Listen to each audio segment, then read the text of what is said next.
Welcome back, guys. This is Potter Fanfic Hub. Here we explore powerful Harry Potter what-if stories and hidden magic. What if Harry found unexpected love with Amelia Bones after the war? Harry x Amelia. If you enjoy epic magical videos, subscribe to Potter Fanfic Hub. Now, let the story begin. Chapter 1, The Boy Who Survived, But Never Lived. The Great Hall had never felt so small.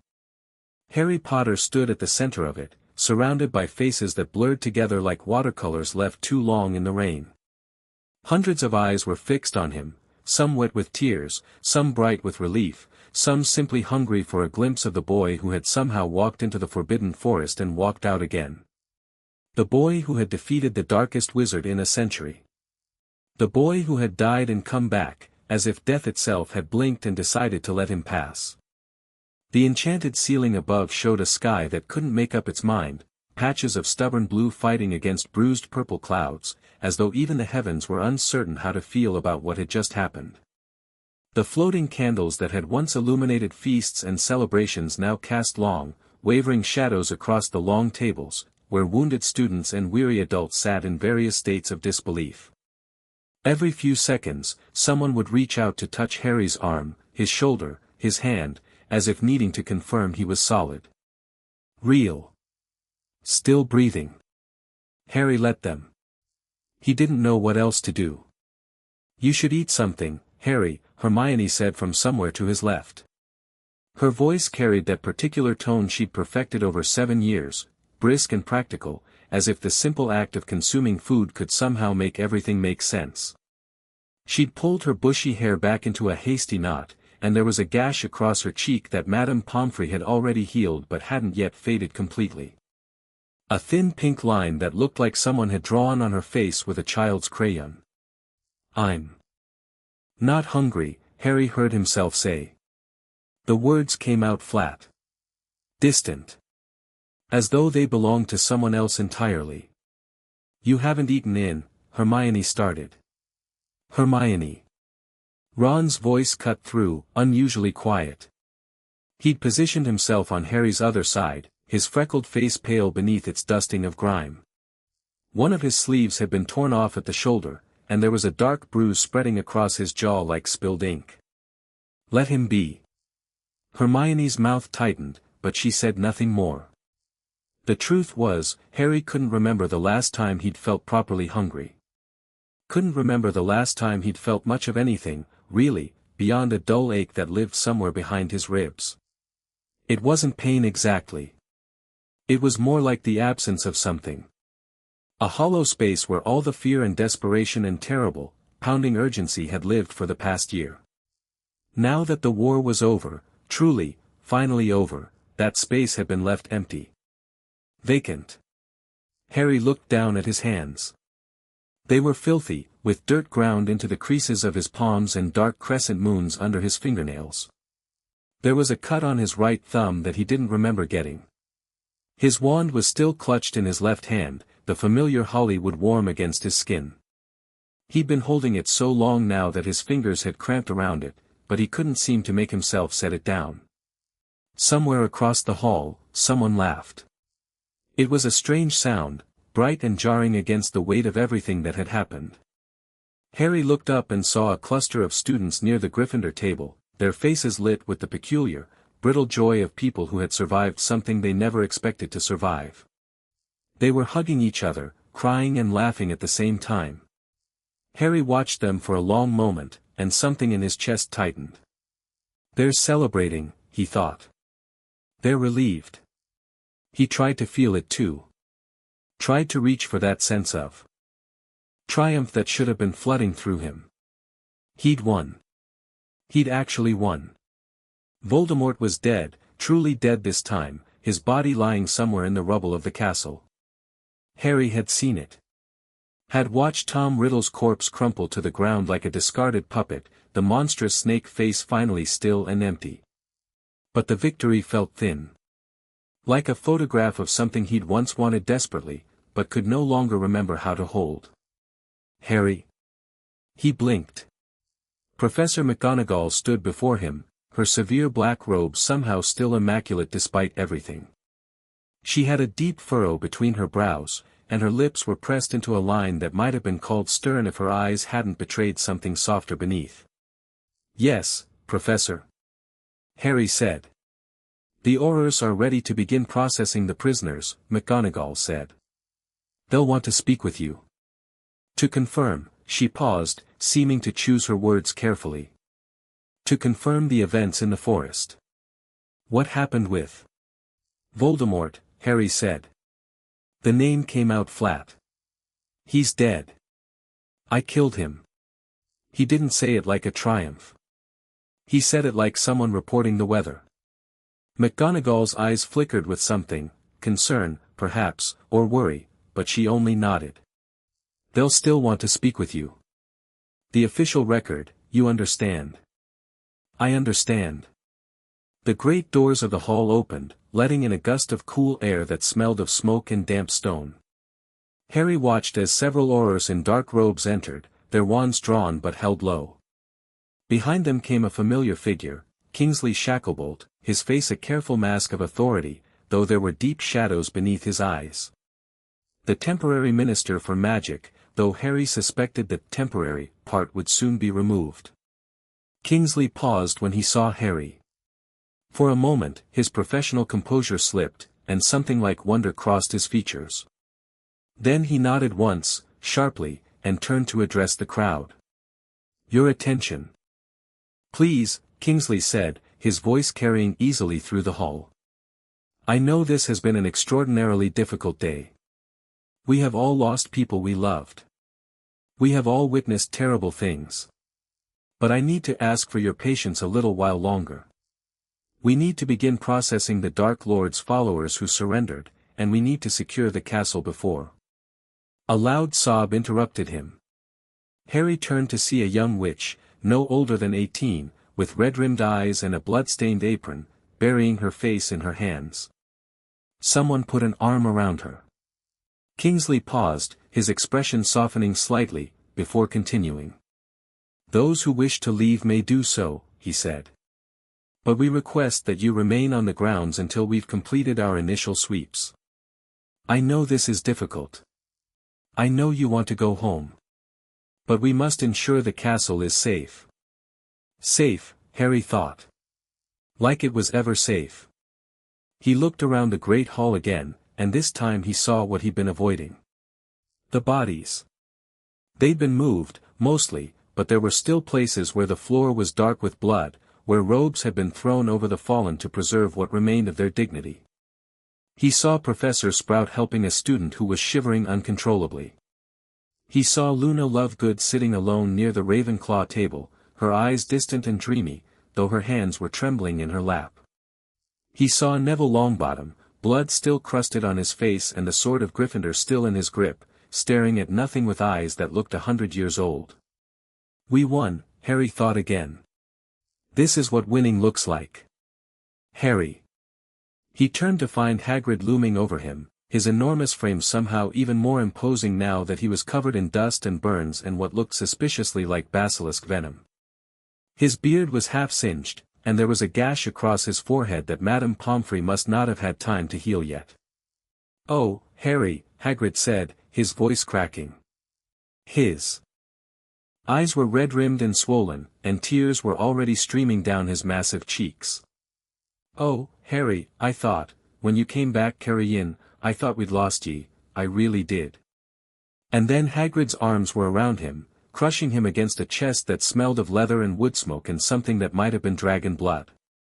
Harry stood rigid for a moment, his face pressed against Hagrid's coat, his lungs struggling for air.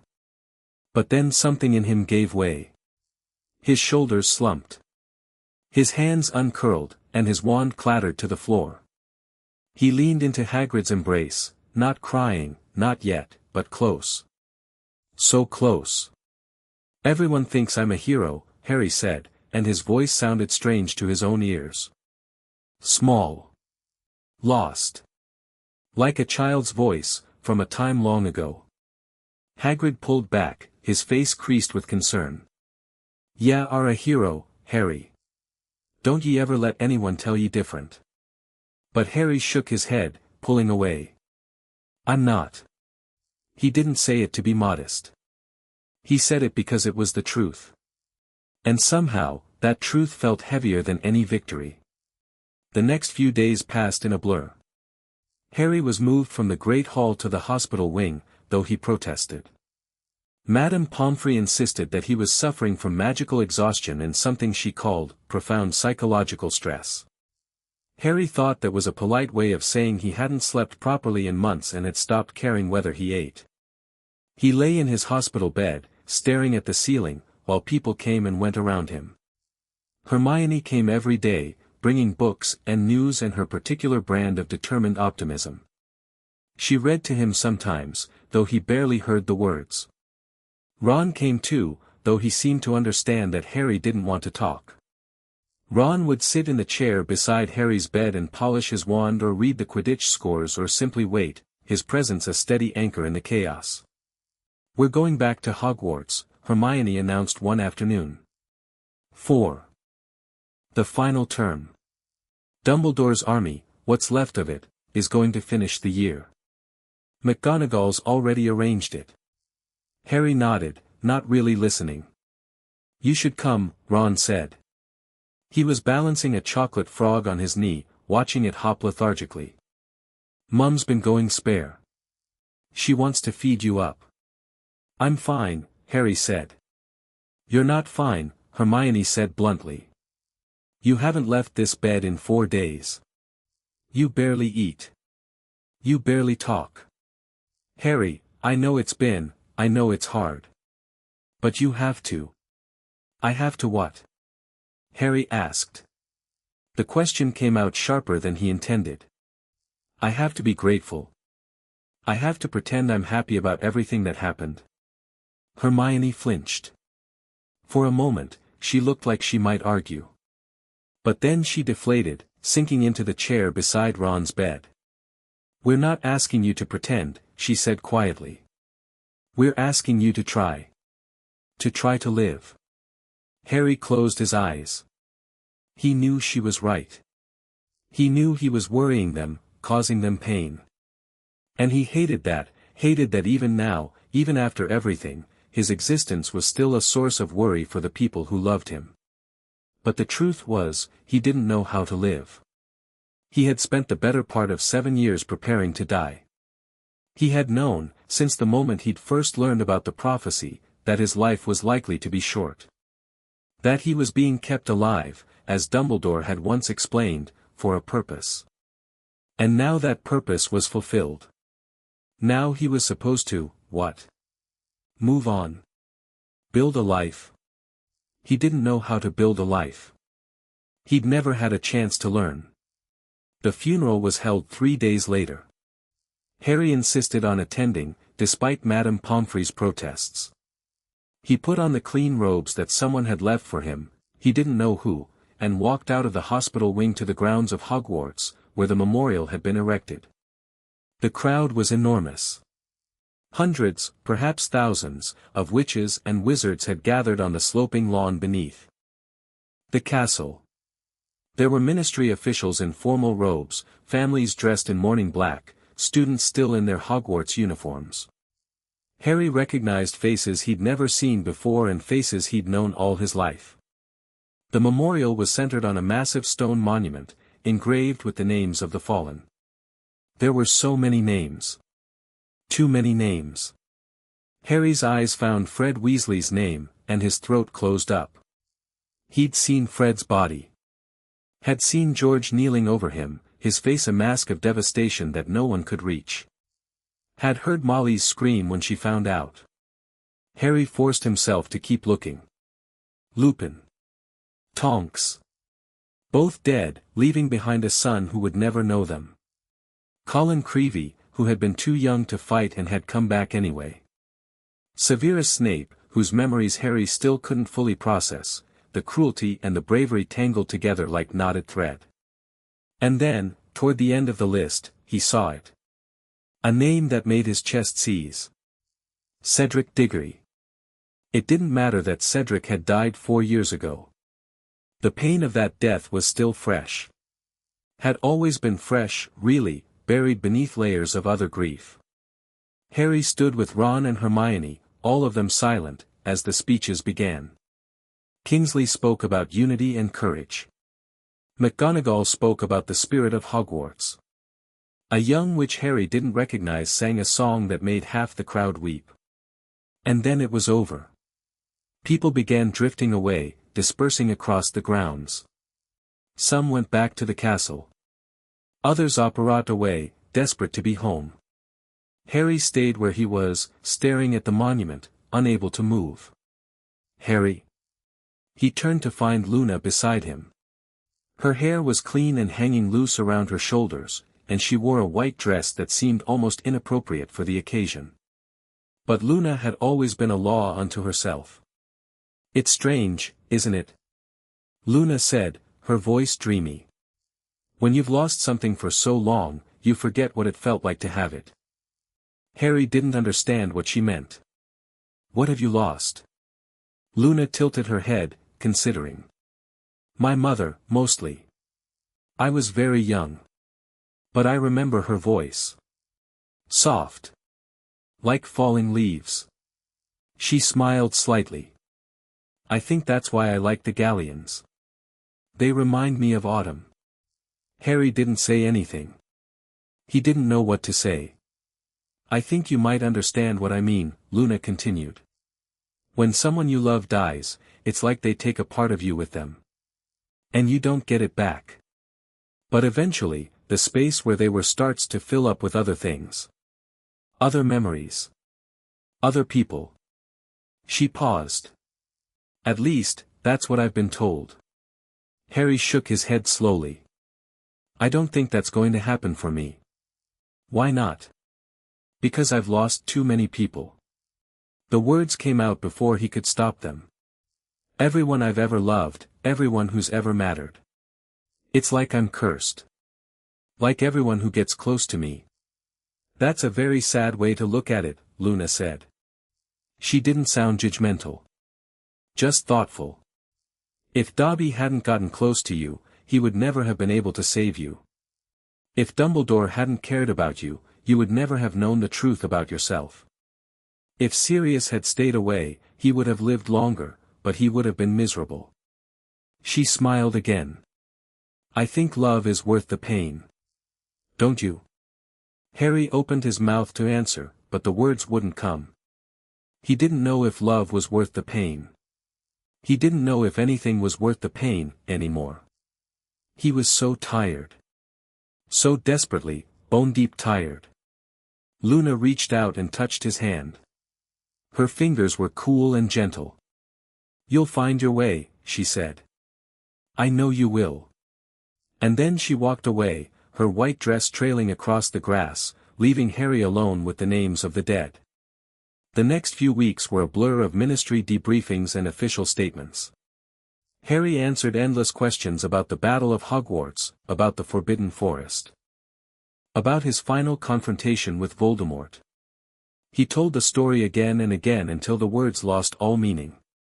He was processed by aurors and scribes and high-ranking officials who wanted to set the record straight.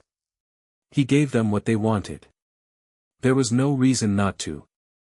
And slowly, almost without realizing it, Harry became something he'd never expected to be, famous. More famous, anyway. He'd always been something of a celebrity, the boy who lived, the child who'd survived the killing curse. But this was different. This wasn't a distant, abstract fame, this was immediate and tangible and overwhelming. He couldn't walk down the street without being mobbed. He couldn't buy a butterbeer without the vendor bursting into tears and refusing to take his money. He couldn't write a letter without someone asking for his autograph. He couldn't breathe without someone wanting to document it.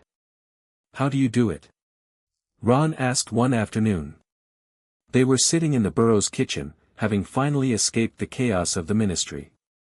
Molly had made a massive spread of food, roast chicken, potatoes, fresh bread, treacle tart, and was hovering anxiously, trying to get them to eat more.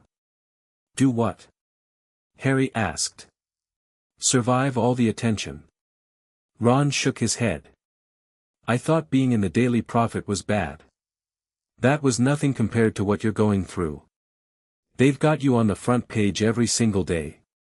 I saw one that said, Harry Potter, the Chosen One's next mission. And then it was just a picture of you eating breakfast. Harry winced. I heard about that. Hermione sent me the clipping. Hermione's been collecting all of them, Ron said. She's got a whole scrapbook. She says it'll be valuable for historical records. Harry didn't want to think about being valuable for historical records. He didn't want to think about any of it.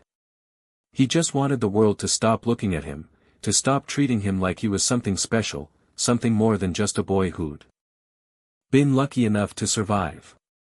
Why do they care so much? Harry asked. I'm just me. I didn't do anything anyone else couldn't have done. Ron stared at him. Harry, you killed Voldemort. Voldemort killed himself, Harry said flatly. His spell rebounded. I just happened to be there. That's not how anyone else sees it.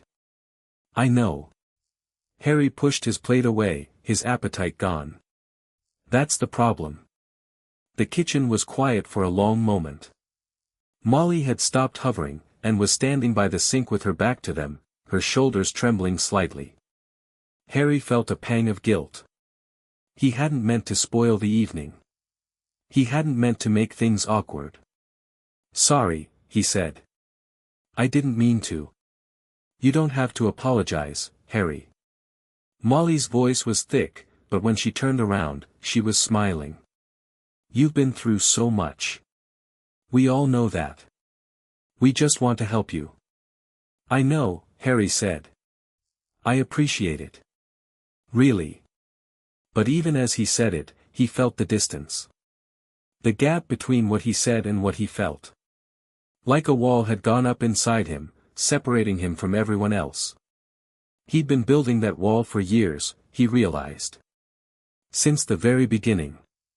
Since he'd first learned that he was different, that people expected things from him, that he had to be strong because no one else was going to be strong for him. And now the war was over, but the wall was still there. Higher and thicker than ever. 3 months after the Battle of Hogwarts, Harry moved out of the burrow. He told everyone it was because he didn't want to impose on the Weasleys any longer. He told himself it was because he needed space, needed to figure out what came next. But the truth was simpler and more painful than that, he couldn't stand the pity anymore. Everyone looked at him differently now. Even Ron and Hermione, who tried so hard to treat him normally. There was always something in their eyes, a wariness, a carefulness, as if they were afraid he might shatter. If they said the wrong thing. And maybe he would. Maybe he was that fragile. Harry rented a small flat in London, near the Muggle world. He paid for it with the gold his parents had left him, which was still more than he'd ever need. The flat was small and sparse, a bedroom, a living area, a kitchen the size of a cupboard. But it was quiet. Private. No one knew where he lived. Except Ron and Hermione, of course. And Molly. And a few of the others. But they were careful, respectful of his privacy in a way the rest of the wizarding world wasn't. Harry tried to build a life. He went for walks in the Muggle streets, blending in among people who had no idea who he was. He bought groceries from Tesco and learned to cook simple meals. He read Muggle books and watched Muggle television and tried, desperately, to feel like a normal person. But it never quite worked. There was always something off. A restlessness in his bones.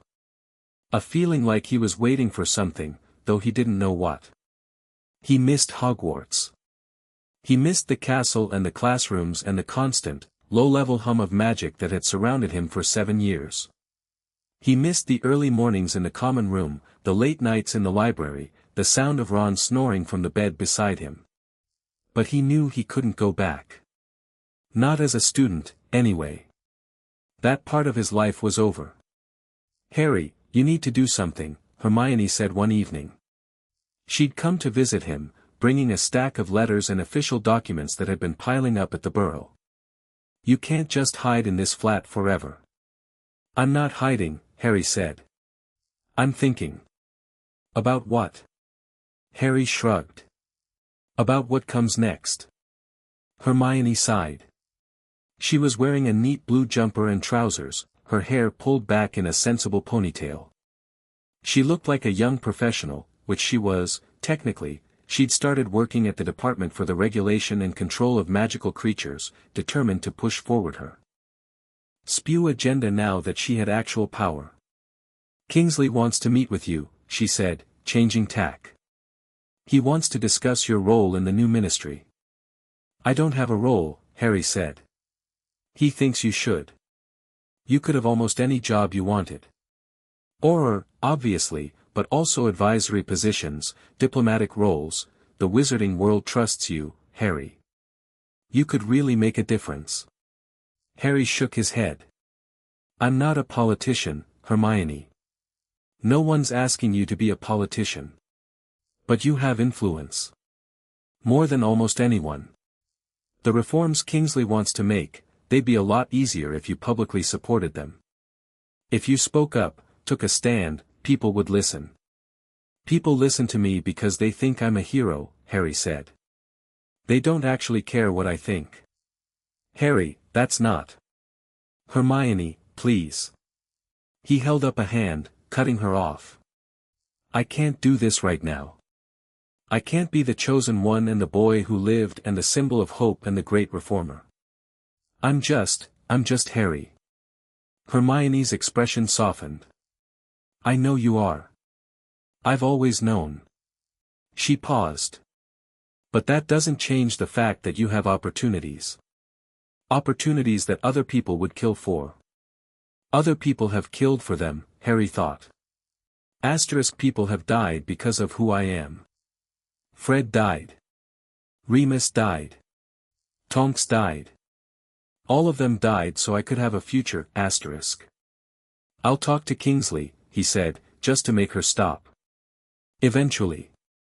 When I'm ready. Hermione seemed to accept that, though her eyes told him she wasn't fooled. The dream came that night. Harry was back in the Forbidden Forest, walking between the ancient trees. The air was cold and still, and his breath came out in puffs of mist. He knew what was coming. He'd had this dream before. There, ahead of him, was the clearing. And there, in the center of the clearing, was the veil. It looked just as it had in the Department of Mysteries.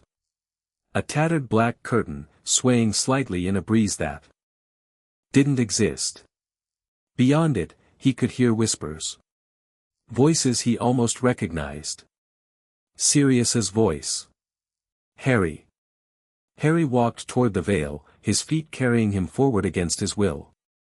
The curtain billowed, and he could see shapes moving behind it. Shadows that looked almost like people. Harry, come closer. He reached out his hand. The fabric was cool against his fingers, almost silken. He could feel the pull now, the terrible, seductive pull of the veil, promising oblivion. An end to all the pain and the grief and the loneliness. Just a step, Sirius's voice whispered. Just one step, and you'll see me again.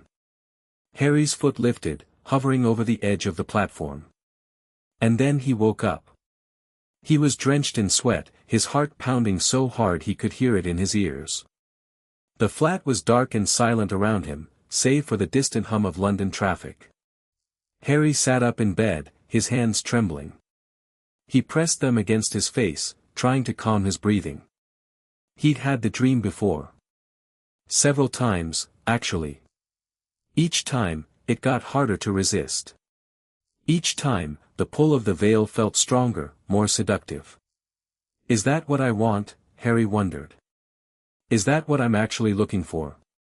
He thought about it. Really thought about it. About what it would mean to just let go. To stop trying. To stop pretending that he could build a life out of the ruins of everything he'd lost. But then he thought about Ron. About Hermione. About Molly and Ginny and Neville and Luna and all the other people who had fought beside him, who had believed in him, who had loved him. He couldn't do that to them. He couldn't give up. But some days, he wasn't sure how to keep going. The months passed. Harry continued his cautious existence in the Muggle world. He learned to make spaghetti bolognese.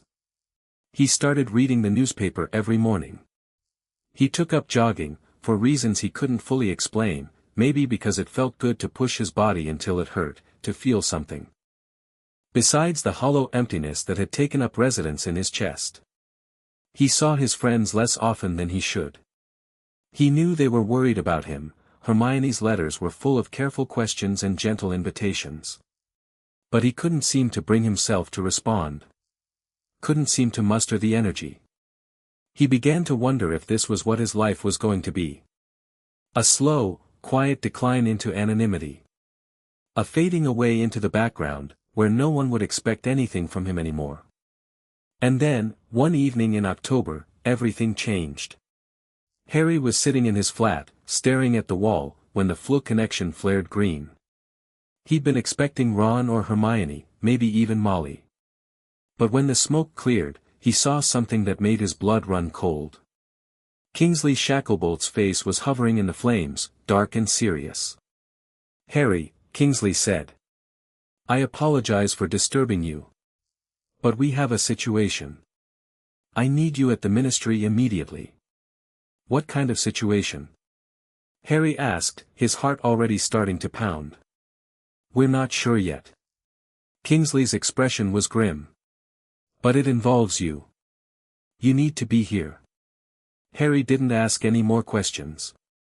He was already reaching for his jacket, his wand, the familiar weight of responsibility settling back onto his shoulders like an old, well-worn cloak.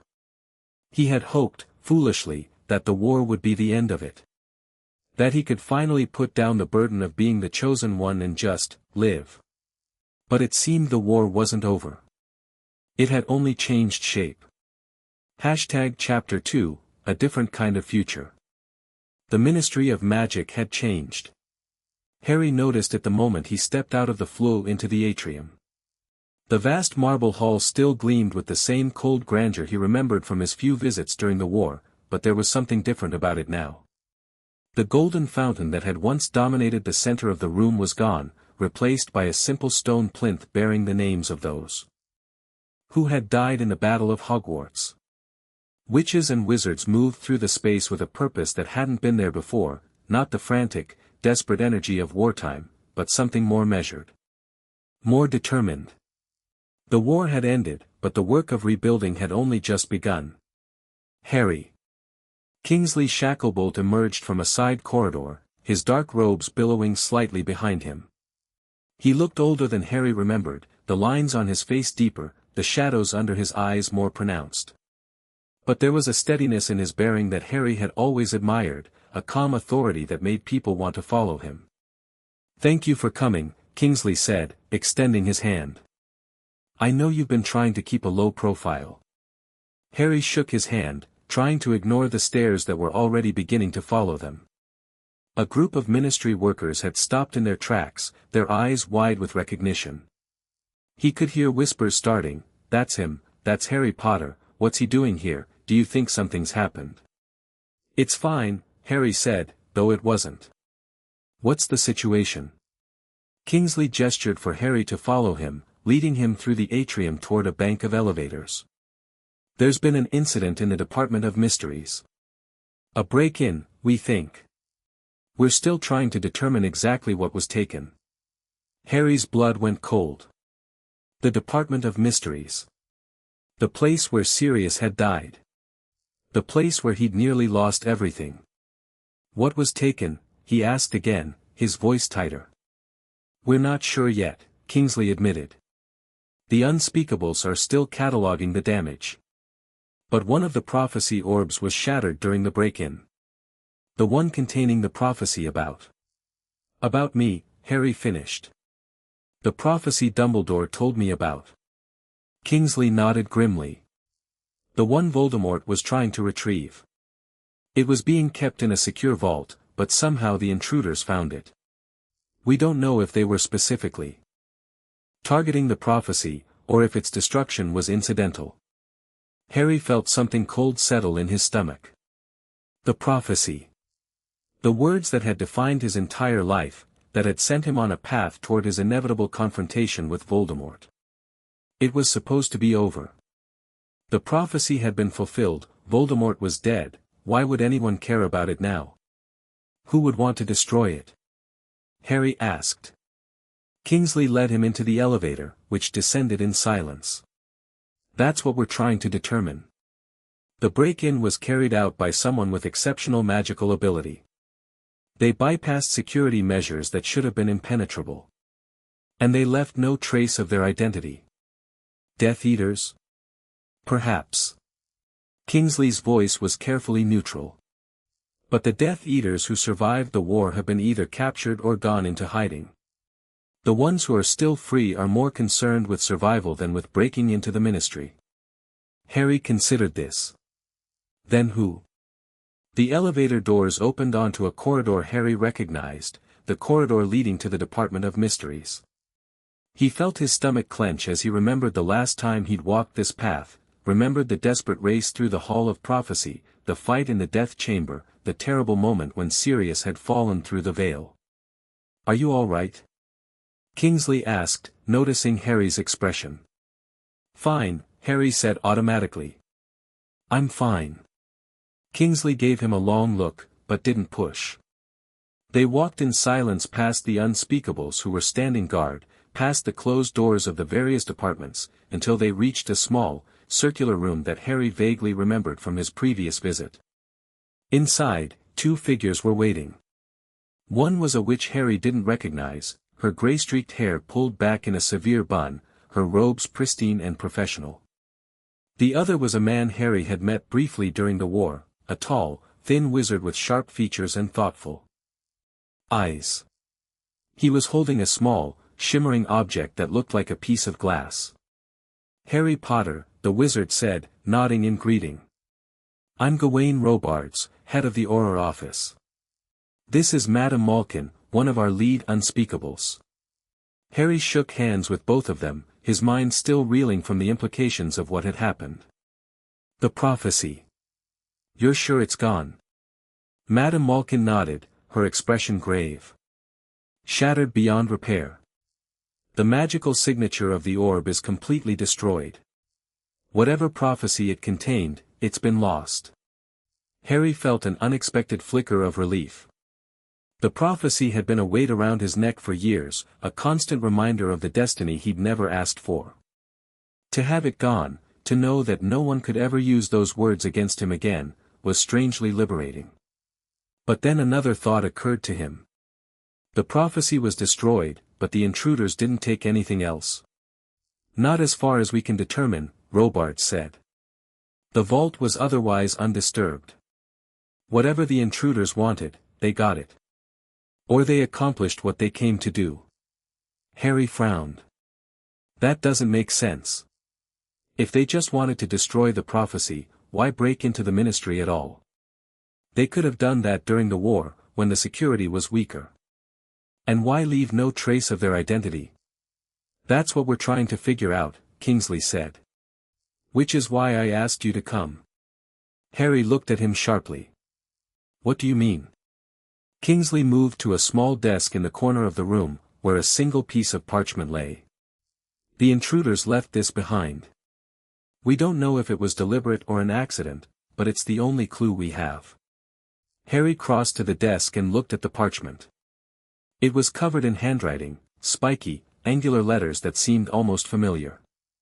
He picked it up and began to read. Asterisk, the boy who lived cannot die, but he can be unmade. Asterisk. The words hit Harry like a physical blow. He felt the blood drain from his face, felt his heart stutter in his chest. What does it mean? He asked, his voice barely above a whisper. Who wrote this? That's what we were hoping you could tell us, Robards said. You're the expert on the war. Do you recognize the handwriting? Harry shook his head slowly, still staring at the words. The handwriting was familiar, but he couldn't place it. It was like a name on the tip of his tongue, a face in a crowd that he almost recognized. The handwriting is disguised, he said finally. Or at least, it's not the way the person normally writes. There's something unnatural about the way the letters are formed. Unnatural how? Kingsley asked. Harry concentrated, trying to focus. It's like they're trying too hard to write differently. The loops are too tight, the angles too sharp. It's not comfortable, the way this person is holding the quill. Robards exchanged a look with Kingsley. We noticed the same thing. Our handwriting experts are still analyzing it, but they've confirmed that the writer was deliberately masking their style. Harry set the parchment down, his mind racing. Someone had broken into the Department of Mysteries, destroyed the prophecy that had defined his entire life, and left a message that threatened to unmake him.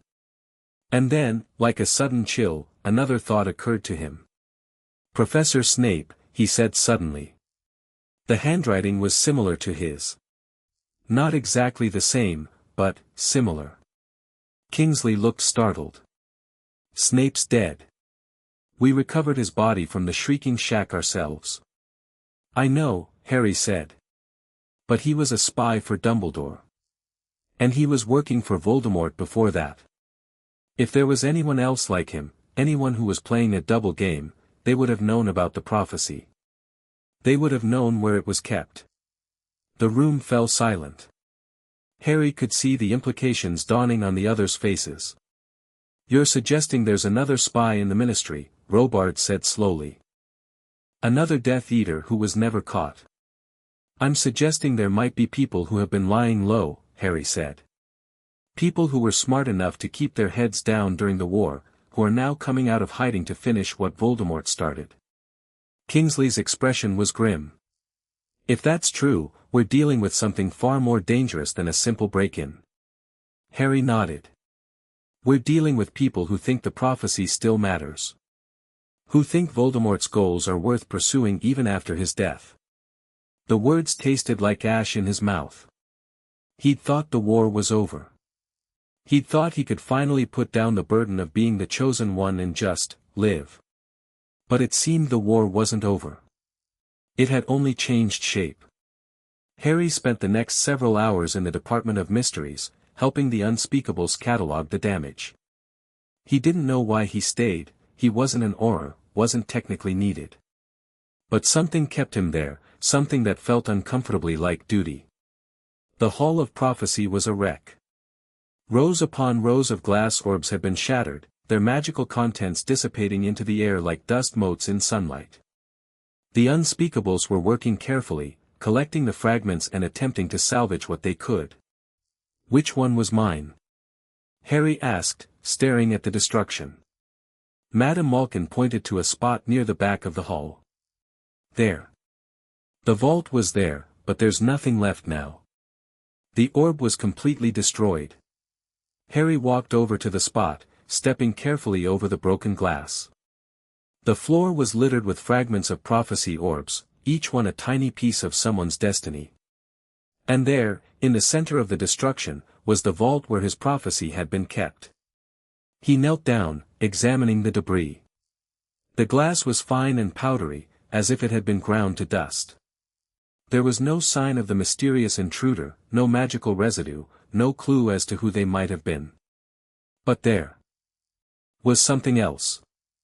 A small piece of parchment, tucked into the corner of the vault, almost hidden by the glass dust. Harry reached for it, careful not to disturb the rest of the debris. The parchment was folded neatly, and when he opened it, he saw more of that familiar, disguised handwriting. Asterisk, the boy who lived cannot die, but he can be broken. Asterisk. Harry's blood went cold. He stared at the words, feeling a chill that had nothing to do with the temperature of the room. Madame Malkin, he called out. I found something. The second note was even more disturbing than the first. It's a threat, Robards said, his voice tight. A direct threat against you, Potter. Harry nodded slowly, still staring at the words. But why now? Why leave these notes now, if the threat is against me? Why not just attack me directly? That's what we need to figure out, Kingsley said. The notes are part of a pattern. A message. The question is, what's the message? Harry thought about it. The two notes were similar in their phrasing, both used the phrase, the boy who lived, both made reference to his survival, both threatened to unmake or break him. But there was something else, something he couldn't quite put his finger on. The handwriting, he said slowly. It's different from the first note. Not much, the disguise is similar. But there are subtle differences. This note is written more quickly, more urgently. The letters are slightly more angled. Good catch, Robard said, examining the note. I'll have our experts compare the two. If there are differences in the handwriting, it might suggest multiple intruders. Or one intruder who was in a hurry, Kingsley added. Either way, we're dealing with someone who is organized and methodical. They didn't just stumble into the Department of Mysteries, they came here with a purpose. Harry nodded slowly. They came here because they wanted to send a message. They could have destroyed the prophecy without leaving notes. They could have attacked me directly. But they wanted to send a warning first. Which suggests they want to see you frightened, Kingsley said. They want you to know that you're not safe, even now. Even after the war. Harry felt a cold anger rising in his chest. He was tired of being frightened. He was tired of being threatened. He'd spent 7 years fighting for his life, and now that the war was over, he was supposed to be done. But he wasn't done. Not if there were still people out there who wanted to unmake him. Tell me what you want me to do, Harry said, his voice hard. Whatever it takes to find out who's behind this. Kingsley studied him for a long moment. There's something else, he said slowly. Something I've been meaning to ask you. It's about the future. Harry blinked. The future? The wizarding world needs to rebuild, Kingsley said. You know that. We've lost so many people, so much knowledge. And the institutions that are left are still operating on the same systems that allowed Voldemort to rise in the first place. What are you saying? Kingsley leaned forward, his eyes intent. I'm saying that I need help. The reforms I want to implement, changes to the ministry, to the justice system, to the way we treat Muggleborns and half-bloods, they won't be easy. There will be opposition. People who are comfortable with the old ways, who don't want to see change. Harry frowned. What does that have to do with me? Everything, Kingsley said. You're the chosen one, Harry. The wizarding world trusts you. They look to you as a symbol of hope. If you support these reforms, if you publicly back them, it will make all the difference. Harry felt a familiar weight settling on his shoulders. I'm not a symbol. I'm just. I know, Kingsley said. I know you're tired. I know you've had enough of being used. But this isn't about using you, this is about offering you a chance to make a real difference. To help shape the world that's going to come after. The war. Harry was silent for a long moment. He thought about everything he'd been through. All the people who had died. All the suffering and the sacrifice. He thought about the prophecy, now shattered, and the destiny that had been forced upon him. And he thought about the future.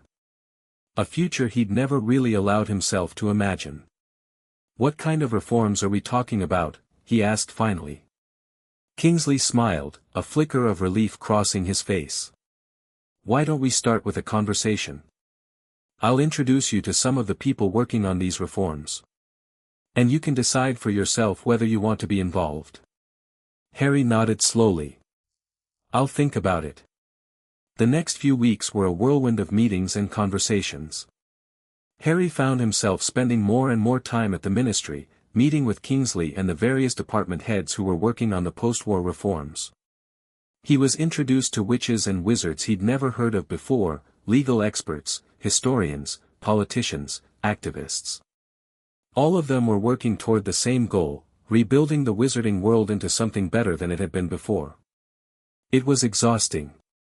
Harry's social battery had always been limited, and the constant interactions, the endless handshakes and introductions and polite conversations, drained him in ways he hadn't expected. But there was something else, too.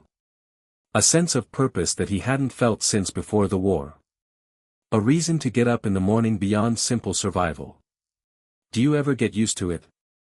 Harry asked Ron one evening. They were sitting in Harry's flat, eating takeaway Chinese food that Harry had ordered from the Muggle restaurant downstairs. Ron considered the question, chewing thoughtfully. Get used to what? All of it, Harry said. The meetings, the politics, the endless talking. I don't know how Kingsley does it. Ron snorted. Kingsley's been in politics for years. He probably finds this part easy. It's the, actual governing part that's hard. Harry nodded glumly. I'm not sure I'm cut out for this. I'm not a politician. Mate, you're not just a politician, you're the most famous wizard in the world. When you talk, people listen. That's got to count for something. I don't want people to listen to me just because I'm famous. I want them to listen because I have something worth saying. Ron shrugged. Same difference, isn't it? Harry shook his head. No. It's not the same at all. Ron studied him for a long moment. He said slowly, you've changed. Since the war, I mean. You're different. Harry tensed. Different how? I don't know exactly. Ron frowned, trying to find the right words. When we were at Hogwarts, you always had this fire in you. Like you were always fighting against something. Now you're calmer. More thoughtful. But also more closed off. Harry didn't say anything. He didn't know how to explain what he was feeling, the strange hollow emptiness that had taken up residence in his chest, the sense that he was watching his own life from a great distance. It's not a bad thing, Ron added quickly. Just different. I mean, we've all changed. The war changed all of us. Harry nodded slowly. Yeah. It did. They ate in silence for a while, the weight of everything that had happened settling between them like a third person in the room. I'm proud of you, Ron said finally. For getting involved in the reforms. It's good that you're trying to make a difference. Harry shook his head. I don't know if I'm trying to make a difference. I just don't know what else to do with myself. Ron's expression flickered, something between sadness and understanding. You could always just live, mate. You don't have to save the world anymore. But that's the thing, Harry said quietly. I don't know how to just live. I've been fighting for so long that I don't know what normal is. Ron was quiet for a moment. Then he reached over and clapped Harry on the shoulder. You'll figure it out. You always do. Harry wasn't so sure. The first real test came 2 weeks later. Harry was at the ministry for a meeting with the Department of Magical Law Enforcement when he heard the news. A group of Death Eater sympathizers had been caught trying to smuggle dark artifacts out of the country. The artifacts were being held as evidence, and the trial was scheduled to begin in a month. Harry didn't think much of it at first. There had been a steady stream of arrests since the war ended, as former Death Eaters and their supporters were rounded up and brought to justice. This seemed like just another case. But then Kingsley found him in the corridor, his expression troubled. We need to talk, Kingsley said. It's about the artifacts. Harry followed him into a small conference room, where several Aurors were already gathered. Among them was Gawain Robards, looking more harried than usual. Another break-in? Harry asked. Not exactly, Kingsley said. The artifacts are still secure. But we've discovered something about them that's concerning. Robard stepped forward, holding a small silver object that looked like a locket. This is one of the artifacts we confiscated. It's a port key, designed to transport someone to a specific location. Harry nodded. I know what a port key is. Then you know they're supposed to have a destination, Robard said. A specific place that the portkey will take you. But this one is different. Its magical signature is fragmented. Incomplete. Meaning what? Meaning it's not fully functional yet, Kingsley said.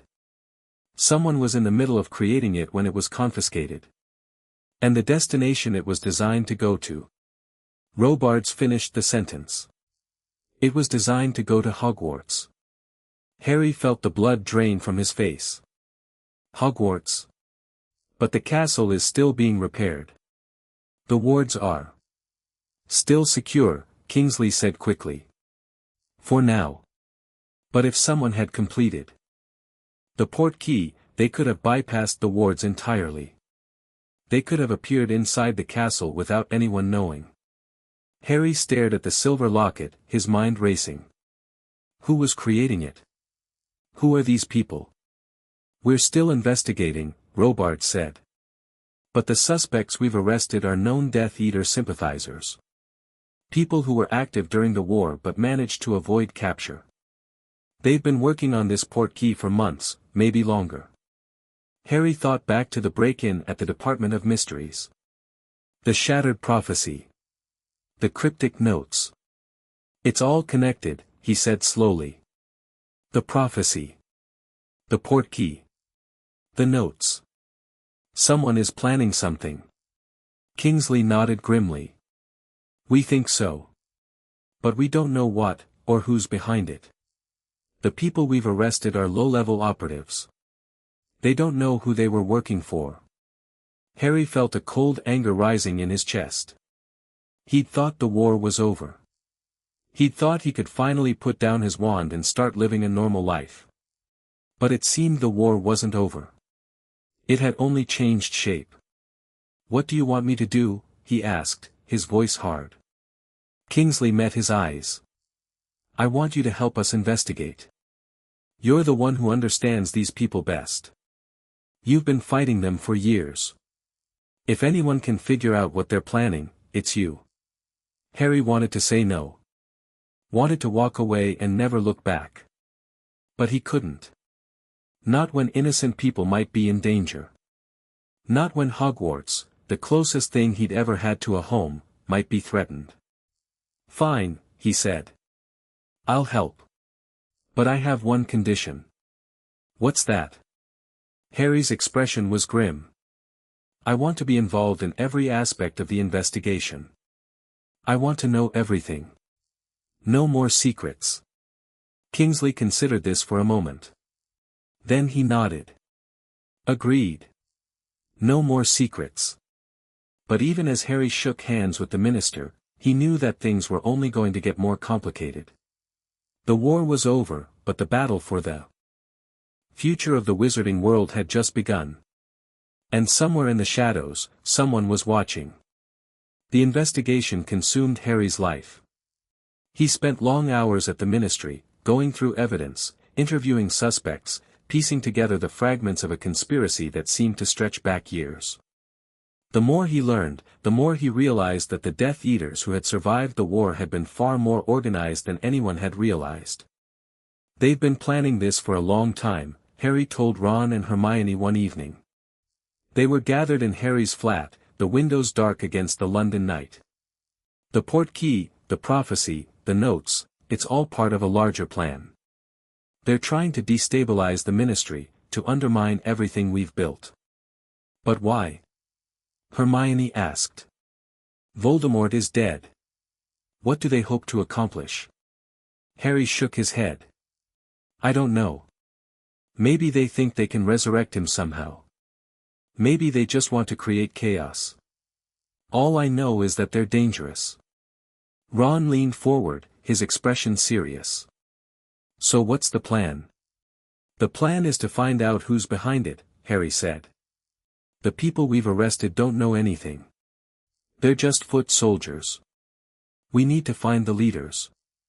And how are you going to do that? Harry was silent for a moment. I have an idea. But it's risky. Hermione's eyes widened. Harry, you're not thinking of. I'm thinking of using myself as bait, Harry said. These people are obsessed with me. They want to unmake me, break me, whatever. If I can draw them out, we might be able to catch them in the act. That's insane, Ron said bluntly.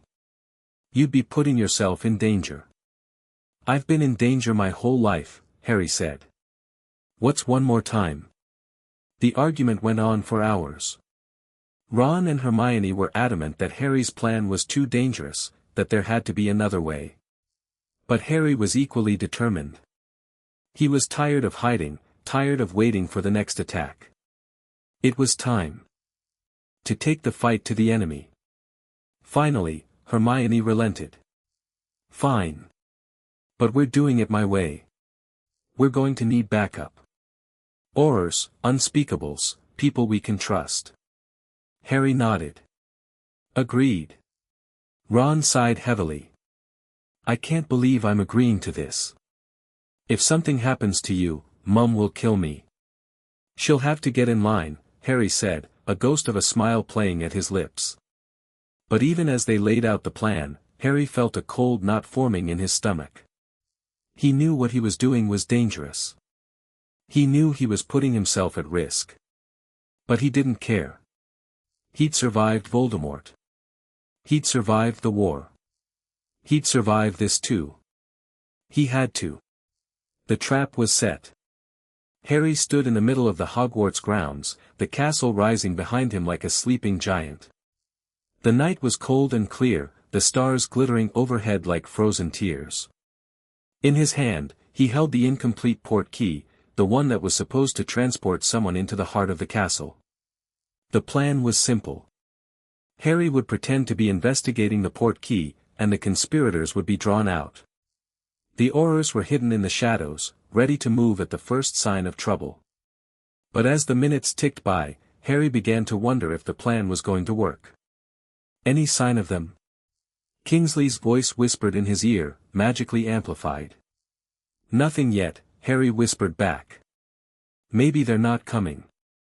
Give it time, Kingsley said. They'll come. They can't resist the chance to get close to you. And then Harry felt it. A shift in the air, a change in the magical atmosphere. Someone was operating onto the grounds. Harry tensed, his hand closing around his wand. They're here. 3 figures appeared in the darkness, their faces obscured by hoods. They moved toward Harry with purpose, their wands raised. The boy who lived, one of them said, his voice rasping and cold. We've been waiting for you. Harry raised his own wand, his heart pounding. Who are you? What do you want? The figures stopped a few feet away. The one in the middle lowered his hood, revealing a face Harry didn't recognize, a gaunt, pale face with eyes that burned with fanaticism. We want what we've always wanted, the man said. A world where purebloods rule. A world where the likes of you are nothing more than a footnote in history. You'll never get that, Harry said. Voldemort is dead. The war is over.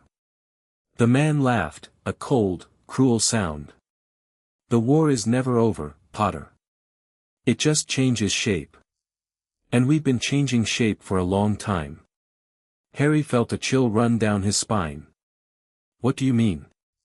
All those years, the man said. All those years you thought you were fighting Voldemort, and you were fighting us. The ones behind the scenes. The ones who made sure the war lasted as long as it did. Harry's mind raced. You're lying. Am I? The man smiled, revealing yellowed teeth. Who do you think leaked the information about the Department of Mysteries? Who do you think helped the Death Eaters infiltrate the Ministry? We've been there all along, Potter. Pulling the strings. Harry felt sick. Why? Why would you do that? Because we want to see the old order restored, the man said. And you, Potter, are the biggest obstacle to that. As long as you're alive, the people will have hope.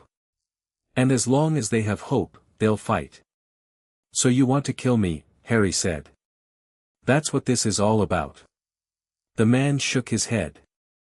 No, Potter. We don't want to kill you. Death would be too easy, too merciful. We want to break you. We want to destroy everything you've built, everything you've worked for. And then, when you're nothing, we'll let you live. Harry felt a cold fury rising in his chest. You'll never do that. Won't we? The man laughed again. We've already started. The prophecy, the portkey, that was just the beginning. We have plans, Potter. Big plans. And you're going to watch as everything you love crumbles around you. And then, before Harry could respond, the Auror sprang into action. The night erupted into chaos. Spells flew through the air, lighting up the darkness with streaks of red and green. Harry ducked and rolled, firing spells of his own, fighting with a fury he hadn't felt since the Battle of Hogwarts. But the conspirators were prepared. They fought with skill and ferocity, their spells precise and deadly. Harry saw one of the Aurors fall, then another. He heard Kingsley shouting commands, heard the crack of apparition as more enemies joined the fray. And then, in the midst of the chaos, Harry saw something that made his blood run cold. The man who had spoken to him was gone. Vanished into the night, his words still echoing in Harry's ears. Asterisk, we have plans, Potter. Big plans, asterisk. Harry stood in the middle of the battlefield, his wand still raised, his heart pounding. The fight was winding down, the conspirators either captured or fled. But Harry didn't feel relief. He felt something worse. He felt fear. The war wasn't over. It had never been over. And now, for the first time since Voldemort's defeat, Harry realized that he was facing an enemy he didn't understand. An enemy who knew him better than he knew himself. The aftermath was chaos. Harry sat in the ministry, waiting for Kingsley to finish his debriefing. His clothes were singed, his wand hand still trembling from the adrenaline. Around him, Aurors and unspeakables moved with purpose, cleaning up the mess of the night's events. Harry. He looked up to find Kingsley standing over him, his expression grave. We've got a problem. What happened? Harry asked, already knowing he wasn't going to like the answer. The man you spoke to, the one who led the attack, Kingsley said. He got away. We've got a team tracking him, but he's probably long gone, Harry finished. Kingsley nodded. I'm sorry, Harry. I know you were hoping for answers. Harry shook his head slowly. I got more than I wanted. Whoever these people are, they're organized. They've been planning this for years. We'll find them, Kingsley said. We'll find them all. But Harry wasn't so sure. He thought about the man's words. Asterisk, we've been there all along, Potter. Pulling the strings, asterisk, could it be true? Were there really people who had been manipulating the war from the shadows, playing both sides for their own ends? And more importantly, could they be stopped? Harry didn't know. But he knew one thing for certain. The battle for the future of the wizarding world had only just begun. Chapter 3, The Woman Who Never Treated Him Like a Legend. The Ministry of Magic had never felt more like a fortress. Harry walked through the atrium with his shoulders squared, his wand concealed but ready, his eyes scanning every face that passed. The attack on Hogwarts grounds had changed everything. Security had been tripled. Everyone who entered the ministry was subjected to multiple identity checks. The air itself seemed to hum with tension, like a string pulled too tight. He'd been coming to the ministry nearly every day for the past 3 weeks, and still, the stares hadn't stopped. Witches and wizards still stopped in their tracks when they saw him. Still whispered behind their hands. Still looked at him like he was something sacred, something untouchable. Harry hated it. He hated the way they parted for him in corridors, as if he might curse them if they got too close. He hated the way they lowered their voices when he entered a room, as if they were discussing things that weren't meant for his ears. He hated the way they looked at him, not as a person, but as a symbol. A living monument to everything they'd survived. Morning, Potter, a young Auror said as Harry passed, his voice carrying that particular blend of awe and nervousness that Harry had come to recognize. "Morning," Harry muttered, not slowing down. He took the elevator to the second floor, where the Department of Magical Law Enforcement had its offices. Kingsley had called an emergency meeting to discuss the ongoing investigation into the conspirators. Harry was expected to attend, though he wasn't sure what good he could do. He'd spent the past 3 weeks going over evidence, interviewing witnesses, and coming up with nothing. The conspirators had covered their tracks too well. The meeting room was already full when Harry arrived. He recognized most of the faces: Kingsley, Robards, a handful of senior Aurors, and several department heads whose names he'd learned but couldn't quite match to their faces. They were all seated around a long oak table, papers and charts spread out before them. But there was one face Harry didn't recognize. A woman sat near the head of the table, her posture straight and composed, her gray-streaked hair pulled back in a neat bun. She wore the formal robes of a ministry department head, but there was something about her that seemed different from the other officials, a directness in her gaze, a lack of the usual deference that Harry had come to expect. "Ah, Harry," Kingsley said, rising from his seat. "Thank you for coming. Please, sit down." Harry took the empty chair at the table, which happened to be directly across from the unfamiliar woman. She met his eyes without flinching, and for a moment, Harry felt as if she were studying him, assessing him, weighing him against some invisible standard. "Everyone, this is Amelia Bones," Kingsley said. "She's been head of the Department of Magical Law Enforcement for the past several months. She's been leading the investigation into the organized resistance we've been facing." Amelia Bones nodded at the assembled group, her expression neutral. "Thank you, Kingsley. I understand that most of you are familiar with the situation we're facing. For those who aren't, I'll summarize." She rose from her seat, moving to the front of the room where a large chart had been pinned to the wall. The chart was covered in names and connections, a web of relationships that Harry found dizzying. "We've identified 3 distinct factions that have been working against the new ministry," Amelia said, her voice clear and precise. "The first is the remnants of Voldemort's inner circle, the Death Eaters who managed to avoid capture after the Battle of Hogwarts. They're the most visible threat, but they're also the least organized. Without Voldemort's leadership, they're fragmented and disoriented." She pointed to a second cluster of names. "The second faction is more dangerous. These are wealthy pureblood families who supported Voldemort during the war but managed to maintain their positions in society. They're using their influence to undermine the reforms we're trying to implement, spreading propaganda and bribing officials to slow down the process of change." Harry nodded slowly. He'd heard about these families, the Malfoys, the Parkinsons, the Greengrasses. They'd always been a problem, even when they weren't openly supporting Voldemort. "And the third faction?" Kingsley asked.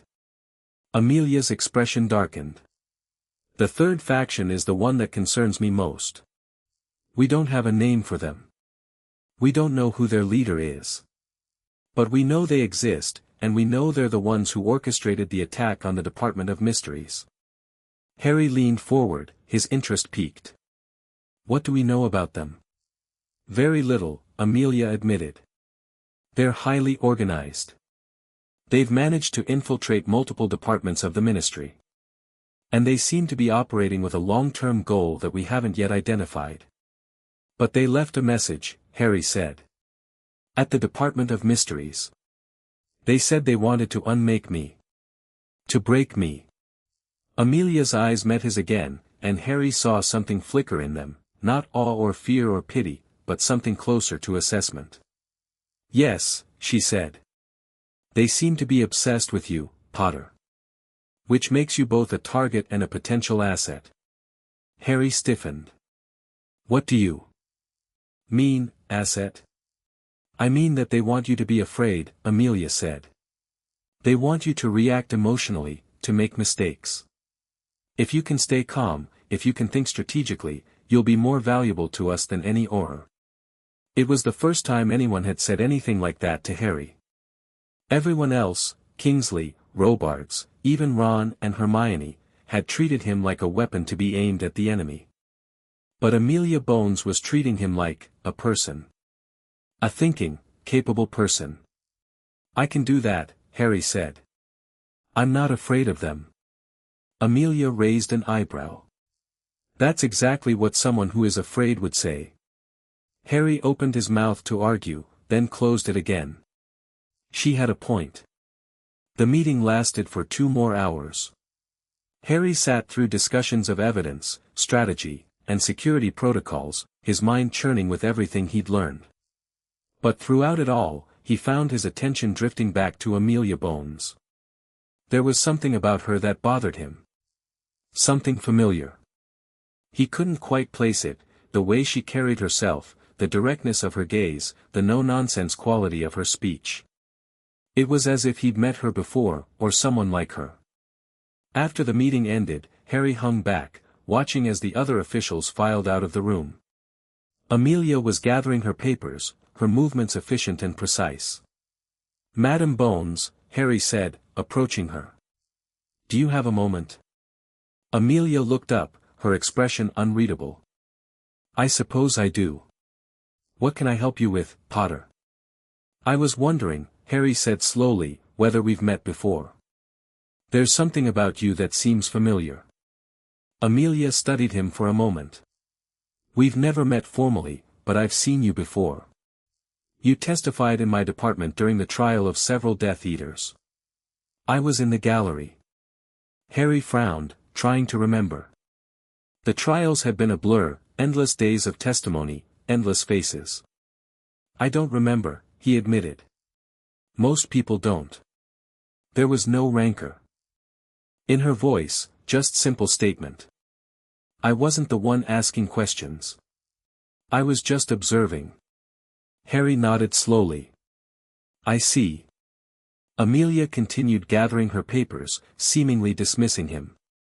But Harry lingered, something about the encounter making him unwilling to leave. "Can I ask you something else?" he said. Amelia sighed, but there was no real annoyance in it. "You seem determined to ask questions, Potter. Go ahead. Everyone else treats me like, well, like I'm the chosen one. Like I'm something special. But you don't." "Why?" Amelia looked up, her eyes meeting his with that same assessing gaze. "Because you're not special, Potter. You're a young man who survived a terrible ordeal. Nothing more, nothing less." Harry blinked, momentarily stunned. I'm not trying to be cruel," Amelia said, cutting him off. "I'm being honest. The chosen one is a myth that was created to make people feel better about the war. But you're not a myth, you're a person. A person who has been through a great deal of trauma and who is now trying to find his way in a world that doesn't quite know what to do with him." Harry stared at her. "How do you know all that?" Amelia smiled, a brief, wry expression that transformed her severe features. "Because I've been alive for a long time, Potter. And I've learned to read people." "I'm not that easy to read," Harry said, a little defensively. "You'd be surprised." Amelia gathered the last of her papers and tucked them into a leather satchel. "Now, if you'll excuse me, I have work to do." Harry watched her walk away, something shifting in his chest. It was strange. He'd spent the past several months being treated like a hero, like a legend, like someone who had risen above ordinary humanity. And he'd hated every moment of it. But now that someone had actually treated him like he was just another person, another cog in the ministry's vast machine, he didn't know what to feel. Maybe a little relieved. Maybe a little disappointed. Maybe something else entirely. The next time Harry saw Amelia Bones, it was at another ministry meeting. This time, the topic was the investigation into the conspirators' funding sources. Harry had been asked to attend because he'd once worked with the goblins at Gringotts, and his knowledge of the bank's security systems might prove useful. Amelia was already there when he arrived, seated at the table with a stack of documents before her. She glanced up as Harry entered, and her expression flickered with something that might have been surprise. I didn't expect to see you here, she said. Harry shrugged. Kingsley thought I could help. I know a bit about Gringotts. So do I, Amelia said. But I'm sure your experience is different from mine. Harry took the seat across from her, the same position as the previous meeting. I broke into the bank once, he said, and stole a Horcrux from the Lestrange's vault. So I know a bit about their security. Amelia's eyebrow arched. You broke into Gringotts? And survived? It wasn't easy, Harry admitted. But we managed. Interesting. Amelia made a note on her document. That's information I can use. Harry felt a flicker of pride. It was strange, he'd done far more impressive things, had saved the wizarding world, had defeated Voldemort. But somehow, Amelia Bones's approval felt different. More real. More earned. You've been in the Department of Magical Law Enforcement for a long time? Harry asked, trying to keep the conversation going. 20 years, Amelia said. Before that, I was an Auror. I've worked my way up through the ranks. Harry nodded slowly. That's impressive. It's dedication, Amelia corrected. I've always believed in justice. Even when it wasn't popular. Harry thought about his own experiences with the Ministry, the unfair trials, the corruption, the way justice had so often been perverted by politics. That must have been difficult. Especially during the war. Amelia's expression flickered. It was difficult. I lost a lot of people I cared about. But I kept going. Because if I didn't, they would have won. Harry heard something in her voice, a raw edge, a hint of pain that she was trying to conceal. You lost someone close to you. Amelia was silent for a moment. Then she said, my niece. Susan. She was a Hufflepuff at Hogwarts. She was killed during the Battle of Hogwarts. Harry felt the breath leave his body. Susan Bones. He remembered her vaguely, a kind-faced girl who'd been in his year, who'd fought in the Battle of Hogwarts. He hadn't known she'd died. I'm sorry, he said quietly. I didn't know. Amelia's expression was carefully controlled, but Harry could see the grief behind it. No reason you should. We weren't close, not in the way people would expect. But she was family. And she deserved better. Harry nodded slowly.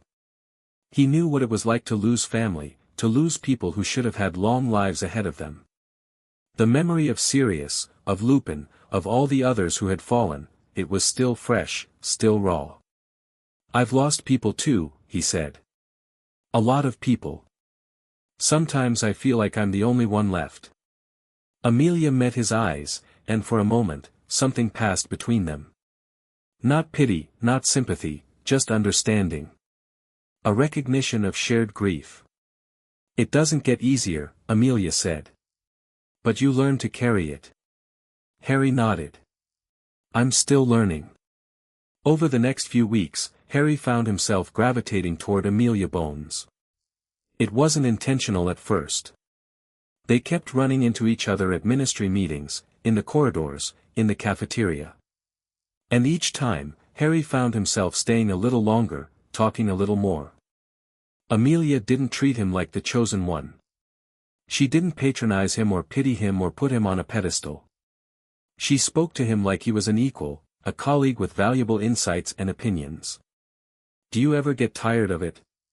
Harry asked one afternoon. They were in Amelia's office, going over evidence. From the latest conspiracy investigation. Tired of what? Amelia asked, not looking up from her papers. Everyone treating you like you're someone else, Harry said. Everyone expecting you to be something you're not. Amelia looked up, a flicker of surprise in her eyes. That's a very specific question. Harry shrugged. I just want to know if it ever stops. The feeling like you're playing a role that doesn't quite fit. Amelia considered the question for a long moment. It doesn't stop, she said. But you learn to manage it. You learn to be yourself, even when everyone else wants you to be something else. How do you do that? Harry asked. How do you stay true to yourself? Amelia smiled, a genuine smile that transformed her severe features. By surrounding yourself with people who see you as you are. By refusing to let others define you. Harry nodded slowly. He thought about Ron and Hermione, about the Weasleys, about the small circle of people who had always seen him as Harry, not as the chosen one. They'd been his anchor during the war, his reason to keep fighting. I have people like that, he said. Good people. They've helped me through a lot. Amelia nodded. Hold on to them. They're rare. Harry felt something shift in the air between them, a warmth, a connection that he hadn't expected. Amelia Bones was unlike anyone he'd ever met. She was direct and honest and utterly without pretense. And for the first time in months, Harry felt like someone was seeing him clearly. The breakthrough came on a rainy Tuesday afternoon. Harry was in Amelia's office, going over evidence from the Portkey investigation, when a young Auror burst through the door. Madam Bones. We found something. Amelia was on her feet in an instant. What is it? The Auror held up a small black stone, its surface gleaming with an oily sheen. We recovered this from a suspected Death Eater safe house. It's a Portkey, but not like the others. This one is fully functional. Amelia took the stone, examining it carefully. Where does it go? We don't know, the Auror admitted. The magical signature is too faint. But we think it might be connected to the conspirators. It has the same energy signature as the Portkey we confiscated earlier. Amelia turned to Harry, her expression intent. Potter, you might be able to help with this. You've used Portkeys before. Do you recognize this one? Harry took the stone, feeling its weight in his hand. It was cold and smooth, like a river stone. But there was something about it that felt familiar, a hum of magic that reminded him of something he couldn't quite place. I'm not sure, he said slowly. But I think I might be able to trace its destination. With the right spell. Amelia nodded. Then do it. Harry set the stone on the desk and raised his wand. He focused his magic, letting it flow into the Portkey, feeling for the hidden connection that would lead him to its destination. The sensation was like falling through a dark tunnel. Harry felt himself pulled in a dozen directions at once, the Portkey's magic trying to drag him away from his body. But he held on, concentrating, forcing his magic to follow the trail. And then he saw it. A flash of images, a stone room, torches flickering on the walls, a figure in dark robes. The face was shadowed, but there was something about the way the figure moved, the way they carried themselves, that was deeply familiar. Harry gasped, pulling back from the Portkey. What is it? Amelia asked, her voice sharp with concern. I saw something, Harry said, his voice trembling. A room. A figure. And, I think I know who they are. Amelia leaned forward. Who? Harry shook his head, trying to clear the images from his mind. It's too soon to say. But I recognized something about them. The way they moved. The way they held themselves. I've seen it before. During the war. No. Harry's voice was barely a whisper. After. In the meetings. Someone I've been working with. Amelia's expression hardened. Someone in the ministry. Harry nodded slowly, a cold dread settling in his stomach. Someone in the ministry. The implications were staggering. If one of the conspirators was working directly with the ministry, their operation was even more dangerous than anyone had realized. Who is it? Amelia demanded. Tell me who you saw. Harry shook his head again, frustrated. I don't know. Not yet. It was dark, and the face was hidden. But I'd recognize the way they moved if I saw them again. Amelia studied him for a long moment. Then we'll have to find them. Together. Harry met her eyes and saw something there, a determination that matched his own. Amelia Bones wasn't just a colleague. She was a partner. Someone who would stand beside him in the fight ahead. And for the first time in months, Harry felt like he wasn't fighting alone. The investigation continued over the following days, with Harry and Amelia working side by side. They interviewed suspects, examined evidence, and tried to identify the mysterious figure Harry had seen in his vision. It was exhausting work, but Harry found himself enjoying it in a way he hadn't expected. He liked Amelia's straightforward approach, her refusal to bow to politics or pressure. She reminded him of someone, Mad-Eye Moody, perhaps, with her relentless pursuit of the truth. "Tell me about your family," Amelia asked one afternoon. They were taking a break in the ministry cafeteria, sipping tea that was too weak and eating sandwiches that were too dry. Harry shrugged. "There's not much to tell. My parents died when I was a baby. I was raised by my aunt and uncle, muggles who hated magic." "And how did you cope with that?" Harry thought about it. "I didn't, really. I just survived. It wasn't until Hogwarts that I found people who understood me." Amelia nodded slowly. "I know what that's like. My family wasn't hostile, exactly, but they didn't understand me. Not really. I was always too serious, too driven. They wanted me to settle down, get married, have children. But I wanted more." Harry looked at her with new eyes. "So you became an Auror." "Even before that," Amelia said. "I always wanted to make a difference. To fight for what's right. It's not a common trait in our world, I'm afraid." "Tell me about it," Harry said. "Everyone expects me to be something I'm not. A hero. A symbol.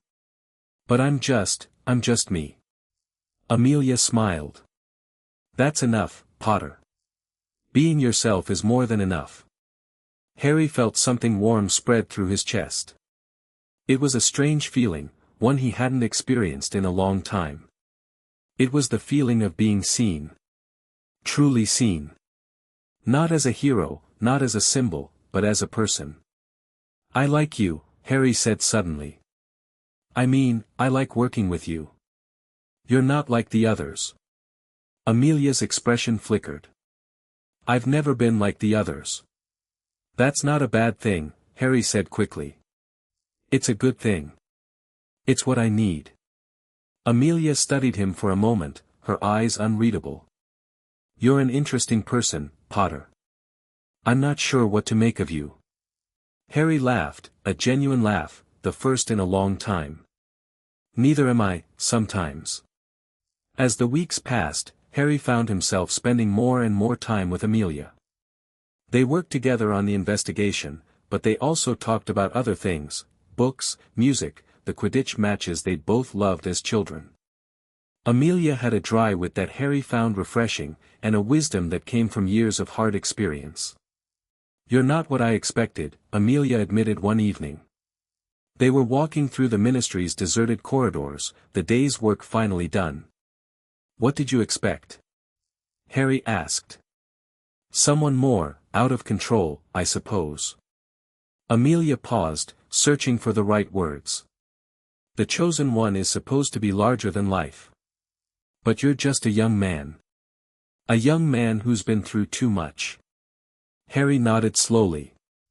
"I've always felt like I'm pretending.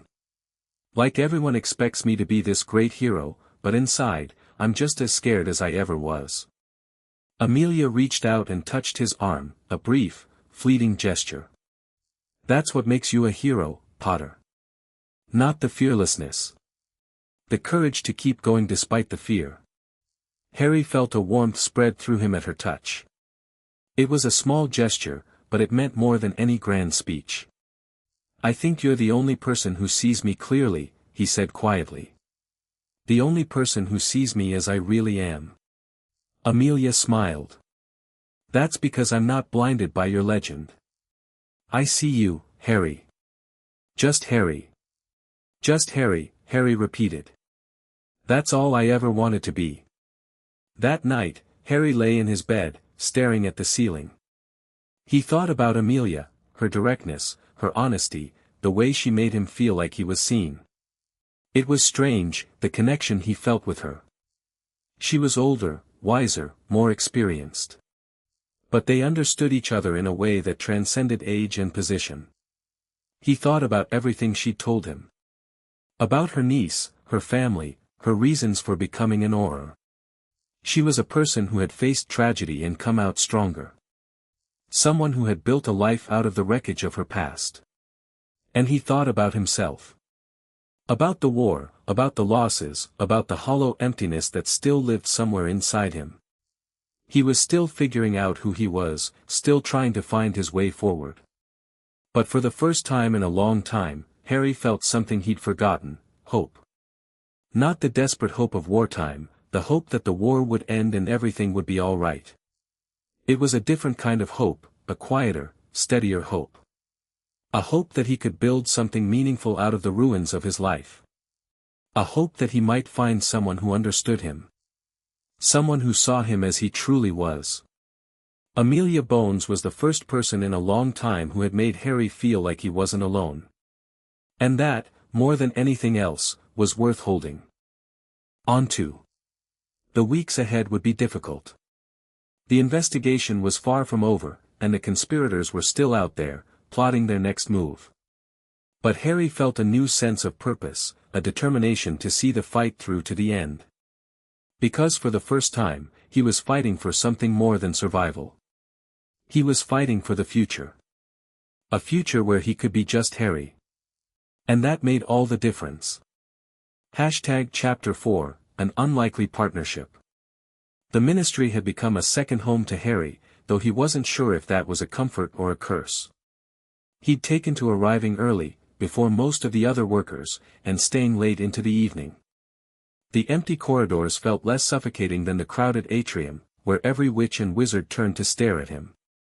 Alone, he could pretend he was just another ministry employee, another cog in the vast machine of magical government. Amelia was usually there too, her office light burning like a beacon in the darkness of the Department of Magical Law Enforcement. Harry found himself gravitating toward it more and more, drawn by the simple comfort of her presence. "Potter," she said without looking up as he entered her office. "You're here early." "Couldn't sleep," Harry admitted. "Too much going on in my head." Amelia set down her quill and looked up at him. Her eyes were tired, but there was a sharpness to them that cut through his exhaustion. "Sit down. You look like you haven't slept in days." Harry took the chair across from her desk. "I've slept. Just not well." "The dreams?" Harry blinked. "How did you know?" "Because I have them too." Amelia's voice was flat, matter of fact. "The war doesn't end just because it's over. The dead don't stop visiting you just because you've moved on." Harry nodded slowly. He hadn't expected her to understand, but of course she did. She'd lost people too. She knew what it was like to carry the weight of the dead. "The conspirators," Harry said, changing the subject. "Any new leads?" Amelia's expression shifted, becoming more focused. "We've identified the Portkeys' destination. Or at least, we think we have." Harry leaned forward. "Where?" "A warehouse in Nocturne Alley. It's owned by a shell corporation that traces back to the Malfoy family." Harry's blood ran cold. "Malfoy? Lucius is in Azkaban. He can't be behind this." "Lucius is in Azkaban," Amelia agreed. "But his son is not. And the Malfoy family still has significant resources and connections." Harry shook his head. "Draco wouldn't, I mean, he was a Death Eater, but he didn't want to be. He was forced into it. He's not like his father." Amelia studied him with an unreadable expression.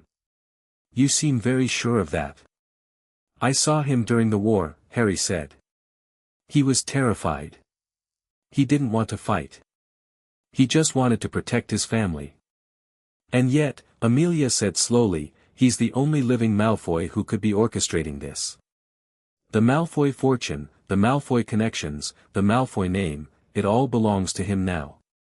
Harry opened his mouth to argue, then closed it. He hated to admit it, but Amelia had a point. Draco had been a Death Eater. He'd let Death Eaters into Hogwarts. He'd been part of the system that had almost destroyed everything.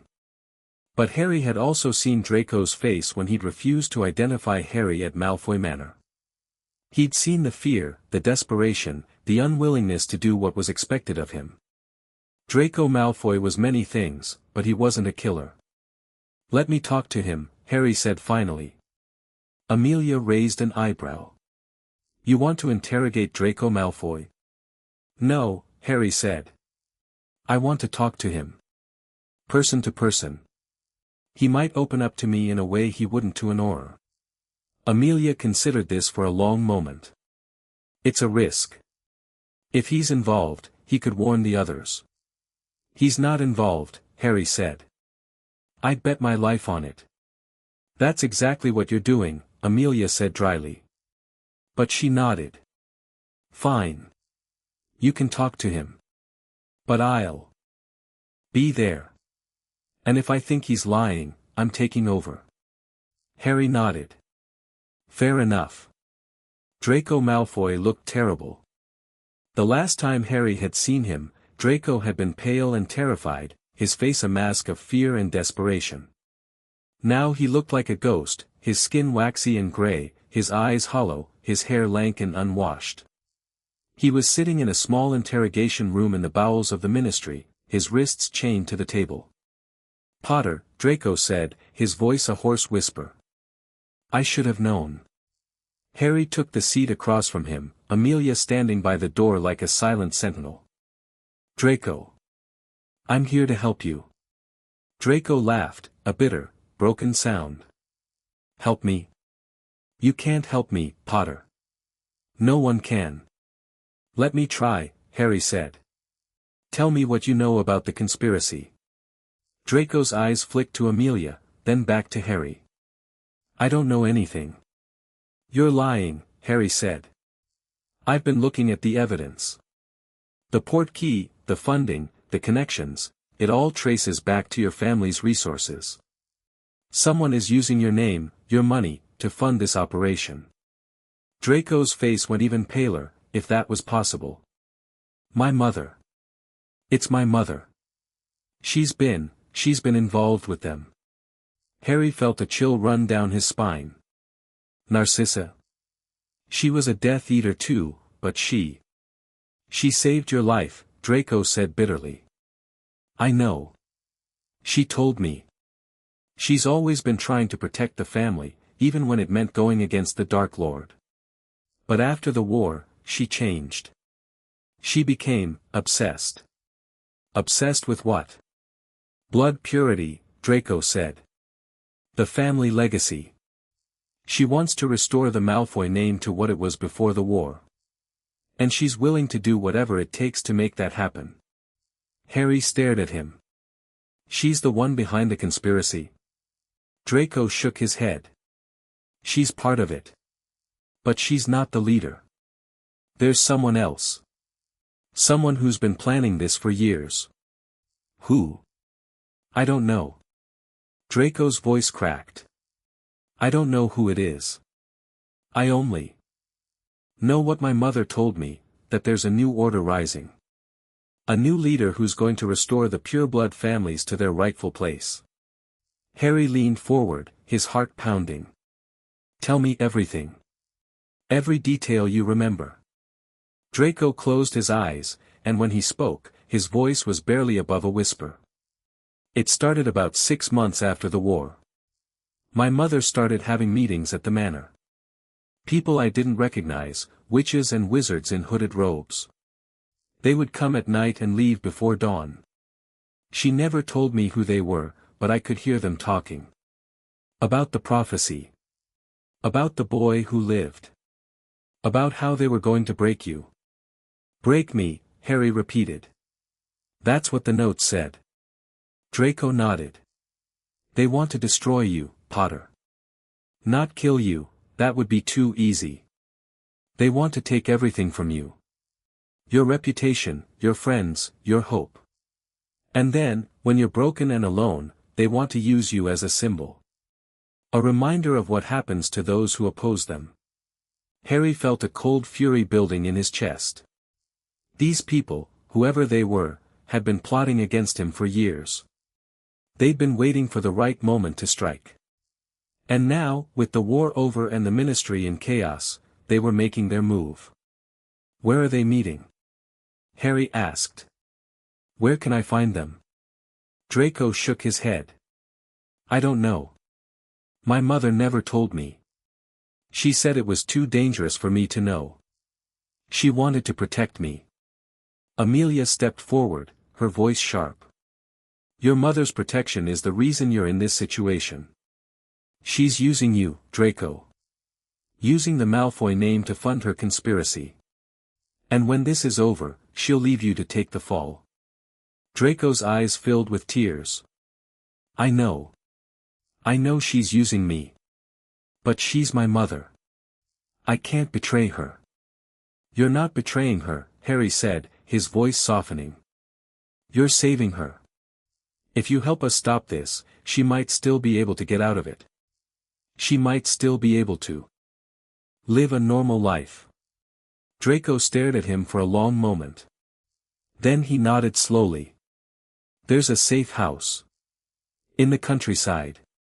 I don't know exactly where, but I know how to get there. My mother gave me a portkey. She said I could use it if I ever needed to escape. Harry's heart leaped. Where is it? Draco reached into his pocket and pulled out a small silver coin. This is it. It's designed to take me to the safe house. But I've never used it. Harry took the coin, examining it carefully. It was a simple thing, unremarkable, easily overlooked. But Harry could feel the hum of magic beneath its surface, the power of a portkey waiting to be activated. Thank you, Draco, Harry said. You've done the right thing. Draco shook his head. I've done what I had to do.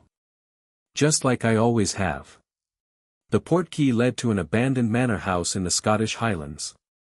Harry and Amelia appeared in a dusty drawing room, their wands raised, their senses on high alert. The room was empty, but there were signs of recent occupation, a cold fire in the grate, a half-empty bottle of wine on the mantelpiece, a stack of papers on a writing desk. Search the house, Amelia ordered. Stay together. No splitting up. Harry moved through the manor with quiet precision, his wand sweeping every shadow. The rooms were empty, but they were filled with evidence of the conspiracy, letters, maps, plans for attacks on ministry officials. It was a treasure trove of information. This is it, Harry said, his voice tight. This is their headquarters. Amelia nodded, her expression grim. We need to secure everything. Evidence, documents, anything we can use against them. They worked in silence, gathering the papers into a magical satchel that Amelia had brought. Harry's heart was pounding with adrenaline, his mind racing with the implications of what they'd found. And then he saw it. A photograph, propped up on the writing desk. It showed a group of witches and wizards standing in front of the manor, familiar faces, all of them. Harry recognized several ministry officials, a few wealthy purebloods, and one face that made his blood run cold. Kingsley Shacklebolt. Harry stared at the photograph, his mind refusing to process what he was seeing. Kingsley. The Minister for Magic. The man who had asked for his help, who had trusted him, who had promised to rebuild the wizarding world. Kingsley was one of them. Amelia, Harry said, his voice barely a whisper. You need to see this. Amelia crossed to where he was standing, her eyes widening as she saw the photograph. That's impossible. Kingsley wouldn't. He's in the photograph, Harry said. He's with them. He's one of them. Amelia was silent for a long moment. Then she said, Are you sure? It could be a trick, a glamour or a disguise to make us suspect the wrong person. Harry shook his head. It's him. Look at his eyes, his hands, the way he's standing. It's him. Amelia studied the photograph, her expression unreadable. If Kingsley is involved, everything changes.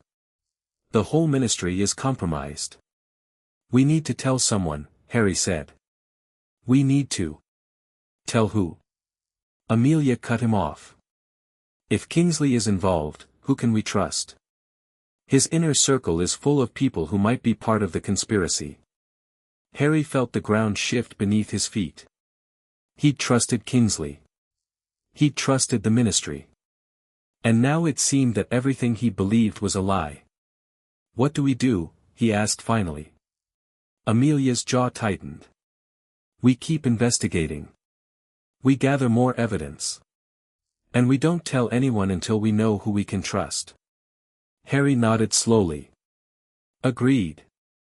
But even as they continued their search, Harry felt a cold dread settling in his stomach. The war was over, but the battle for the future of the wizarding world had just begun. And the enemy was closer than he'd ever imagined. The evidence from the safe house painted a damning picture. Over the following days, Harry and Amelia pored over the documents they'd recovered, piecing together the conspiracy's network. It was vast and deep, stretching into every corner of the ministry. Kingsley wasn't just involved, he was one of the leaders. Why? Harry asked one evening, his voice full of bewilderment. Why would Kingsley do this? He fought against Voldemort. He helped us win the war. Amelia shook her head slowly. People change, Potter. Power changes people. And Kingsley was always a politician first. Maybe he saw an opportunity to consolidate his power, to remake the ministry in his image. But this, Harry gestured at the evidence spread across the table. This is everything we fought against. Blood purity, control, fear. This is what Voldemort wanted. Voldemort wanted power, Amelia corrected. Kingsley wants control. It's not the same thing. Harry shook his head in disbelief. He'd trusted Kingsley. He'd believed in the reforms, in the promises of change.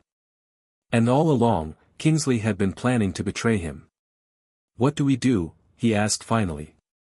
We can't just sit back and let him destroy everything we've built. Amelia met his eyes, her expression fierce. We fight. We gather more evidence. We expose him. And we do it before he has a chance to destroy us. Harry nodded slowly. Together. Amelia smiled, a brief, fierce expression. Together. The next few weeks were a whirlwind of activity. Harry and Amelia worked tirelessly, gathering evidence, building their case against the conspiracy. They worked in secret, telling no one of their discovery. Every night, Harry went home exhausted, his mind churning with the weight of what he'd learned. But through it all, something was changing between them. The partnership that had begun as a professional arrangement was becoming something more. Harry found himself looking forward to their meetings, not just for the work, but for the company. Amelia's dry wit, her sharp intelligence, her unwavering determination, they were qualities Harry admired more and more. You're a good man, Harry, Amelia said one evening. They were in her office, reviewing evidence, and Harry had just made a particularly insightful observation. Harry felt warmth spread through him at the words. I'm just trying to do what's right. That's what makes you a good man, Amelia said. Not the heroics, not the fame. The simple determination to do what's right, even when it's hard. Harry smiled, a genuine smile that reached his eyes. You're the only person who's ever said that to me. Then everyone else is blind, Amelia said simply. They worked in comfortable silence for a while, the weight of their discovery settling between them. But beneath the weight, there was something else, a connection that was growing stronger with each passing day. Amelia, Harry said finally. Can I ask you something personal? Amelia looked up, her expression guarded. That depends on what it is. What made you become an Auror? What made you dedicate your life to justice? Amelia was silent for a long moment. Then she said, when I was a child, I saw something terrible. A family that was attacked by Death Eaters. They were killed, all of them, including the children. And the Aurors who responded didn't do anything to help. They just watched. Harry felt his stomach churn. That's awful. It was, Amelia said. And it made me realize that the system was broken. That if people like me didn't step up, nothing would change. So I did. I stepped up. Harry nodded slowly. He understood that drive, the need to make things right, to fight against the darkness that threatened to consume everything. You're a remarkable person, Harry said quietly. Amelia met his eyes, and for a moment, something passed between them, a connection that transcended the professional. It was a moment of shared understanding, of mutual respect. Thank you, Harry, she said. That means more than you know. The turning point came 3 weeks later. Harry was in Amelia's office when the word came, the conspirators had made their move. Kingsley had called an emergency meeting to address the threat to the ministry. But Harry knew the truth. Kingsley was using the meeting to consolidate his power, to eliminate anyone who might stand against him. We have to stop him, Harry said. We have to expose him before it's too late. Amelia nodded, her expression grim. We have the evidence.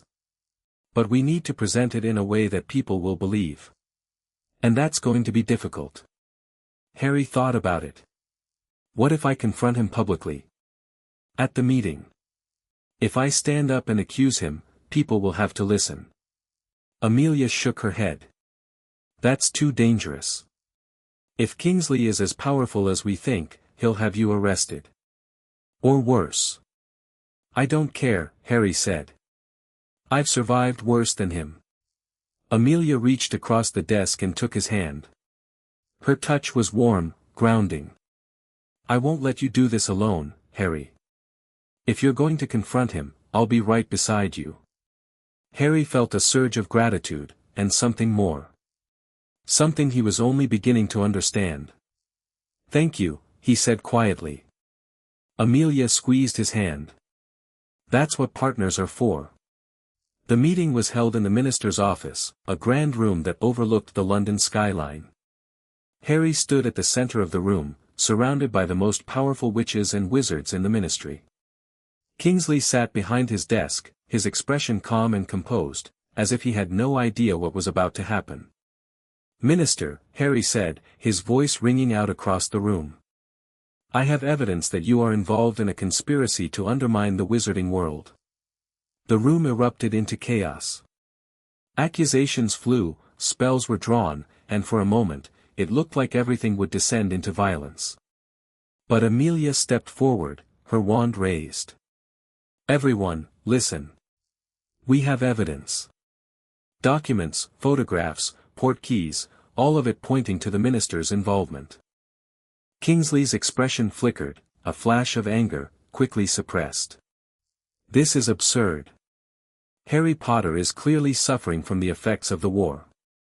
He's been through a great deal of trauma. We should not take his accusations seriously. I'm not suffering from anything, Harry said. I'm telling the truth. And I have the proof to back it up. He pulled the evidence from his satchel, spreading it across Kingsley's desk. The documents, the photographs, the plans for attacks, all of it laid bare for everyone to see. The room fell silent as the evidence was examined. Harry watched as the faces of the assembled officials shifted from disbelief to outrage to horror. Kingsley, one of the Aurors said, his voice barely a whisper. Is this true? Kingsley's face twisted with fury. This is a lie. Potter is trying to destroy me.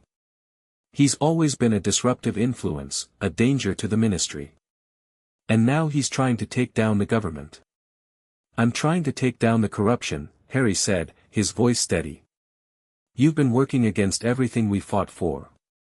You've been planning to destroy the wizarding world from the inside. Kingsley rose from his desk, his wand in his hand. You have no idea what you're talking about, Potter. The reforms I've implemented, the changes I've made, they're for the good of everyone. They're for the good of you, Harry shot back. You're no better than Voldemort. You just wear a different mask. The words hit their mark. Kingsley's composure cracked, and for a moment, Harry saw the true face beneath, the anger, the ambition, the desperation. Arrest him, Kingsley ordered, his voice shaking. Arrest him for treason. But no one moved. The officials stood frozen, their eyes moving between Kingsley and Harry. You've lost, Harry said quietly. Your power is gone. And you have no one to blame but yourself. Kingsley stared at him, his face a mask of hatred. This isn't over, Potter. You think you've won, but you haven't. There are others. Others who will stop you. I'll deal with them when they come, Harry said. Just like I dealt with you. The aftermath of the confrontation was chaos. Kingsley was arrested, his conspiracy exposed for all to see. The ministry was thrown into turmoil, as investigations were launched into everyone who might have been involved. Harry found himself at the center of it all, his reputation even more legendary than before.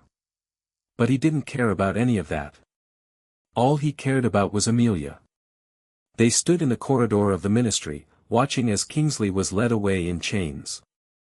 The weight of the past few weeks had lifted, but there was something else now, something that Harry was finally ready to acknowledge.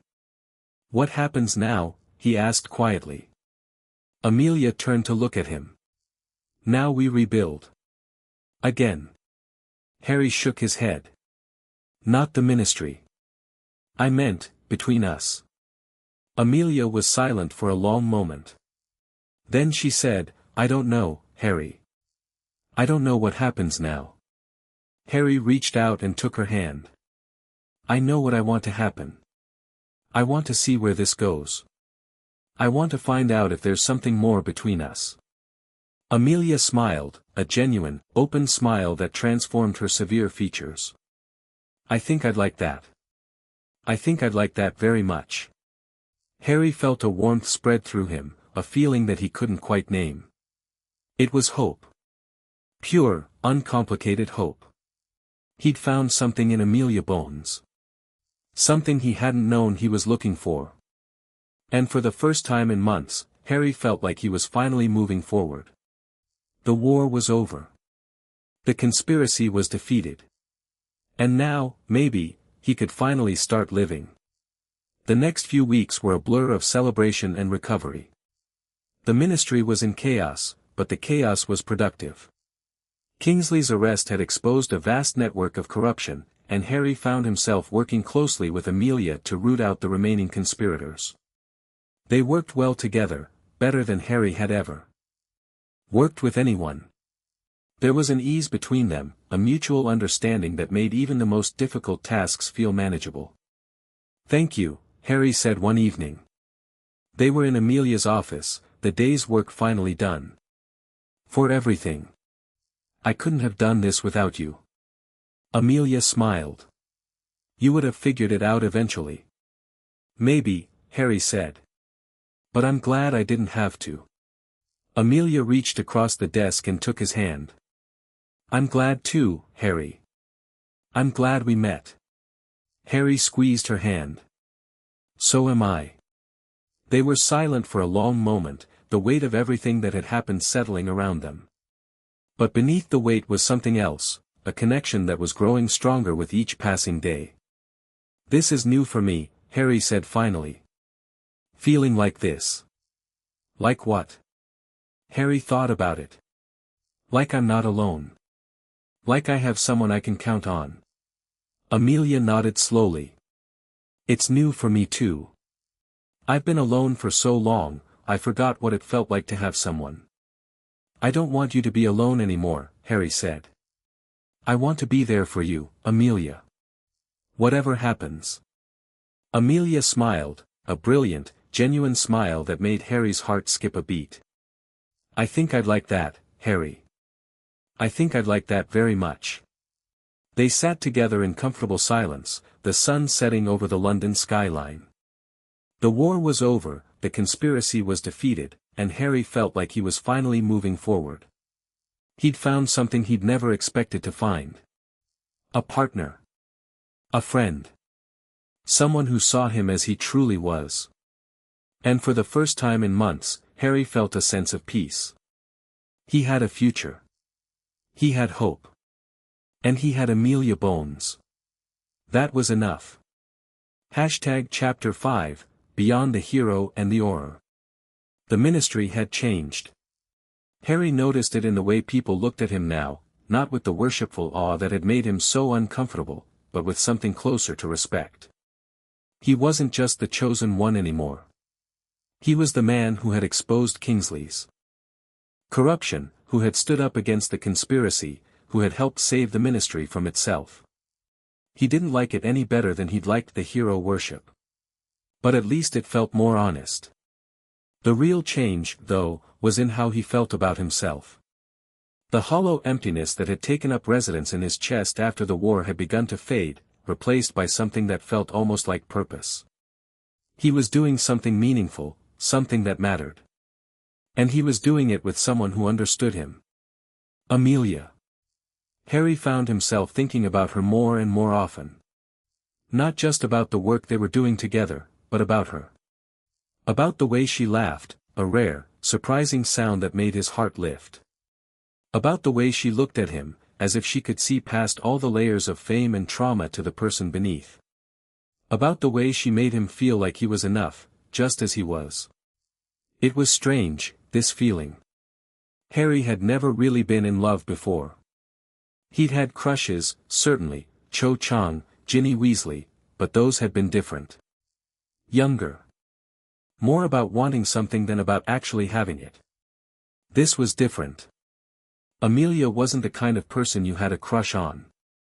She was too solid, too real. She was the kind of person you built a life with. And Harry was beginning to realize, slowly and painfully, that he wanted to build a life with her. But he didn't know if she felt the same way. She was older, more experienced, more settled in her life. She might not want a relationship with someone who was still figuring out who he was. Harry pushed the thoughts away. There was work to do. The investigation into Kingsley's network was ongoing, and Harry and Amelia had been assigned to lead the effort to root out the remaining conspirators. It was exhausting work, but it was also deeply satisfying. Every time they uncovered another piece of the puzzle, another person who had been working against the new ministry, Harry felt a sense of justice. Being served. Potter, Amelia said one afternoon, breaking into his thoughts. You're staring off into space again. Harry blinked, realizing that he'd been lost in thought while staring at a document. Sorry. I was just thinking. About what?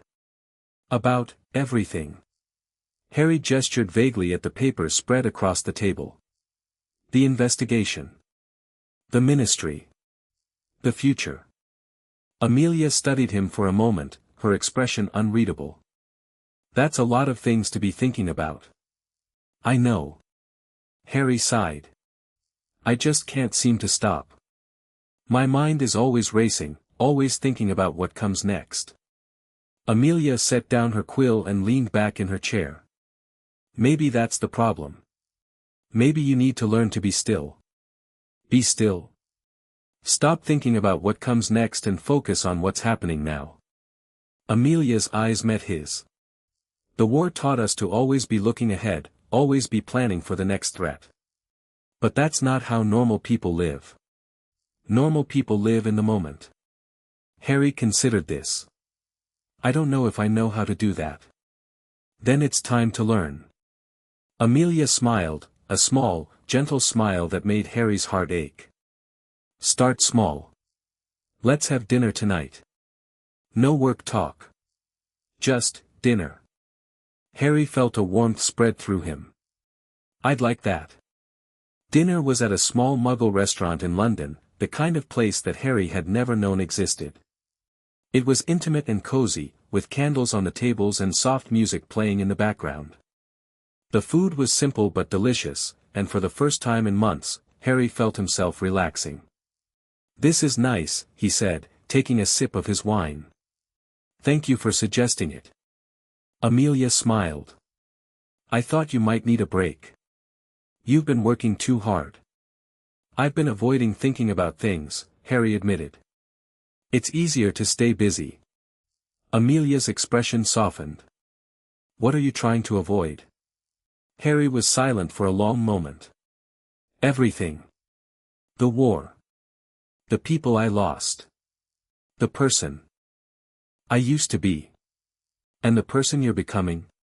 Harry looked up, surprised by the question. "I don't know who I'm becoming. That's the problem." Amelia reached across the table and took his hand. "You're becoming someone who survived. Someone who's learning to live after everything that happened. That's not something to be ashamed of." Harry felt a lump in his throat. "You always know what to say." "I've had a lot of practice," Amelia said dryly. "Years of dealing with traumatized horrors. You're not as unique as you think, Potter." Harry laughed, a genuine laugh that surprised him. "That's probably the kindest thing anyone's ever said to me." Amelia squeezed his hand. "I try." They ate in comfortable silence for a while, the weight of everything that had happened settling between them like a familiar presence. But it wasn't a heavy weight anymore. It was something they shared, something that made them stronger. "Tell me about your childhood," Harry said finally. "I told you about mine. Now it's your turn." Amelia's expression flickered, but she nodded. "I grew up in a small wizarding village in the north. My family was old, but not wealthy. We had a small cottage and a few acres of land. My father was a healer, my mother a homemaker." "That sounds nice," Harry said. "It was," Amelia said. "For a while. But then my mother died when I was 12. Heart failure, they said. But I think she just gave up. She was never really happy after my sister died." Harry felt a pang of sympathy. "Your sister?" "Sarah. She was 5 years older than me. She died in a magical accident when I was 8. She was trying to apparate for the first time, and she splinched herself. By the time the healers arrived, it was too late." Harry shook his head slowly. "I'm sorry. That must have been terrible." Amelia nodded. "It was. But it also made me who I am. It taught me that life is fragile, that you have to fight for what you believe in. Because if you don't, you might lose it." Harry understood that feeling better than he wanted to admit. He'd lost so many people, his parents, Sirius, Remus, Tonks, Fred. Each loss had carved a piece out of him, leaving a hole that nothing could fill. "I feel like I've been fighting my whole life," Harry said quietly. "And now that the war is over, I don't know how to stop." "Maybe you don't have to stop," Amelia said. "Maybe you just have to change what you're fighting for." Harry looked at her, his heart pounding. "What should I be fighting for?" Amelia met his eyes, and for a moment, the world seemed to stop. "Fight for happiness, Harry. Fight for peace. Fight for a future where you can wake up in the morning and not feel like you have to save the world." Harry felt tears prick at his eyes. "I don't know if I know how to do that." Amelia squeezed his hand. "Then I'll teach you." After dinner, they walked through the streets of London, the city lights reflecting off the damp pavement. It was a cold night, but Harry barely noticed. He was too focused on the woman beside him, on the way she made him feel like he was finally, truly alive. "I think you're the first person who's ever seen me as I really am," Harry said quietly. "Not the chosen one. Just Harry." Amelia smiled. "That's all I've ever seen." Harry stopped walking, turning to face her. "Amelia, He didn't finish the sentence. Before he could say the words that were building in his chest, Amelia reached up and kissed him. It was a gentle kiss, soft and warm, and Harry felt his heart stop. For a moment, the world disappeared. There was only Amelia, only the feeling of her lips against his. When she pulled away, her eyes were shining. "I've been wanting to do that for weeks," she admitted. Harry laughed, a sound of pure joy. "I've been wanting you to do that for weeks." Amelia smiled, and Harry felt a warmth spread through him that had nothing to do with the temperature. He felt alive. Whole. Like he was finally, truly living. "Harry," Amelia said, her voice serious. "This is complicated. We're both in difficult positions, and there are people who won't approve." "I don't care about any of that," Harry said. "All I care about is you." Amelia shook her head slowly. "You should care. You're the chosen one. Your reputation matters." "My reputation is a lie," Harry said fiercely. "I'm not the chosen one. I'm just a man who's trying to find his way forward. And I want to find that way with you." Amelia stared at him for a long moment. Then she nodded. "Okay. Okay." Harry pulled her into another kiss, this one deeper, more urgent. And in that moment, he knew that whatever came next, he'd face it with Amelia by his side. The next few weeks were a revelation. Harry had never been in a real relationship before. His time with Ginny had been brief, interrupted by the war. His feelings for Cho had been complicated, tangled up with grief and confusion. But this was different. This was real. Amelia was everything he'd never known he wanted. She was strong and independent, but she was also kind. She pushed him to be better, but she also accepted him as he was. She made him feel seen in a way he'd never felt before. And for the first time in his life, Harry felt like he could be vulnerable. He could admit his fears, his doubts, his insecurities. And Amelia wouldn't judge him. She'd just listen. "Thank you," he said one evening. They were in her flat, curled up on the sofa with a bottle of wine between them. "For everything."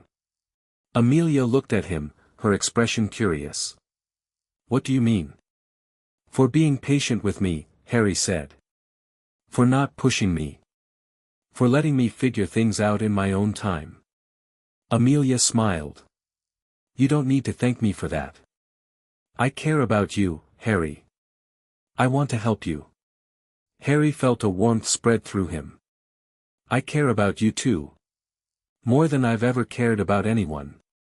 Amelia reached up and touched his face. "I know. And I feel the same way." They sat in comfortable silence, the weight of their shared history settling around them. But it wasn't a heavy weight anymore. It was something they carried together. "What's your favorite memory?" Amelia asked suddenly. Harry thought about it. "The first time I saw Hogwarts. I'd just come from the Dursleys' house, and I'd never seen anything like it. It was magical. Literally." Amelia laughed. "That's a good memory. What's yours?" Harry asked. Amelia was silent for a long moment. "The day I made Auror," she said finally. "I'd worked so hard for it, and when I finally got the badge, it felt like everything I'd been through was worth it." Harry nodded slowly. "I know that feeling. The first time I played Quidditch. The first time I cast a Patronus. All those moments when I felt like I was finally becoming the person I was supposed to be." Amelia studied him for a long moment. "You've been through so much, Harry. But you're still here. Still fighting." "I'm not fighting anymore," Harry said. "I'm living."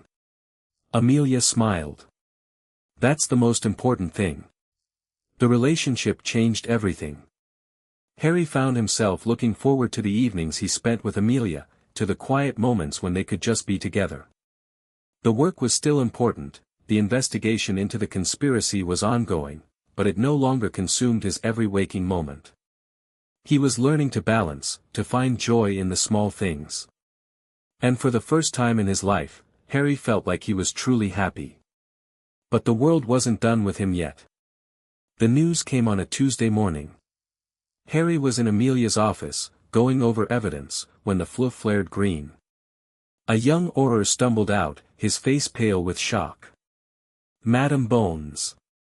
We've found something. It's worse than we thought." Amelia was on her feet in an instant. "What is it?" The Auror held out a piece of parchment, his hand trembling. "We were searching Kingsley's private study, and we found this. It's a list of names. All the people who were involved in the conspiracy." Amelia took the parchment, her eyes scanning the names. Harry watched her face go pale. "Harry," she said quietly. "You need to see this." Harry crossed to where she was standing, his heart pounding. He looked at the list, and felt the blood drain from his face. There, at the bottom of the list, was a name he'd never expected to see. Ginny Weasley. "What does this mean?" Harry asked, his voice shaking. "Why would Ginny be on this list?" Amelia's expression was grim. "It means she was involved. Whether she knew it or not." Harry shook his head violently. "That's impossible. Ginny wouldn't do that. She fought against Voldemort. She was in Dumbledore's army. She helped us win the war." "People change, Harry," Amelia said gently. "And Kingsley was very persuasive." "I don't believe it." Harry felt like the ground was falling away beneath his feet. "There has to be some mistake." Amelia was silent for a long moment. "I'll need to question her. We'll need to find out exactly what she knew." Harry nodded slowly, his mind reeling. Ginny. The woman he'd once loved, the woman he'd thought he could build a future with. Was it possible she'd been working against him all along? "I need to see her," Harry said finally. "I need to talk to her." Amelia studied him for a long moment. "Are you sure that's a good idea?" "No," Harry admitted. "But I need to do it anyway." Ginny was in the burrow when Harry arrived. She looked different from how he remembered, older, more tired. The war had changed her too, in ways that Harry hadn't fully appreciated. "Harry," she said, her voice guarded. "I heard you were coming." Harry stood in the doorway, his heart pounding. "Ginny. I need to ask you something." Ginny nodded, her expression wary. "I know what you're going to ask. And I can explain." "Explain what?" Harry demanded. "Explain why your name was on a list of conspirators." Ginny flinched. "I didn't know, Harry. I swear I didn't know." "Know what?" Ginny took a deep breath. "Kingsley approached me a few months after the war. He said he wanted to help rebuild the wizarding world, and he asked me to be part of his advisory council. I thought it was legitimate. I thought I was helping." "But you weren't," Harry said, his voice flat. "You were being used." Ginny nodded, tears in her eyes. "I figured it out about 3 weeks ago. I was going to come forward, I swear. But I was scared. I didn't know who to trust." Harry stared at her, his mind racing. He wanted to be angry, to lash out at her for her naivety. But he understood fear. He'd been afraid too, in his own way. "Did you tell anyone?" he asked finally. "No," Ginny admitted. "I didn't know who was part of the conspiracy. I didn't want to risk it." Harry nodded slowly. "You should have come to me. I would have helped you." Ginny looked up, her expression hopeful. "You're not angry?" "I'm disappointed," Harry said. "But I understand. I know what it's like to be afraid." Ginny reached out and touched his arm. "Thank you, Harry. I'm sorry I didn't tell you sooner." "Just be more careful in the future," Harry said. "Not everyone is who they seem." The conversation with Ginny left Harry shaken. He went back to the ministry, his mind churning with everything that had happened. Ginny had been manipulated, used by Kingsley without her knowledge. It could have happened to anyone. It could have happened to him. Amelia was waiting for him in her office, her expression carefully neutral. "How did it go?" she asked. Harry sank into the chair across from her desk. She didn't know. She was being used, just like the rest of us. Amelia nodded slowly. "That's what I thought. She's not the type to be part of a conspiracy." "No," Harry agreed. "She's not." They were silent for a long moment, the weight of everything that had happened settling around them. Harry felt a sudden, overwhelming need to be close to Amelia, to feel her presence beside him. "I'm glad I have you," he said quietly. "I don't know what I'd do without you."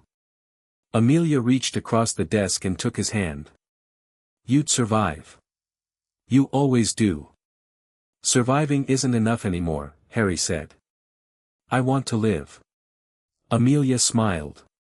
"Then let's live." The investigation continued, but something had shifted between them. Harry found himself opening up to Amelia in ways he'd never opened up to anyone. He told her about his childhood, about the Dursleys, about the years of loneliness and isolation. He told her about the war, about the people he'd lost, about the weight of guilt that still pressed down on him. Amelia listened, never judging, never interrupting. And when he was done, she simply said, "You've been carrying a lot, Harry." "I know," Harry said. "But I don't want to carry it alone anymore." Amelia reached out and pulled him into a hug. It was a simple gesture, but it meant everything. "You don't have to," she said. "You'll never have to carry anything alone again." Harry pulled back, his eyes shining with unshed tears. "I love you, Amelia." It was the first time he'd said the words aloud, and they felt right. They felt true. Amelia smiled, a brilliant, genuine smile that made his heart skip a beat. "I love you too, Harry." And in that moment, Harry knew that everything was going to be okay. The war was over, the conspiracy was being dismantled, and he had someone who loved him for who he truly was. For the first time in his life, Harry felt at peace. The weeks that followed were the best of Harry's life. He and Amelia worked together during the day, their partnership stronger than ever. And at night, they spent time together, building a relationship that was based on honesty and trust. Harry learned things about Amelia that surprised him. She had a wicked sense of humor, a love for old Muggle films, and a deep and abiding passion for justice. She was the most remarkable person he'd ever met, and he couldn't believe how lucky he was. "Thank you," Harry said one evening. They were in Amelia's flat, watching the sunset through the window. "For everything." Amelia looked at him, her expression curious. "What do you mean?" "For being patient with me," Harry said. "For not pushing me. For letting me figure things out in my own time." Amelia smiled. "You're worth the wait, Harry." Harry felt a warmth spread through him. "I never thought I'd find someone like you. Someone who sees me as I really am." Amelia reached up and touched his face. "I see you, Harry. All of you.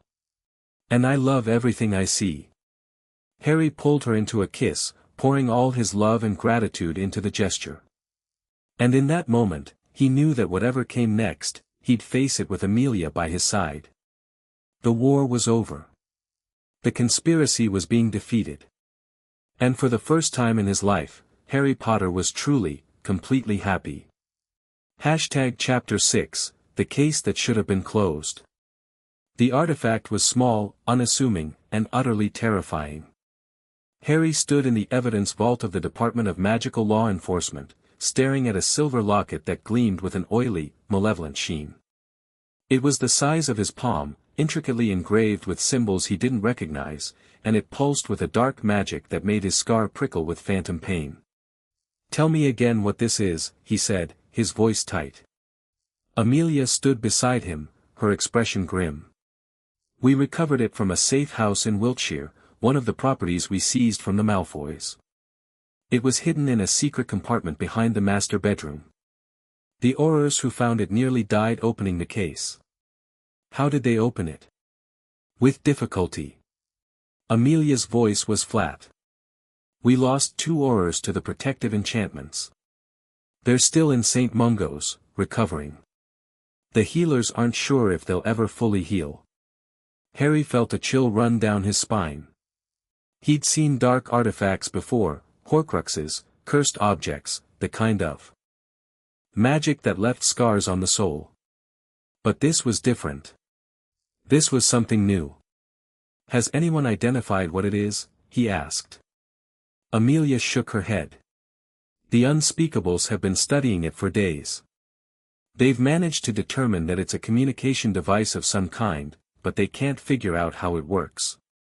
The magic is unusual. It doesn't fit any known classification. Harry leaned closer, studying the locket's intricate engravings. It reminds me of something. Of what? Harry frowned, trying to place the memory. The locket we found in the cave. The Horcrux. It had a similar feel to it, this sense of malevolence. Like it was alive. Amelia's eyes widened.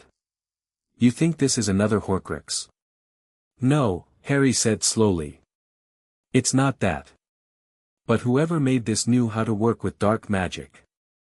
They knew the old spells, the ones that Voldemort used. Amelia was silent for a long moment. That's not good news.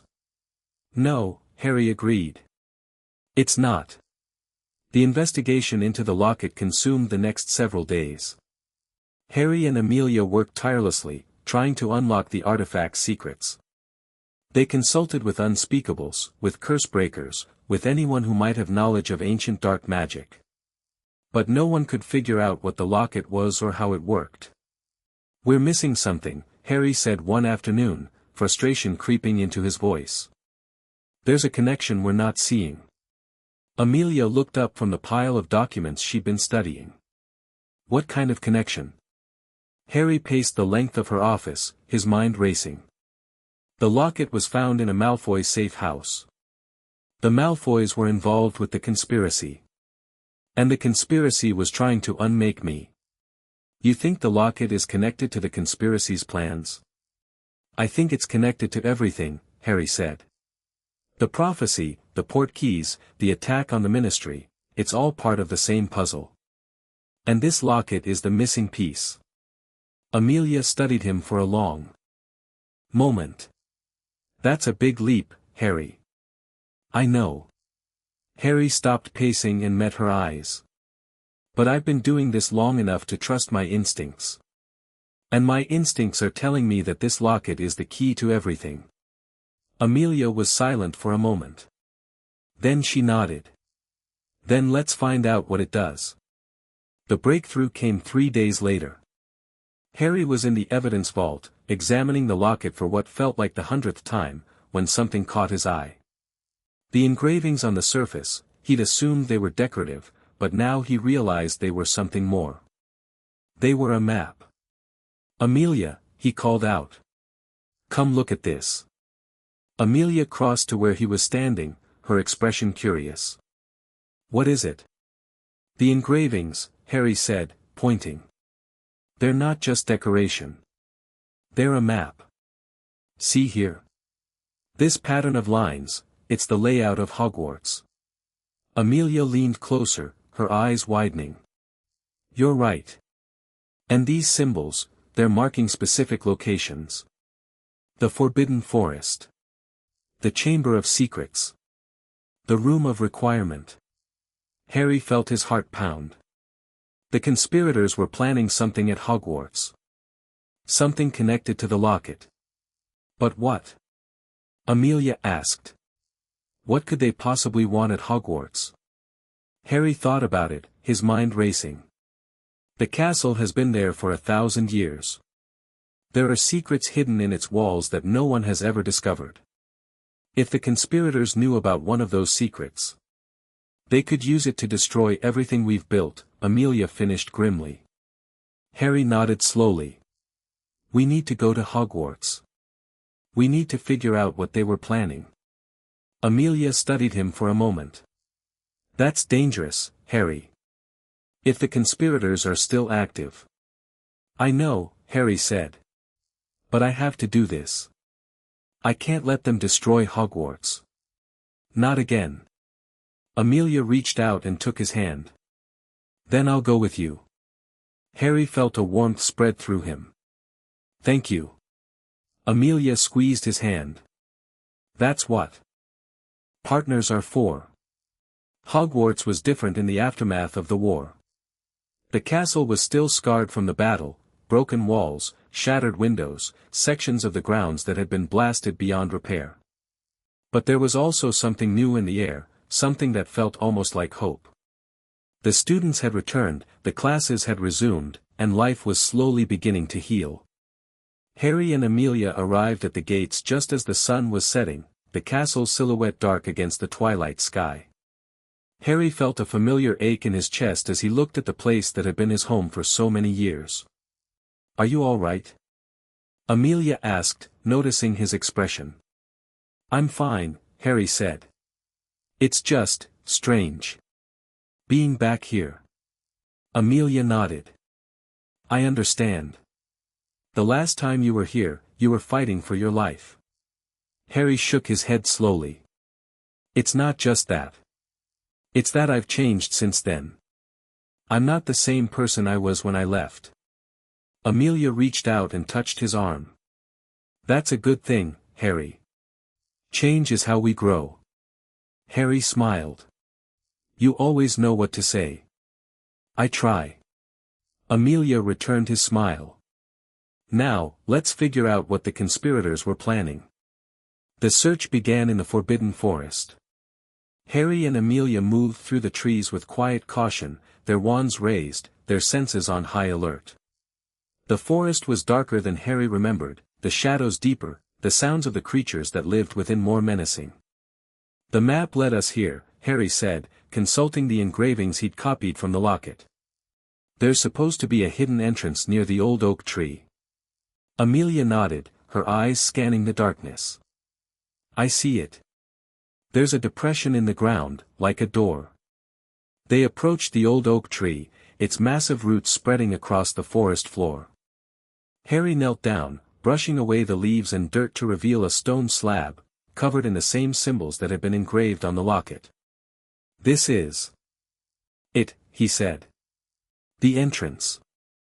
Amelia knelt beside him, her expression intent. How do we open it?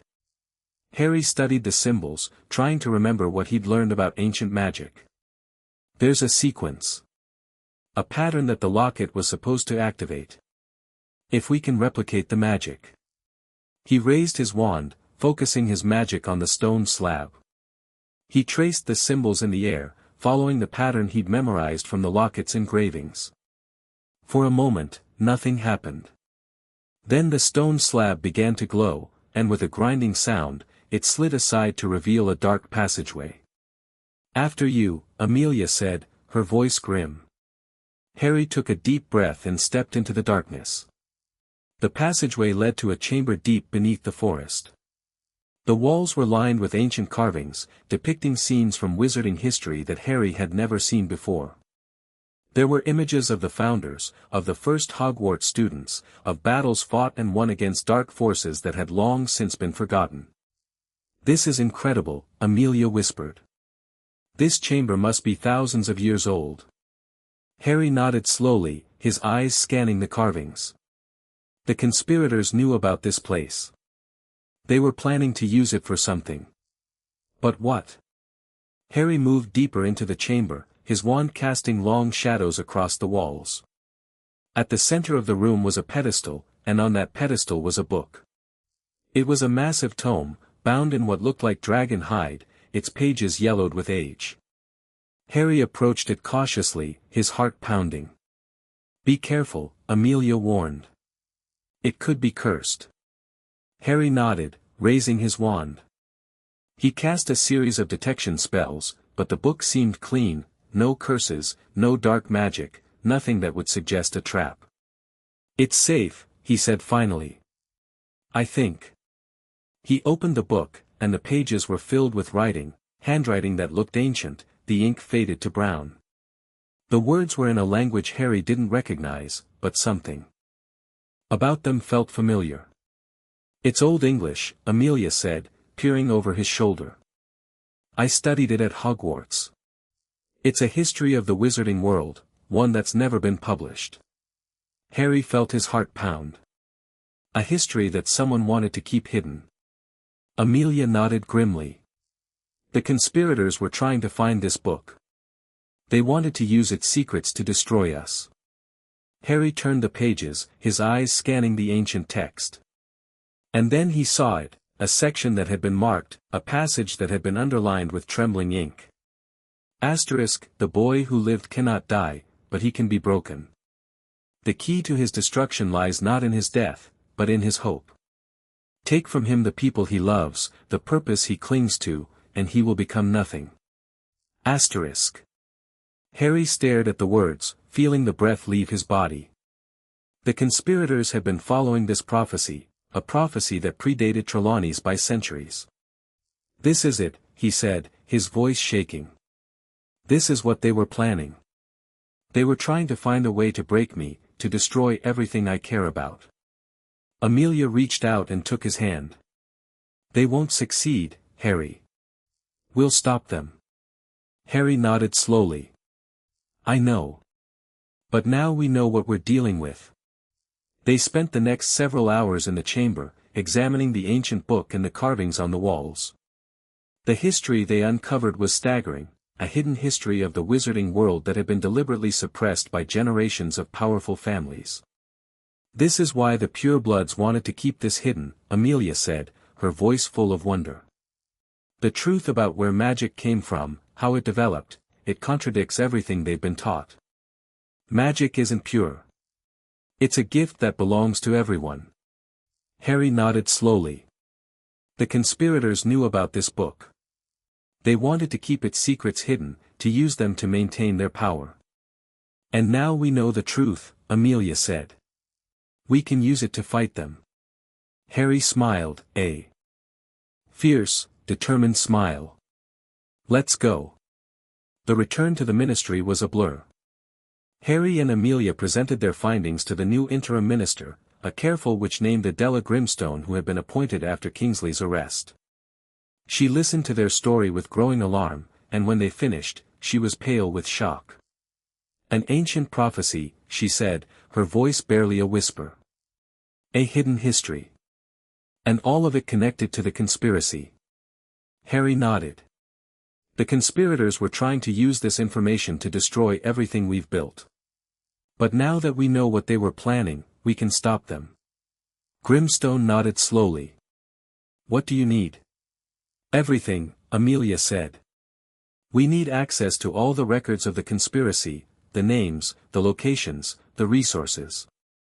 We need to find everyone who was involved and bring them to justice. Grimstone's expression hardened. You'll have whatever you need. Find these people, Potter. Bones. Bring them down. Harry felt a surge of determination. We will. The investigation that followed was the most intense of Harry's life. He and Amelia worked around the clock, following leads, interviewing suspects, piecing together the network of the conspiracy. Every day brought new discoveries, new connections, new names to add to the list. But through it all, Harry felt something he hadn't felt in years, hope. Not the desperate hope of wartime, but a steady, quiet confidence that the future was worth fighting for. We're getting close, he said one evening. He was in Amelia's office, reviewing the latest evidence. I can feel it. Amelia nodded, her expression tired but determined. We've identified most of the key players. A few are still at large, but we'll find them. Harry looked at her, a sudden wave of affection washing over him. Thank you, Amelia. For everything. Amelia smiled. You don't have to thank me, Harry. I'm doing this because I believe in it. I know, Harry said. That's what makes you so remarkable. Amelia reached across the desk and took his hand. You're not so bad yourself, Potter. Harry laughed, a genuine laugh that surprised him. I love you, you know. Amelia squeezed his hand. I love you too. The final breakthrough came 3 weeks later. Harry was going through the records of the Malfoy family, searching for any connection to the ancient prophecy, when he found it. A letter, hidden in a secret compartment in Lucius Malfoy's old office, addressed to Narcissa. My dearest Chissa, the letter read. Asterisk, I have found the key to everything. The prophecy that was hidden, the secret that the founders wanted to keep buried. It's all here, in the book beneath the forest. When we have it, we can finally achieve what the Dark Lord could not.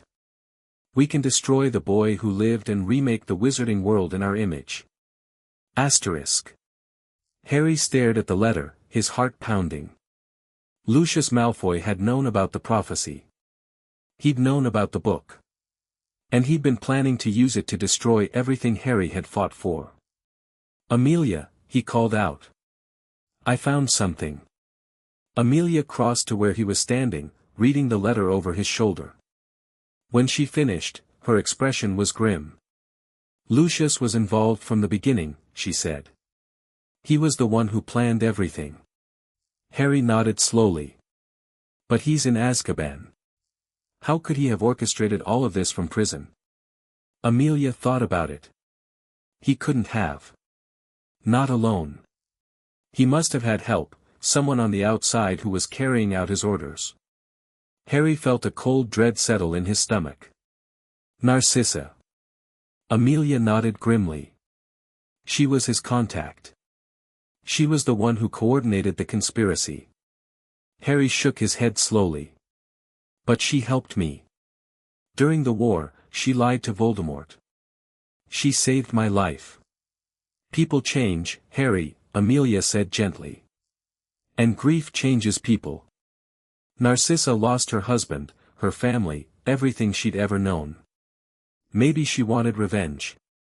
Maybe she wanted to restore what she'd lost.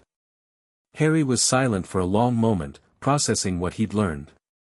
Narcissa Malfoy had helped him during the war. She'd been the reason he'd survived. But now, she was working against him, trying to destroy everything he'd fought for. What do we do? He asked finally. Amelia met his eyes, her expression fierce. We find her. And we bring her to justice. Harry nodded slowly. Together. Amelia smiled. Together. The hunt for Narcissa Malfoy was the most difficult of Harry's life. She was clever, resourceful, and she knew the wizarding world better than almost anyone. Every time Harry and Amelia got close, she slipped away, leaving behind only the echoes of her presence. But Harry was determined. He'd come too far to give up now. We're going to find her, he told Amelia one evening. I promise. Amelia nodded, her expression tired but resolute. I know we will. But we have to be careful. Narcissa is desperate, and desperate people do desperate things. Harry thought about it. Maybe that's what we need. Maybe we need to give her something to be desperate about. Amelia raised an eyebrow. What do you mean? We know her weakness, Harry said. Draco.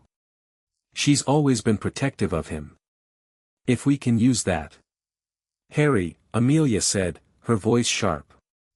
I don't like where this is going. I'm not suggesting we use Draco as bait, Harry said quickly. But we can let Narcissa think he's in danger. Draw her out. Amelia was silent for a long moment. It's risky. I know, Harry said. But it might be our only chance. Amelia studied him for a long moment. Then she nodded. Fine. But we do it my way. We have Aurors stationed everywhere, and we don't take any unnecessary risks. Harry nodded. Agreed. The trap was set. Harry stood in the middle of the Malfoy Manor's great hall, the place where he'd once faced Voldemort. The room was empty now, stripped of its furnishings and its dark history. But Harry could still feel the echoes of what had happened here, the fear, the desperation, the narrow escape. Draco was with him, his face pale with fear. Are you sure about this? I'm sure, Harry said. Your mother will come. She'll do anything to protect you. Draco nodded slowly. I know. That's what I'm afraid of. The minutes ticked by, and Harry felt his heart pounding with anticipation. And then, just as the sun was setting, Narcissa appeared. She looked different from how Harry remembered, older, more gaunt, her eyes burning with a feverish intensity. But there was also something else in her gaze, something that looked almost like sorrow. Draco, she said, her voice soft. You're safe. Draco shook his head. No, Mother. I'm not safe. I'm with the people who are going to stop you. Narcissa's expression flickered, surprise, then anger, then something that looked almost like relief. You've turned against me. I've turned against your lies, Draco said. The conspiracy, the plans, the revenge, it's all over. You need to stop. Narcissa laughed, a bitter, broken sound. Stop. I can't stop, Draco. I've come too far. I've sacrificed too much. It doesn't have to be this way, Harry said, stepping forward. You can still choose a different path. Narcissa's eyes met his, and for a moment, Harry saw the woman who had saved his life. The woman who had looked at him and seen not the chosen one, but a frightened boy trying to survive. You don't understand, Narcissa said, her voice trembling. You don't know what it's like to lose everything. To have nothing left but the hope of revenge. Harry shook his head slowly. I know exactly what that's like. I've lost everyone I've ever loved. I've been consumed by the need for revenge. But it doesn't help, Narcissa. It only makes the pain worse. Narcissa stared at him, tears streaming down her face. I can't stop. I can't.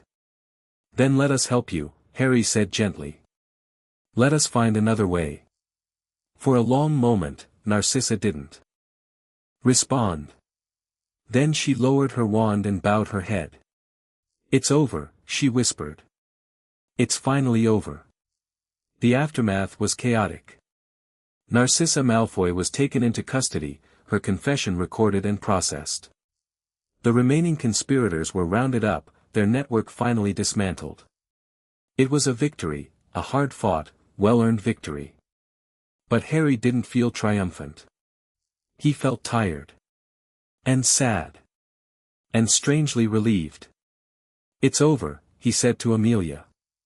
They were standing in the ministry atrium, watching as the last of the conspirators were led away. It's finally over. Amelia nodded, her expression thoughtful. It is. But there's still work to do. Harry smiled, a tired, genuine smile. There's always work to do. But for now, I'm just going to enjoy the moment. Amelia reached out and took his hand. That sounds like a good plan. Harry squeezed her hand, feeling a warmth spread through him. The case that should have been closed was finally over. And for the first time in months, Harry felt like he could finally breathe. The war was over. The conspiracy was defeated. And he had someone who loved him, someone who would stand beside him through whatever came next. Harry looked at Amelia, a feeling of peace washing over him. I'm ready for the future, he said quietly. With you. Amelia smiled. So am I, Harry. So am I. Chapter 7, Trust is more dangerous than magic. The attack came without warning. Harry was walking through the ministry atrium, his mind still half consumed with the details of the case against Narcissa Malfoy, when the world exploded into chaos. A searing blast of green light shot past his head, close enough to singe his hair, and he threw himself to the ground just as a second curse shattered the marble floor where he'd been standing. Potter. Amelia's voice cut through the pandemonium. He saw her across the atrium, her wand already raised, her eyes scanning the crowd for the attacker. Get down. Harry rolled behind a stone pillar, his heart pounding, his wand in his hand. The atrium had descended into panic, witches and wizards were screaming, running for cover, knocking each other over in their desperation to escape. Through the chaos, Harry caught a glimpse of a hooded figure on the balcony above, their wand pointed directly at him. "Stupefy!" Harry shouted, firing a spell toward the balcony. The figure dodged, disappearing behind a column, and Harry scrambled to his feet. "Amelia! They're on the balcony. I see them." Amelia was already moving, weaving through the panicked crowd with the grace of someone who had spent decades in combat. "I'll cut them off, you watch the exits." Harry didn't have time to argue. He spun around, his wand sweeping in a wide arc, looking for any sign of additional attackers. The atrium was in chaos, but he didn't see anyone else making a move. This was a single attacker, or at most a small group, trying to take him out in a public space. The figure on the balcony apparat with a sharp crack, reappearing at the base of the fountain. Harry saw the flash of a wand, felt the familiar tingle of dark magic building, and reacted on pure instinct. Protego. The shield charm erupted from his wand just as a killing curse slammed into it, the green light splashing against his shield like water against glass. Harry gritted his teeth, pouring power into the shield, feeling the strain of holding back such a powerful spell. "Who are you?" he shouted over the din. "What do you want?" The figure didn't answer. They raised their wand again, and Harry braced himself for another curse. But before they could cast, a red beam of light shot past Harry's shoulder and struck the figure square in the chest. They crumpled to the ground, unconscious. Harry turned to see Amelia striding toward him, her wand still raised, her face a mask of controlled fury. "Are you all right?" "I'm fine." Harry was breathing hard, his heart still racing. "Did you recognize them?" Amelia knelt beside the fallen figure, pulling back the hood to reveal a face Harry didn't recognize, a young wizard, perhaps mid-20s, with a Death Eater's dark mark branded on his forearm. One of the stragglers. Must have escaped the initial roundups. Harry stared at the unconscious wizard, his mind racing. He was trying to kill me.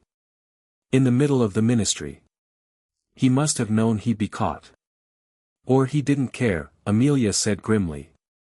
These people are fanatics. They've already lost everything, they have nothing left to lose. Harry felt a cold dread settle in his stomach.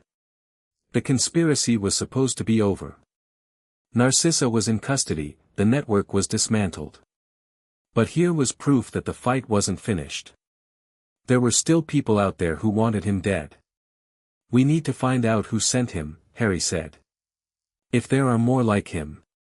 "There will be," Amelia said. "There always are. But we'll find them.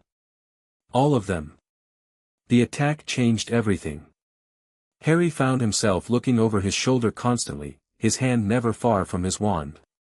The ministry had increased security, but it didn't feel like enough.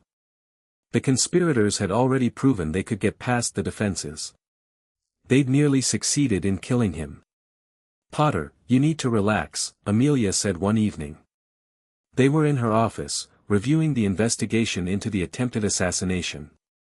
"You can't spend the rest of your life waiting for the next attack." "I'm not waiting," Harry said. "I'm preparing." "Preparing for what?" "For an enemy you can't predict." Amelia shook her head. "That's not preparing, Harry. That's exhausting yourself." Harry wanted to argue, but he knew she was right. He was exhausted. Every night he lay awake, listening for sounds in the darkness, every morning he woke with his hand already reaching for his wand. He was living like he was still in the war, still fighting for his life. "I can't help it," he admitted. "After everything that's happened, I can't. Just switch it off." Amelia reached across the desk and took his hand. "I know. I couldn't either, after the war. It took years before I could sleep through the night without dreaming of the dead." Harry looked at her, a sudden surge of gratitude washing over him. "How did you do it? How did you learn to trust again?" Amelia was silent for a long moment. "I didn't," she said finally. Not at first. I was like you, I pushed everyone away. I didn't let anyone get close, because I was afraid of losing them. Harry nodded slowly. He understood that fear all too well. He'd spent years pushing people away, trying to protect them from the danger that surrounded him. But I realized something, Amelia continued. Pushing people away didn't protect them. It just made me alone. And being alone is worse than any danger. Harry met her eyes, his heart pounding. I don't want to be alone anymore. Amelia smiled. You don't have to be. I'm here, Harry. And I'm not going anywhere. Harry felt a warmth spread through him. I don't know what I'd do without you. You'd survive, Amelia said. You always do. But you don't have to survive alone. Not anymore. A week after the attack, Harry received a letter that made his blood run cold. It was addressed to him at the ministry, the handwriting familiar, spiky and urgent, the same hand that had written the notes in the Department of Mysteries. Harry's hands trembled as he opened it, the parchment crackling in his grip. Potter, the letter read. You think you've won, but you haven't. The conspiracy was just the beginning. There are others, more powerful than you can imagine, who are working to bring you down. You can't protect the ones you love, Potter. You can't protect Amelia. Harry stared at the words, feeling the blood drain from his face. The letter wasn't just a threat, it was a promise. They were coming after Amelia. Amelia, he said, his voice shaking.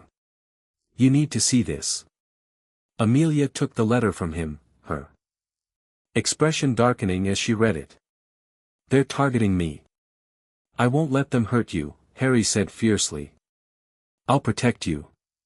Amelia looked up, her eyes fierce. I don't need your protection, Harry. I'm not some damsel in distress. I know you're not, Harry said. But they're threatening you because of me. If anything happened to you. Nothing is going to happen to me, Amelia said firmly. We'll be careful. We'll work together. But I'm not going to hide, and I'm not going to let fear control my life. Harry opened his mouth to argue, but the words wouldn't come. He knew she was right. He couldn't let his fear dictate how they lived. But the thought of losing her, of losing anyone else he loved, was unbearable. Promise me you'll be careful, he said finally. Promise me you won't take unnecessary risks. Amelia studied him for a long moment. Then she nodded. I promise.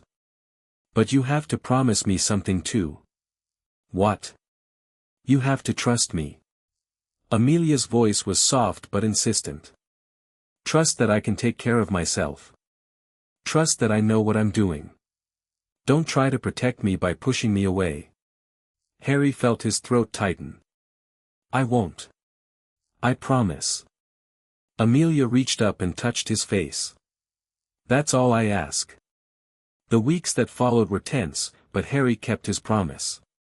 He didn't push Amelia away, no matter how much he wanted to. He trusted her to take care of herself, trusted that she could handle the danger. And slowly, almost imperceptibly, he began to relax. They worked together on the investigation, tracking down the remaining conspirators and bringing them to justice. The work was difficult, but it was also healing. Every time they brought another enemy to justice, Harry felt a little more of the weight lift from his shoulders. The letter was right about one thing, Amelia said one evening. They were in her flat, reviewing evidence, a bottle of wine between them. There are others. People we haven't found yet. Harry nodded slowly. I know. But we'll find them. We'll stop them. Amelia smiled. I like your optimism. It's not optimism, Harry said. It's determination. I've come too far to give up now. Amelia reached across the table and took his hand. I know. That's one of the things I love about you. Harry felt a warmth spread through him. I love you, too. They sat in comfortable silence, the weight of the investigation settling around them like a familiar blanket. Harry thought about everything they'd been through, the conspiracy, the attacks, the threats. It had been a difficult year, but they'd survived. They'd come out stronger. "What do you think the future holds?" Harry asked finally. "After all of this is over?" Amelia was quiet for a moment. "I don't know," she admitted. "I've spent so long fighting that I haven't really thought about it." Harry nodded slowly. He understood that feeling. He'd spent so long surviving that he'd forgotten how to live. "I want a future," he said. "A real future. With you." Amelia looked at him, her eyes shining. "I want that too, Harry. More than anything." The next attack came 2 weeks later. Harry was walking through Diagon Alley, his mind half occupied with the investigation, when he felt it, the familiar tingle of dark magic, the sense that someone was watching him. He spun around, his wand already raised, and saw a figure in a dark cloak moving through the crowd. "Amelia," he shouted, his voice carrying across the street. "They're here." The figure lunged, their wand flashing green. Harry threw himself to the side, the curse missing him by inches, and fired a stunning spell in return. The figure dodged, but not fast enough, the spell grazed their shoulder, and they stumbled. Amelia was already there, her wand blazing. She cast a shield around both of them, her face a mask of concentration. "How many are there?" "Just one, I think." Harry's heart was pounding. "But he's powerful. I can feel it." The figure recovered, raising their wand again. And then, to Harry's shock, they lowered their hood. The face beneath was familiar, a woman with dark hair and cold eyes. Harry had seen her before, in the photographs of the conspiracy. She was one of the people who'd been working with Narcissa. "Amelia Bones," the woman said, her voice dripping with contempt. "You think you've won, but you haven't. The war is only just beginning." Amelia's expression was cold. "The war is over. Your side lost." "Lost?" The woman laughed, a bitter, broken sound. "We haven't lost anything. We're just getting started." And then she raised her wand and pointed it directly at Amelia. "Expelliarmus!" Harry shouted, his spell hitting the woman's wand and sending it flying. But it was too late, she'd already cast something, a curse that Harry couldn't identify. Amelia gasped, her hand flying to her chest. Harry watched in horror as she crumpled to the ground, her face pale, her eyes wide. "Amelia!" Harry dropped to his knees beside her, his hands shaking. "Amelia, can you hear me?" Amelia's lips moved, but no words came out. Her eyes were glazing over, her skin growing cold to the touch. "No, no, no," Harry muttered, his mind racing. He didn't know what curse she'd been hit with, didn't know how to help her. "Someone help. We need a healer." The woman laughed again, the sound echoing through the streets. "You can't save her, Potter. That curse is unbreakable. She's dying, and there's nothing you can do." Harry felt a rage building inside him, a fury that he hadn't felt since the war. He raised his wand, pointing it at the woman. "What did you do to her?" "Nothing she didn't deserve," the woman said. "She chose to stand with you, Potter.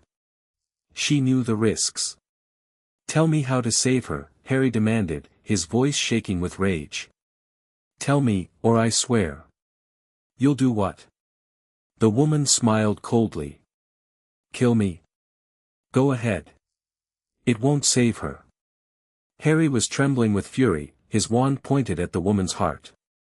It would be so easy. One curse, and she'd be gone. One curse, and he'd have his revenge. But then he looked down at Amelia, at her pale face and her shallow breaths, and he knew he couldn't do it. He couldn't become the kind of person who killed for revenge. "Stupefy," he said, his voice barely a whisper. The woman crumpled to the ground, unconscious. Harry knelt beside Amelia, his tears falling onto her face. "Please," he whispered. "Please don't leave me." Amelia's hand reached up, her fingers brushing against his cheek. "Harry," she breathed, her voice barely audible. "It's okay." "It's not okay," Harry said, his voice breaking. "You can't die. I can't lose you." Amelia smiled weakly. "You won't. I promise."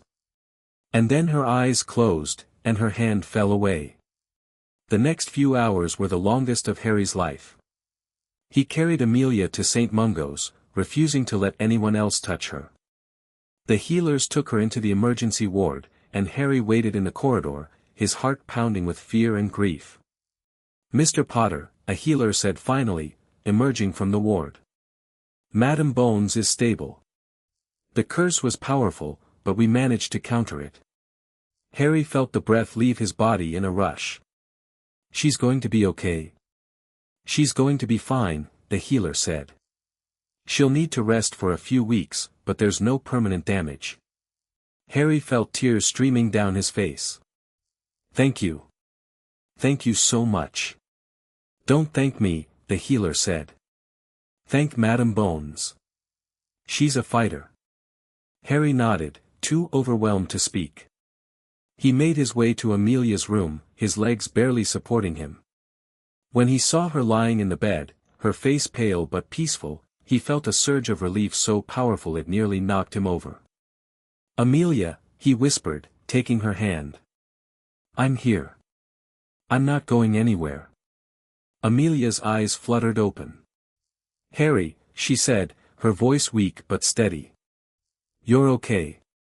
"I'm okay," Harry said, his voice breaking. "You're the one who got hurt." Amelia smiled. "I told you I'd be fine. I always keep my promises." Harry laughed, a watery, relieved sound. "You scared me.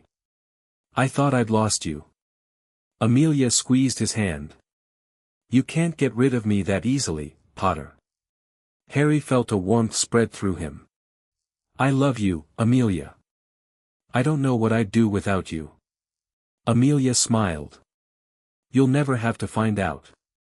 The recovery was slow, but Amelia was as stubborn as Harry had ever seen her. She insisted on returning to work within a week, despite the healer's protests. She refused to let the attack stop her from doing what she believed in. "The conspirators want us to be afraid," she told Harry. "They want us to hide. I refuse to give them that satisfaction." Harry admired her determination, even as he worried about her. He found himself spending more and more time at her side, watching her work, making sure she didn't overexert herself. "You're hovering," Amelia said one afternoon, looking up from her papers. "I can't work if you're hovering." "I'm not hovering," Harry protested. "I'm keeping an eye on you. That's the definition of hovering." Harry sighed. "Fine. I'll stop hovering. But only if you promise to take breaks." Amelia rolled her eyes. "Fine. I promise." Harry smiled, feeling a warmth spread through him. "Thank you." The letter came 3 days later. Harry was alone in his flat when he found it, tucked under his door like a cold, dark threat. The handwriting was the same, spiky and urgent, the hand of someone who wanted him to know they were watching. "You think you've won, but you haven't," the letter read. "Amelia survived this time, but she won't survive the next. We'll keep coming, Potter. We'll never stop until she's dead." Harry stared at the words, feeling a cold rage building inside him. They were still coming. They were still threatening the woman he loved. But this time, Harry wasn't going to let fear control him. He wasn't going to push Amelia away or try to protect her by isolating himself. He was going to stand with her, fight with her, trust her to be his partner in every sense of the word. He crumpled the letter in his fist and threw it into the fire. "Let them come," he said to the empty room. "We'll be ready." The next morning, Harry went to Amelia's office and told her about the letter. She listened in silence, her expression unreadable. When he finished, she said, "What do you want to do?" Harry took a deep breath. "I want to fight. Together. Not by pushing you away, but by standing beside you. Trusting you." Amelia smiled, a brilliant, genuine smile. "That's all I ever wanted, Harry." Harry felt a warmth spread through him. "I love you, Amelia." Amelia reached across the desk and took his hand. "I love you too." The war wasn't over. The conspirators were still out there, planning their next move. But Harry felt a sense of peace that he hadn't felt in years. He wasn't fighting alone anymore. He had Amelia by his side, and together, they could face anything. Trust was more dangerous than magic. But it was also more powerful. Chapter 8, The First Crack in the Wall. The nightmare came again. Harry was standing in the forbidden forest, the ancient trees towering above him like skeletal fingers reaching for the sky. The air was cold and still, his breath misting in front of his face. He knew where he was. He knew what was coming. The clearing opened before him, and there it was, the veil. Black and billowing, swaying in a wind that didn't exist.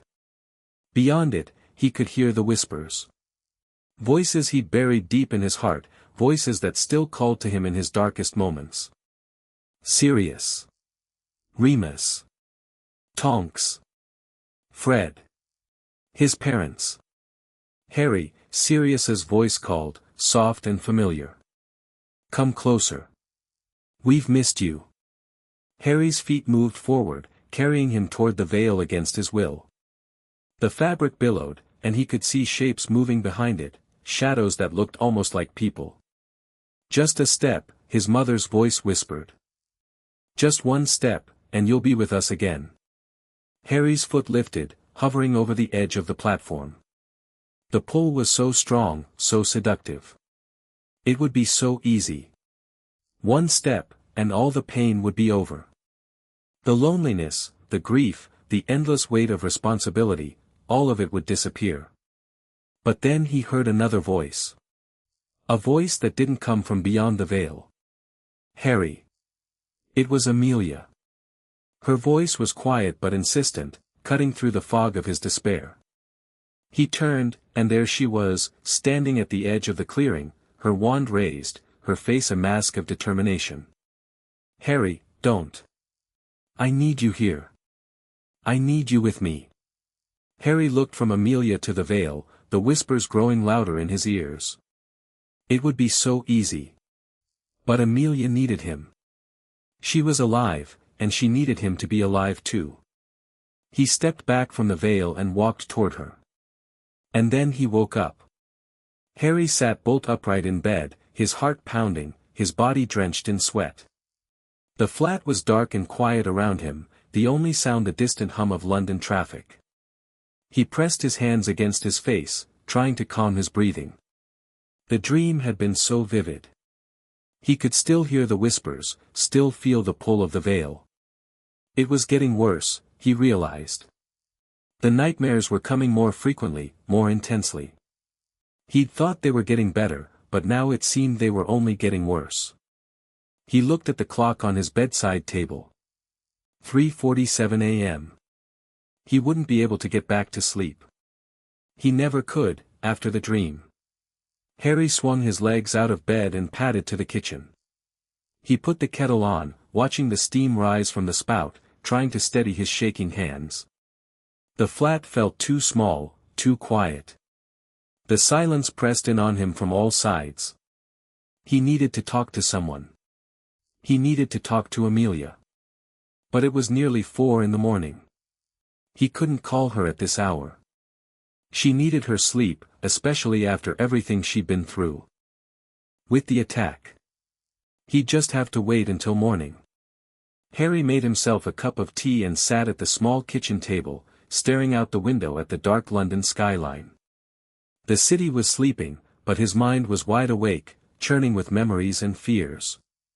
The war was over, but the scars remained. He'd thought he was healing, but now he realized the healing had only just begun. Amelia noticed the shadows under Harry's eyes the moment he walked into her office the next morning. "You didn't sleep," she said. It wasn't a question. Harry shook his head, sinking into the chair across from her desk. "Nightmares. Bad ones." Amelia set down her quill, her expression softening. "The same one?" "The veil," Harry admitted. "It keeps calling to me. Sirius is there, and my parents, and everyone else I've lost. They keep telling me to come closer." Amelia studied him for a long moment. "That must be hard." "I don't know how to make it stop," Harry said. "I thought it was getting better, but now it's worse. It's like the war is still happening inside my head." Amelia rose from her desk and crossed to where Harry was sitting. She knelt in front of him, taking his hands in hers. "Harry, you've been through something terrible. You can't expect to just get over it. Grief doesn't work like that." "I know," Harry said. "But I'm so tired. I'm tired of being scared, tired of being sad, tired of carrying all this weight." Amelia squeezed his hands. "I know, love. I know." Harry felt tears pricking at his eyes. "I don't know how to live normally," he said, his voice breaking. "I've been fighting for so long that I don't know what normal is." Amelia was silent for a long moment. Then she said, "Neither do I. Not really. I've spent my whole life fighting for justice, trying to make the world better. I don't know if I've ever had a normal life." Harry looked at her, his heart aching. "What do we do?" "We keep going," Amelia said firmly. "We take it one day at a time. And we don't try to do it alone." Harry nodded slowly. "Together." Amelia smiled. "Together." That evening, Harry and Amelia went for a walk through the streets of London. The city was bathed in the golden light of sunset, the streets filled with muggles hurrying home from work. Harry looked at them with a kind of wistful envy. They had no idea what was lurking in the shadows. They had no idea that there were people who could kill with a word, who could destroy everything they'd built with a single curse. But they were also free in a way Harry had never been. Free from the weight of prophecy and responsibility and fear. "Look at them," Harry said, gesturing at the crowd. "They don't know what's out there. They don't have to be afraid every day." Amelia followed his gaze. "They have their own fears, Harry. They just don't involve Voldemort." Harry nodded slowly. "I know. But sometimes I wish I could be like them. Ordinary. Normal." Amelia slipped her hand into his. "You'll never be ordinary, Harry. You're too remarkable for that." Harry felt a warmth spread through him. "I don't want to be remarkable. I just want to be happy." Amelia stopped walking and turned to face him. "Then be happy. Right now, in this moment. You don't have to figure out the rest of your life. You just have to figure out today." Harry looked at her, his heart swelling with love. "You make it sound so simple." "It's not simple," Amelia said. "But it's possible. And as long as we're together, anything is possible." Harry pulled her into a kiss, pouring all his love and gratitude into the gesture. When they pulled apart, he was smiling, a genuine smile that reached his eyes. "I think that's the first time I've felt happy in months," he admitted. Amelia smiled back. "There are more moments like this waiting for you, Harry. You just have to let yourself have them." The next few days were different. Harry found himself opening up to Amelia in ways he'd never opened up to anyone. He told her about the Dursleys, about the years of loneliness and isolation. He told her about Hogwarts, about the friends who had become his family. He told her about the war, about the people he'd lost, about the moments that still haunted him. Amelia listened, never judging, never interrupting. And when he was done, she simply said, "You've been carrying a lot, Harry." Harry nodded slowly. "I know. But I don't want to carry it alone anymore. Amelia pulled him into a hug. You don't have to. You'll never have to carry anything alone again. Harry felt tears streaming down his face. Thank you, Amelia. For everything. Amelia pulled back, her eyes shining. You don't have to thank me, Harry. I'm doing this because I love you. Harry pulled her into another kiss, feeling a sense of peace wash over him. For the first time in months, he felt like he could finally breathe. The breakthrough came on a rainy Tuesday afternoon. Harry was in Amelia's flat, watching the rain streak down the windows, when she asked him a question that caught him off guard. Harry, she said. What do you want? Not what you think you should want, or what other people want for you. What do you actually want? Harry was silent for a long moment. He'd never really thought about it. His whole life had been defined by what other people wanted. The Dursleys wanted him to be invisible, Dumbledore wanted him to be the chosen one, Voldemort wanted him dead. He'd never had the luxury of wanting something for himself. I want, Harry said slowly, to wake up in the morning and not feel afraid. I want to sleep through the night without dreaming about the dead. I want to build a life, a real life, with someone I love. Amelia smiled. That's a good answer. Harry looked at her, his heart pounding. What do you want, Amelia? Amelia was quiet for a moment. I want to make a difference, she said. I've spent my whole life trying to bring justice to the wizarding world. But now, I want something more. I want someone to come home to. I want to feel like I'm not just fighting, but living. Harry reached across the table and took her hand. I think we want the same thing. Amelia squeezed his hand. I think we do. That night, Harry lay in bed, staring at the ceiling, thinking about everything that had changed. He'd spent so long living in the shadow of war that he'd forgotten what it felt like to live in the light. But now, with Amelia by his side, he was beginning to remember. It wasn't easy. The nightmares still came, the grief still weighed on him. But it was different now. He wasn't facing it alone. He had someone who understood, someone who loved him despite everything.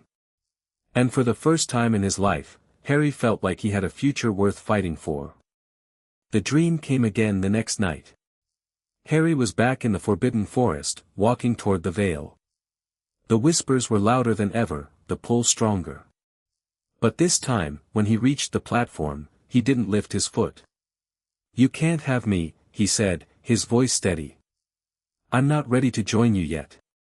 The Vale billowed, and for a moment, Harry thought he saw Sirius's face in the shadows. Harry, Sirius's voice said. We miss you. I miss you too, Harry said. But I have to live. I have to build a future. That's what you would have wanted. The whispers faded, and the Vale was still. Harry turned away and walked back into the forest, feeling a sense of peace wash over him. The war was over. The dead were at peace. And he was finally ready to live. Harry woke with a start, but this time, there was no fear. Only a quiet sense of peace. He looked over at the clock. 6 a.m. The sun was just beginning to rise, painting the sky in shades of pink and gold. Harry felt a smile spread across his face. He got out of bed and made his way to the kitchen, putting the kettle on. He was just pouring his tea when there was a knock on the door. Harry opened it to find Amelia standing there, a smile on her face. Good morning, she said. I thought we could have breakfast together. Harry pulled her into a hug. That's the best idea I've heard in a long time. They sat together at the small kitchen table, eating toast and drinking tea, the morning sun streaming through the window. Harry looked at Amelia, her hair mussed, her eyes bright, and felt a surge of love wash over him. I had a good dream last night, he said. For the first time in months. Amelia smiled. That's wonderful, Harry. I told them I wasn't ready to join them yet, Harry said. I told them I had to live. Amelia reached across the table and took his hand.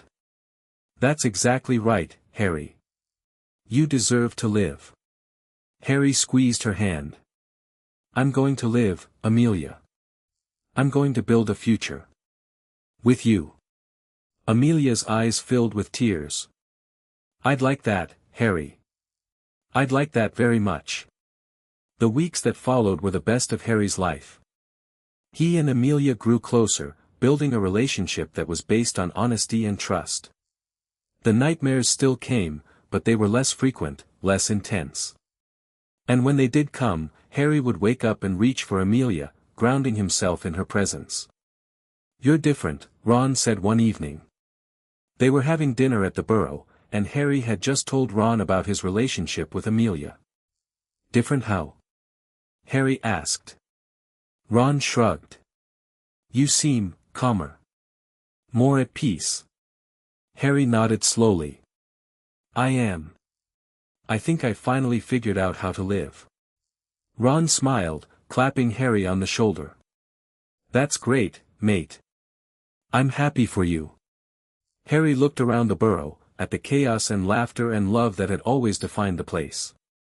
He thought about everything he'd been through, the war, the losses, the grief. He thought about Amelia, about the future they were building together. For the first time in his life, Harry felt like he was exactly where he was supposed to be. The dream that night was different. Harry was back. In the forbidden forest, but the veil was gone. In its place was a clearing filled with light.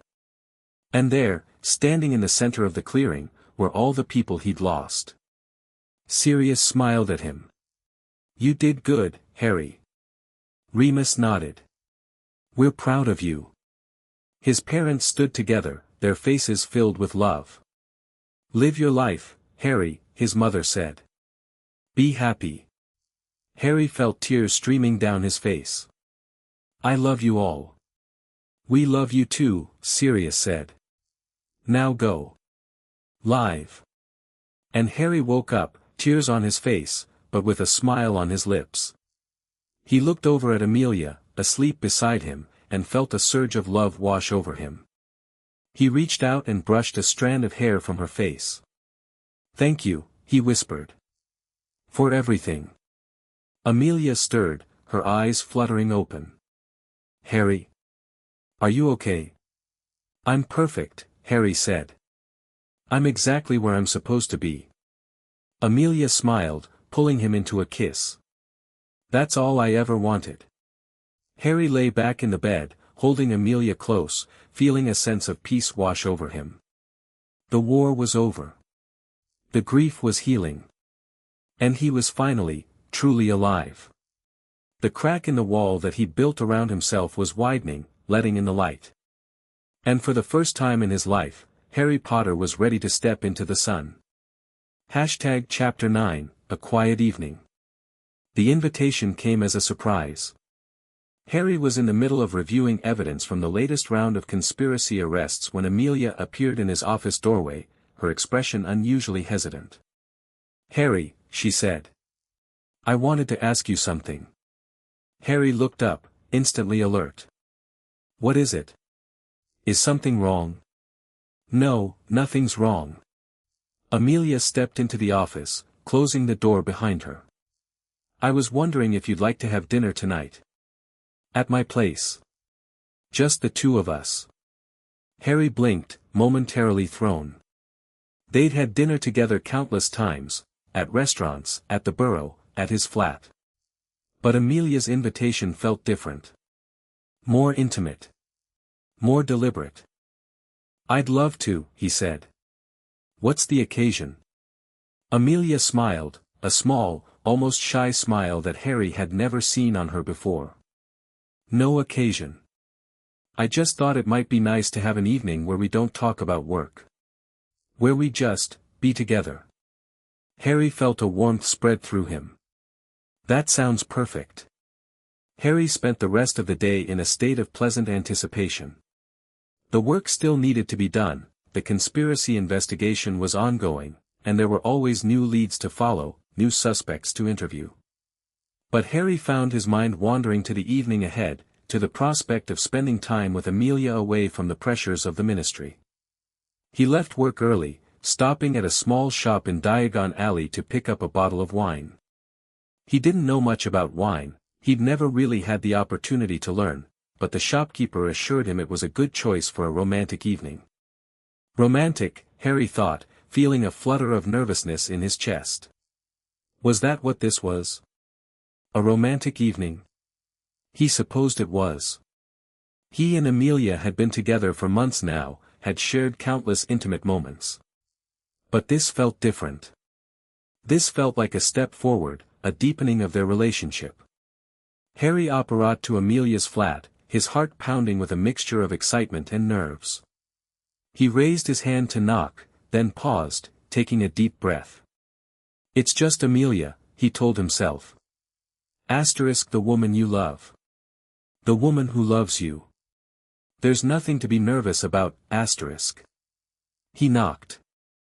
Amelia opened the door, and Harry felt the breath leave his body. She was wearing a simple dress, dark blue and elegant, her hair loose around her shoulders. She'd clearly made an effort, and the effect was stunning. Harry had always thought Amelia was beautiful, in a severe, composed way. But tonight, she was something else entirely. She was radiant. Harry, she said, her voice soft. You made it. Of course I made it. Harry stepped inside, handing her the bottle of wine. I wouldn't miss this for anything. Amelia smiled, taking the wine. Thank you. This is perfect. Harry looked around the flat, taking in the changes. Candles flickered on every surface, casting a warm, golden glow across the room. The table was set for two, with fine china and silverware that Harry had never seen before. Soft music played from somewhere in the background. You went to a lot of trouble, Harry said, feeling a lump form in his throat. Amelia shrugged, her expression suddenly self-conscious. I wanted it to be special. We don't get many evenings like this. Harry crossed the room and took her hands in his. It's perfect, Amelia. Absolutely perfect. Amelia's eyes softened, and she leaned up to kiss him. It was a gentle kiss, full of promise and affection. When she pulled away, her eyes were shining. Come on, she said. Dinner's almost ready. Dinner was simple but delicious, roast chicken with vegetables, a dish that Amelia had prepared herself. I didn't know you could cook, Harry said, taking a bite. I can do a few things, Amelia said, a hint of pride in her voice. I've never had much time for it, but I learned the basics. It's useful to be self-sufficient. Harry nodded slowly. He'd never learned to cook properly, the Dursleys had never taught him, and Hogwarts had provided all his meals. It was one of the many things he'd never had the chance to learn. Maybe you could teach me sometime, he said. Amelia looked up, surprised. You want to learn to cook? I want to learn a lot of things, Harry said. I've spent so long just surviving that I never really learned how to live. And I want to change that. With you. Amelia's expression softened. I'd love to teach you, Harry. They ate in comfortable silence, the candlelight flickering between them. Harry felt a sense of peace wash over him, a feeling he'd rarely experienced in his life. The war was over, the conspiracy was being dismantled, and he was here, with the woman he loved, sharing a quiet evening. What are you thinking about? Amelia asked, breaking the silence. Harry smiled. I was thinking about how lucky I am to have found you. Amelia reached across the table and took his hand. I'm the lucky one, Harry. You saved me. Saved you? Harry looked at her, confused. I didn't save you. Not from death, Amelia said. From loneliness. I spent so many years alone, fighting my battles by myself. I'd convinced myself that I didn't need anyone, that I was better off alone. But you proved me wrong. Harry felt tears pricking at his eyes. I know what that's like. I spent years thinking I had to do everything alone, that I couldn't let anyone get close. But you showed me that being alone isn't strength. It's just, alone. Amelia squeezed his hand. We're not alone anymore. We have each other. Harry nodded, his heart full. Yes. We do. After dinner, they moved to the sofa, the wine bottle between them. Harry felt relaxed in a way he rarely did, his shoulders unclenched, his mind quiet. He leaned back against the cushions, Amelia's warmth beside him, and let himself simply exist. Tell me something about yourself, he said. Something I don't know. Amelia considered this for a moment. I was nearly expelled from Hogwarts, she said. Harry's eyebrows shot up. Really? You? The most rule-abiding person I've ever met? Amelia laughed, a genuine, warm laugh that made Harry's heart lift. I was young and foolish. I thought I knew everything. I tried to brew a polyjuice potion in my 4th year, and I nearly blew up the potions classroom. Polyjuice? Harry stared at her. Why? Amelia's expression turned wistful. There was a boy. A Slytherin. I was convinced he was up to something, and I wanted to find out what. So I tried to brew a polyjuice potion to spy on him. Harry shook his head, a grin spreading across his face. That's incredible. What happened? I got caught, Amelia admitted. Professor McGonagall found me with the potion ingredients and gave me detention for a month. I never did find out what the boy was up to. Harry laughed, the sound surprising him. I can't believe you of all people would do something like that. Everyone has their moments of foolishness, Amelia said. Including me. Harry looked at her, his laughter fading into something more serious. I think that's what I love about you. You're not perfect. You have flaws, just like everyone else. Amelia smiled. Flaws are what make us human, Harry. Harry nodded slowly. I'm still learning that. The conversation turned to childhoods, to the lives they'd lived before they'd found each other. Harry told Amelia about the Dursleys, the cupboard under the stairs, the constant fear, the years of loneliness. He told her about the day Hagrid had come to take him to Hogwarts, the first time he'd felt like he belonged somewhere. I was so scared, Harry admitted. I didn't know anything about magic. I didn't know anything about anything. But Hagrid told me I was a wizard, and for the first time in my life, I felt like I had a purpose. Amelia reached out and touched his face. You've always had a purpose, Harry. You just didn't know it. Harry leaned into her touch. What about you? What was your childhood like? Amelia was quiet for a moment. Lonely, mostly. My parents were older when they had me, my mother was 45, my father 50. They died when I was still young, and I was raised by my aunt and uncle. They loved me, but they didn't understand me. I was always too serious, too driven. Harry nodded slowly. I know what that's like. Feeling like you don't fit in. It's a strange feeling, Amelia agreed. Like you're watching everyone else live their lives, and you're just, outside. Looking in. Harry thought about all the years he'd spent watching the Dursleys live their ordinary lives, feeling like he didn't belong. He thought about the years at Hogwarts. When he'd finally found people who understood him. But I found my place, Harry said. I found people who accepted me for who I am. And now I have you. Amelia smiled. You'll always have me, Harry. No matter what. Harry felt a warmth spread through him. That's all I've ever wanted. Someone who would stay. Amelia leaned in and kissed him, soft and tender. I'm not going anywhere, Harry. I promise. The evening deepened, the candles burning low. Harry and Amelia sat together on the sofa, their arms wrapped around each other, the silence comfortable and warm. Harry felt a sense of peace that he'd rarely experienced in his life, a feeling that everything was exactly as it should be. Tell me about your dreams, Amelia said softly. The good ones. The ones you had when you were a child. Harry thought about it. I used to dream about flying.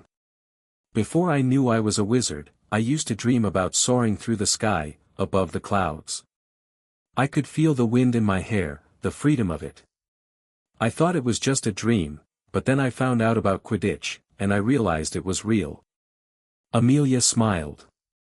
I used to dream about becoming an Auror. I'd lie in bed at night and imagine myself solving cases, bringing criminals to justice. It seemed impossible, at the time. But I never gave up on it. Harry looked at her, his heart swelling with love. You never gave up on anything, did you? You always kept fighting. Amelia shook her head. No. I never gave up. Even when things were hard, even when I felt like giving up, I kept going. Because I knew that if I gave up, I'd never forgive myself. Harry nodded slowly. I know that feeling. I felt it during the war, every single day. The temptation to give up was always there. But I kept going. Because I knew that if I gave up, everyone I loved would be lost. Amelia squeezed his hand. That's what makes you a hero, Harry. Not the magic. The determination. Harry shook his head. I'm not a hero, Amelia. I'm just someone who survived. Amelia turned to look at him, her eyes fierce. Surviving is heroic, Harry. Especially after everything you've been through. Harry felt tears pricking at his eyes. Thank you, Amelia. For always seeing the best in me. Amelia smiled. That's easy, Harry. Because the best in you is all I've ever seen. The night grew late, and the candles burned down to stubs. Harry and Amelia lay on the sofa, wrapped in each other's arms, the remnants of the wine beside them.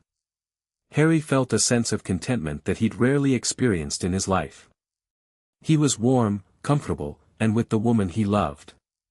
Thank you, he said quietly. For tonight. For everything. Amelia looked up at him, her eyes soft. Thank you for being here, Harry.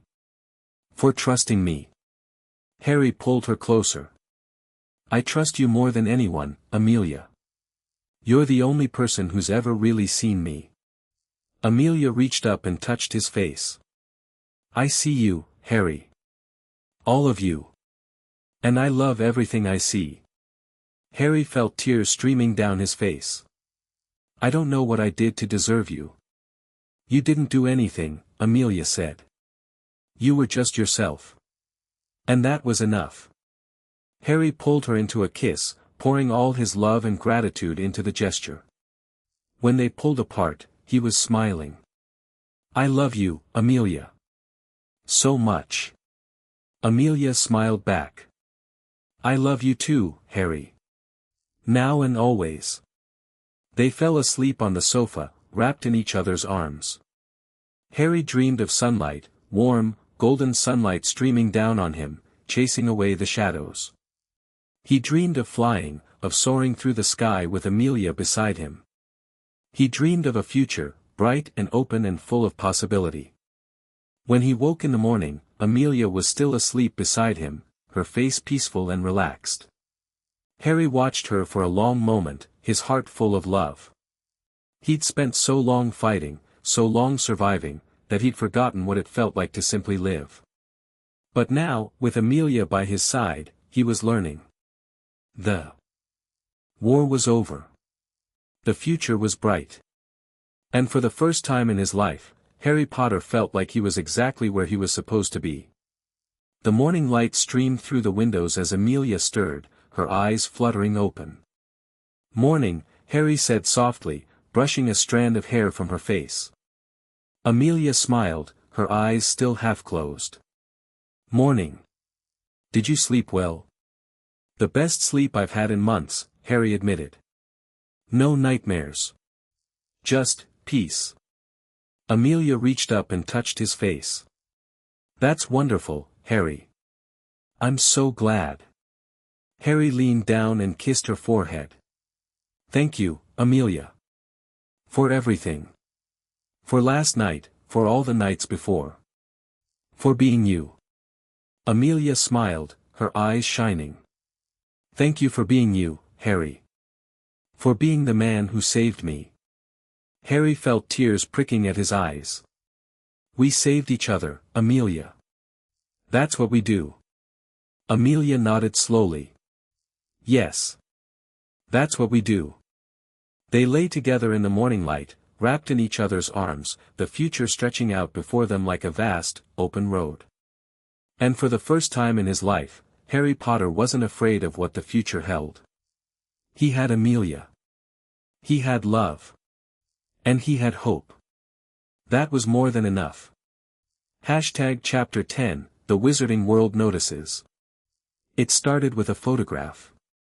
Harry was walking through the ministry atrium, his mind still half occupied with the quiet contentment of the previous evening, when he noticed the stairs. More stairs than usual, and these were different. There was something in the way people looked at him now, a knowing quality that made his skin prickle with unease. Potter, a voice called out. Harry turned to see a young witch he vaguely recognized from the Daily Prophet, her eyes bright with barely suppressed excitement. Mr. Potter. A word? Harry felt his stomach drop. I'm busy, he said, trying to walk past. Just one question. The witch fell into step beside him, her quill already poised over a notepad. Is it true that you're romantically involved with Madame Amelia Bones?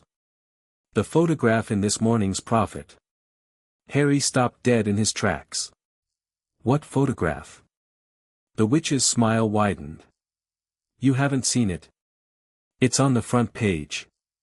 You and Madame Bones, leaving her flat this morning.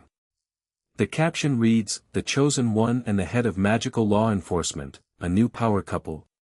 Harry felt the blood drain from his face. He'd been so careful, so sure that they'd kept their relationship private. But someone had seen them. Someone had taken a photograph. I have no comment, Harry said, his voice tight. Excuse me.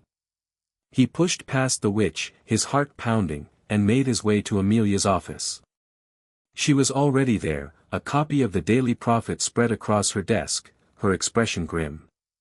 You've seen it, Harry said, closing the door behind him. Amelia nodded slowly. It's everywhere. The wireless is talking about it. People have been sending owls all morning. Harry crossed to her desk, looking down at the photograph. It was a grainy image of him and Amelia, leaving her flat that morning. They were holding hands, their faces turned toward each other, clearly intimate. How did they get this? Harry asked, his voice shaking with anger. One of my neighbors, I suspect. Amelia's voice was carefully controlled.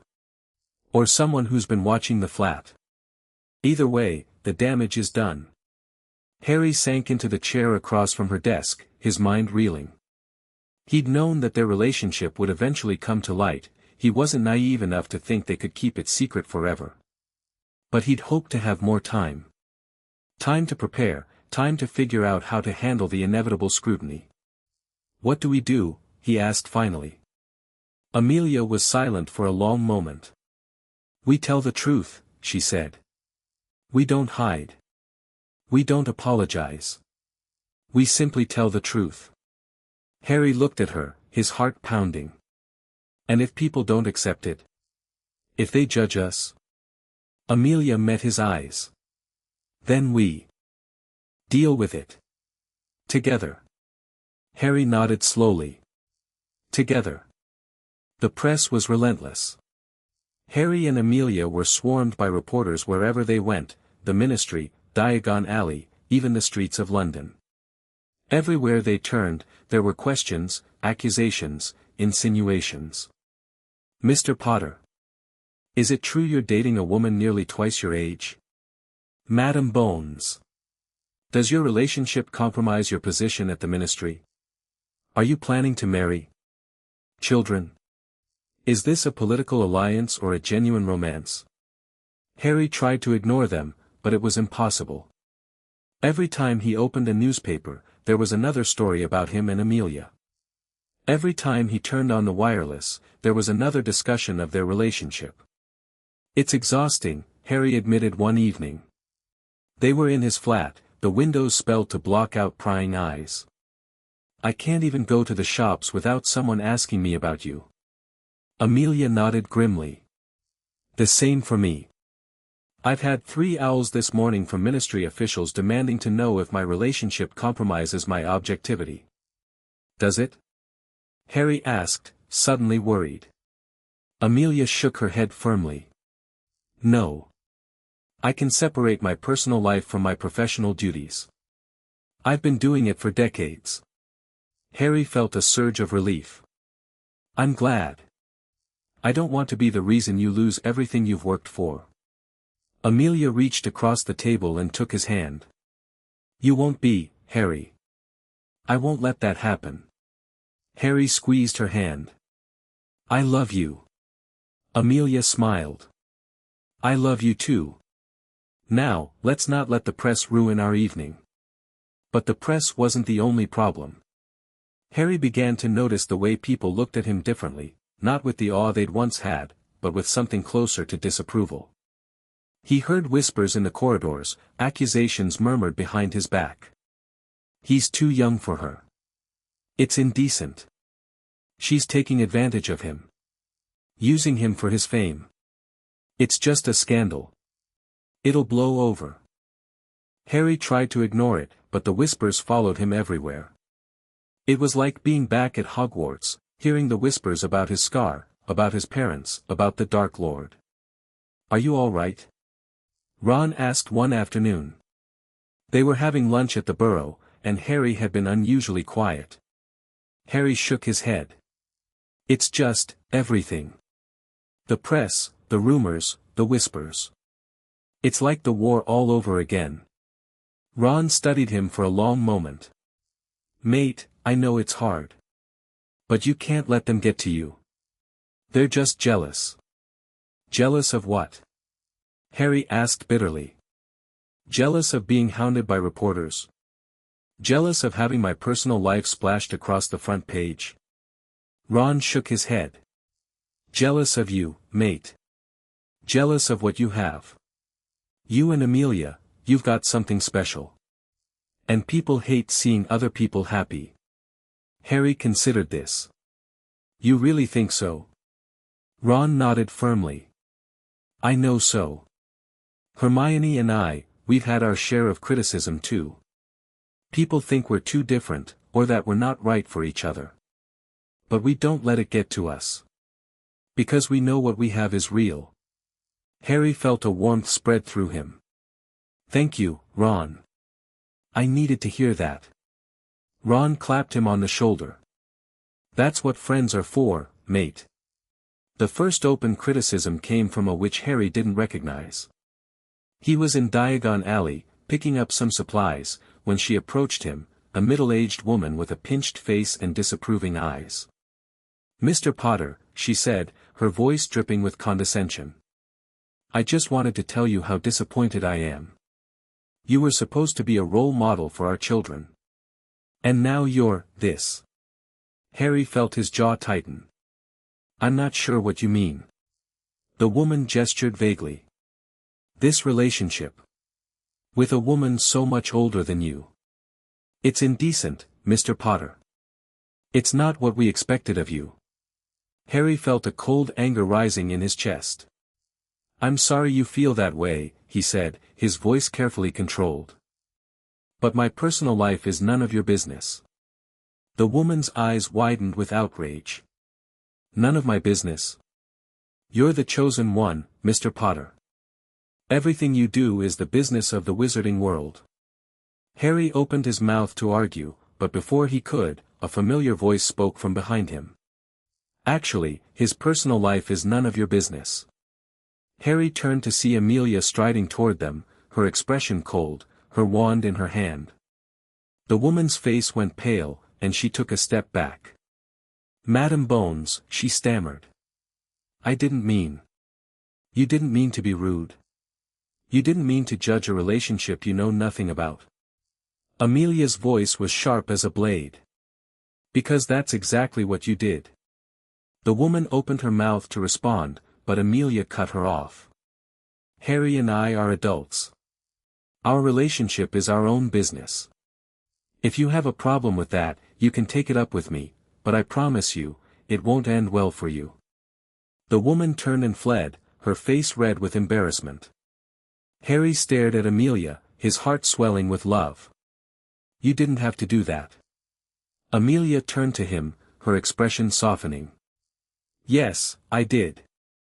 I'm not going to let anyone talk to you like that. Harry pulled her into a hug, feeling a surge of gratitude. I love you. Amelia hugged him back. I love you too. Now, let's get out of here. I'm tired of this place. The criticism continued, but Harry found it easier to bear with Amelia by his side. They faced the whispers together, the accusations, the judgment. They refused to hide, refused to apologize, refused to let anyone make them feel ashamed of their love. This is what I've always wanted, Amelia said one evening. They were in her flat, the candles flickering around them. Someone who stands beside me, no matter what. Harry reached out and took her hand. I'll always stand beside you, Amelia. No matter what anyone says. Amelia smiled, her eyes shining with tears. Thank you, Harry. For everything. Harry pulled her into a kiss, feeling a sense of peace wash over him. The wizarding world might not understand their love, but that didn't matter. What mattered was that they understood each other. A month later, the criticism began to fade. The press moved on to other stories, other scandals. The whispers grew quieter, the stares less frequent. Harry and Amelia were still a subject of gossip, but it was no longer the scandal it had once been. I think we've survived, Harry said one evening, a note of relief in his voice. Amelia nodded slowly. For now. But there will always be people who disapprove. We just have to learn to ignore them. Harry considered this. I'm getting better at it. I used to care so much about what people thought. But now. I don't. Not as much. Amelia smiled. That's growth, Harry. That's progress.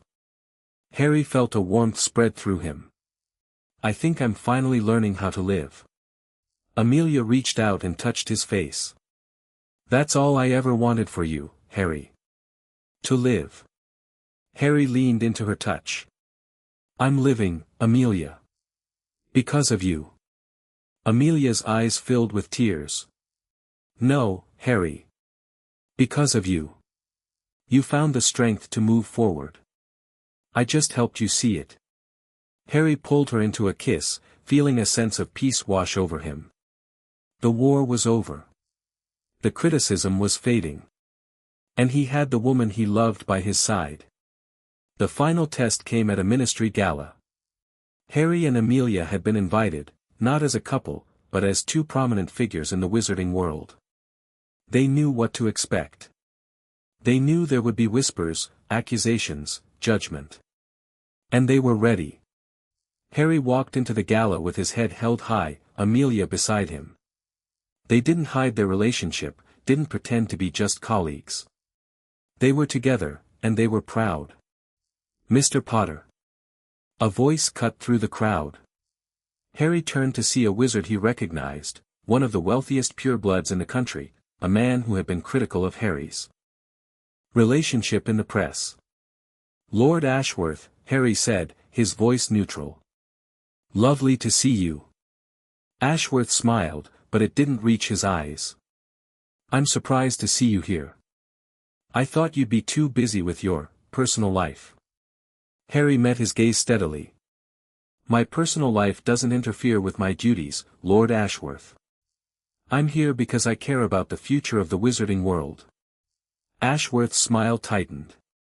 That's very noble of you. But I wonder, is it fair to the rest of us? To see you and Madame Bones carrying on as if nothing has changed?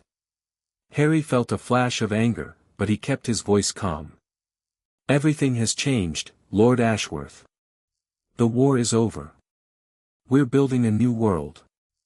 And part of that new world is accepting that love isn't something to be ashamed of.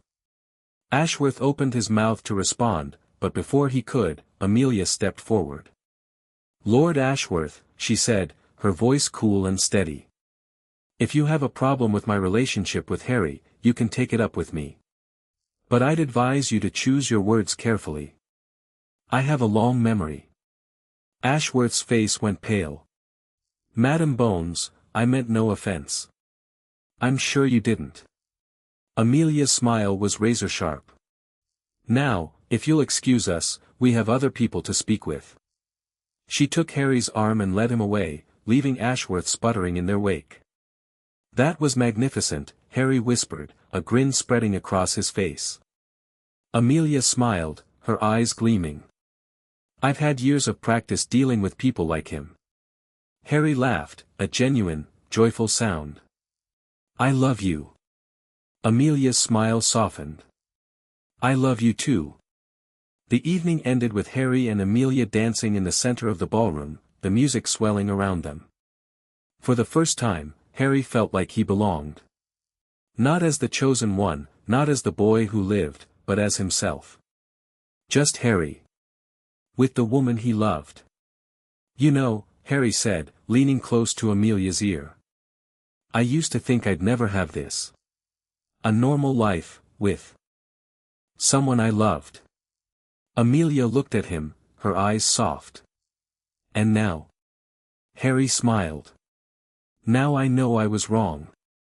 Because I have you. And that's all I need. Amelia reached up and touched his face. You'll always have me, Harry. Always. Harry pulled her closer, feeling a sense of peace wash over him. The wizarding world had noticed their relationship. They'd faced the criticism, the judgment, the whispers. But they'd survived.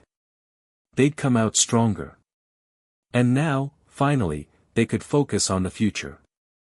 The war was over. The scandal was fading. And Harry Potter had found the love he'd never thought he deserved. And that was enough. Chapter 11, The Enemy Behind the Ministry. The discovery came on a Tuesday, buried in paperwork that Harry had nearly overlooked. He was in the ministry archives, going through the financial records of the Malfoy family's shell corporations, when he noticed something strange.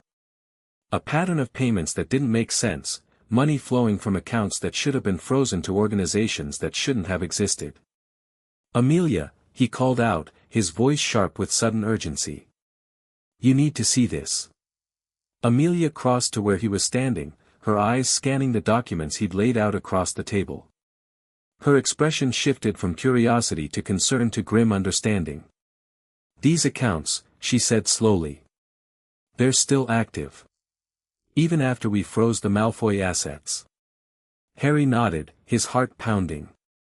Someone's been moving money. Large amounts of it. And it's all going to organizations that don't officially exist. Amelia studied the documents, her jaw tightening. This is more than just a few stragglers, Harry. This is organized. Methodical. Someone has been rebuilding the conspiracy's financial network from the ground up. Harry felt a cold dread settle in his stomach. I thought we'd dismantled the network. I thought we'd found everyone. So did I. Amelia's voice was tight with barely suppressed anger.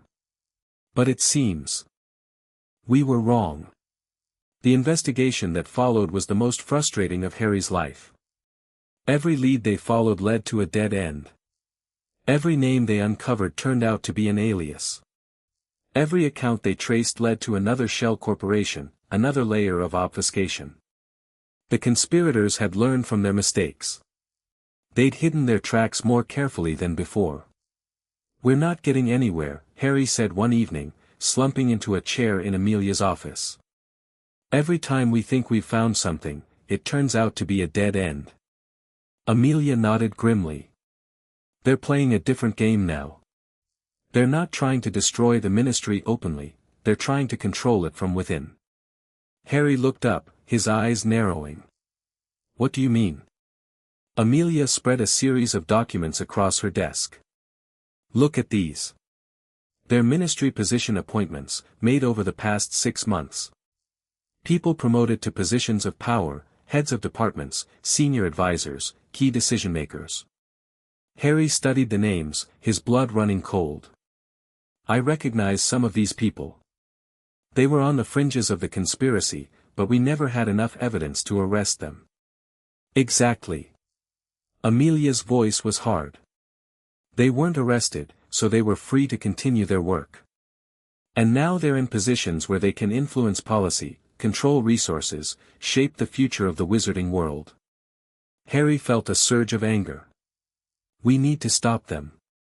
We need to expose them before they do any more damage. Amelia nodded slowly. I agree. But we need to be careful. If they know we're onto them, they'll go deeper underground. We need to gather enough evidence to take them down all at once. Harry met her eyes, a fierce determination rising in his chest. Then that's what we'll do. Together. The weeks that followed were a delicate dance of investigation and deception.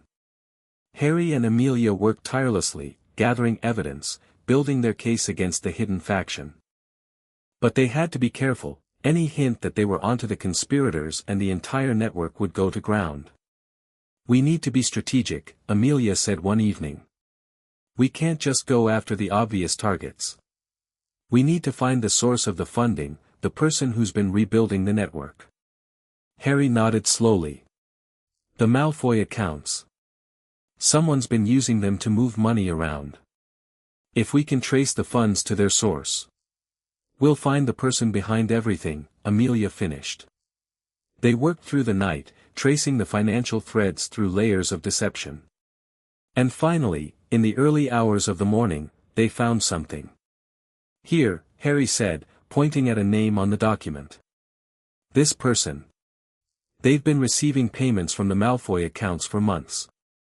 Amelia leaned closer, her eyes widening.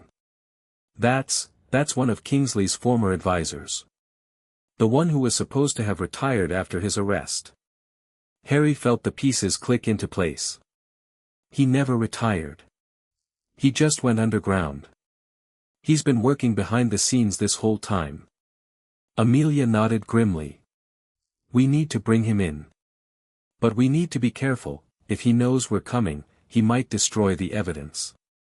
Harry met her eyes. Then we don't give him time to destroy anything. The raid was carried out in the dead of night. Harry and Amelia led a team of trusted Aurors to the advisor's home, a sprawling estate in the countryside. They moved with silent precision, breaching the wards and securing the perimeter before the occupants even knew they were there. Alastair's ghost would be proud, Harry murmured, thinking of the old Auror who had taught him so much. Amelia smiled grimly. Let's hope we don't have to use any of his more questionable tactics. They found the advisor in his study, surrounded by documents, a wand in his hand. He was clearly preparing to flee, but he wasn't fast enough. Advisor Thorn, Amelia said, her voice cold. You're under arrest. For conspiracy to overthrow the ministry. Thorn's face went pale, but his eyes burned with defiance. You can't prove anything, Bones. I've covered my tracks too well. Have you? Harry stepped forward, holding up a sheaf of documents. We've been tracing the Malfoy accounts for weeks. You've been receiving payments from them for months. We have the evidence, Thorn. It's over. Thorn stared at the documents, his composure crumbling. You don't understand, he said, his voice shaking. I'm not the one in charge. There are others, people more powerful than you can imagine. Harry felt his heart pound. Who? Who's in charge? Thorn shook his head. I can't tell you. They'll kill me. They'll kill my family. Amelia stepped forward, her voice softening. If you cooperate, I can protect you. I can put you in witness protection, keep you safe. But you have to tell us everything. Thorn was silent for a long moment. Then he nodded slowly. I'll tell you. But you have to promise, you have to keep my family safe. Amelia met his eyes. I promise. The information Thorn provided was staggering. The hidden faction was larger than Harry and Amelia had ever imagined. It stretched across every department of the ministry, reaching into the highest levels of government. And its leader was someone Harry had never suspected. The minister's office, Thorn said, his voice barely a whisper. Someone in the minister's office has been pulling the strings. I don't know who exactly, they're too careful to reveal themselves. But I know they're there.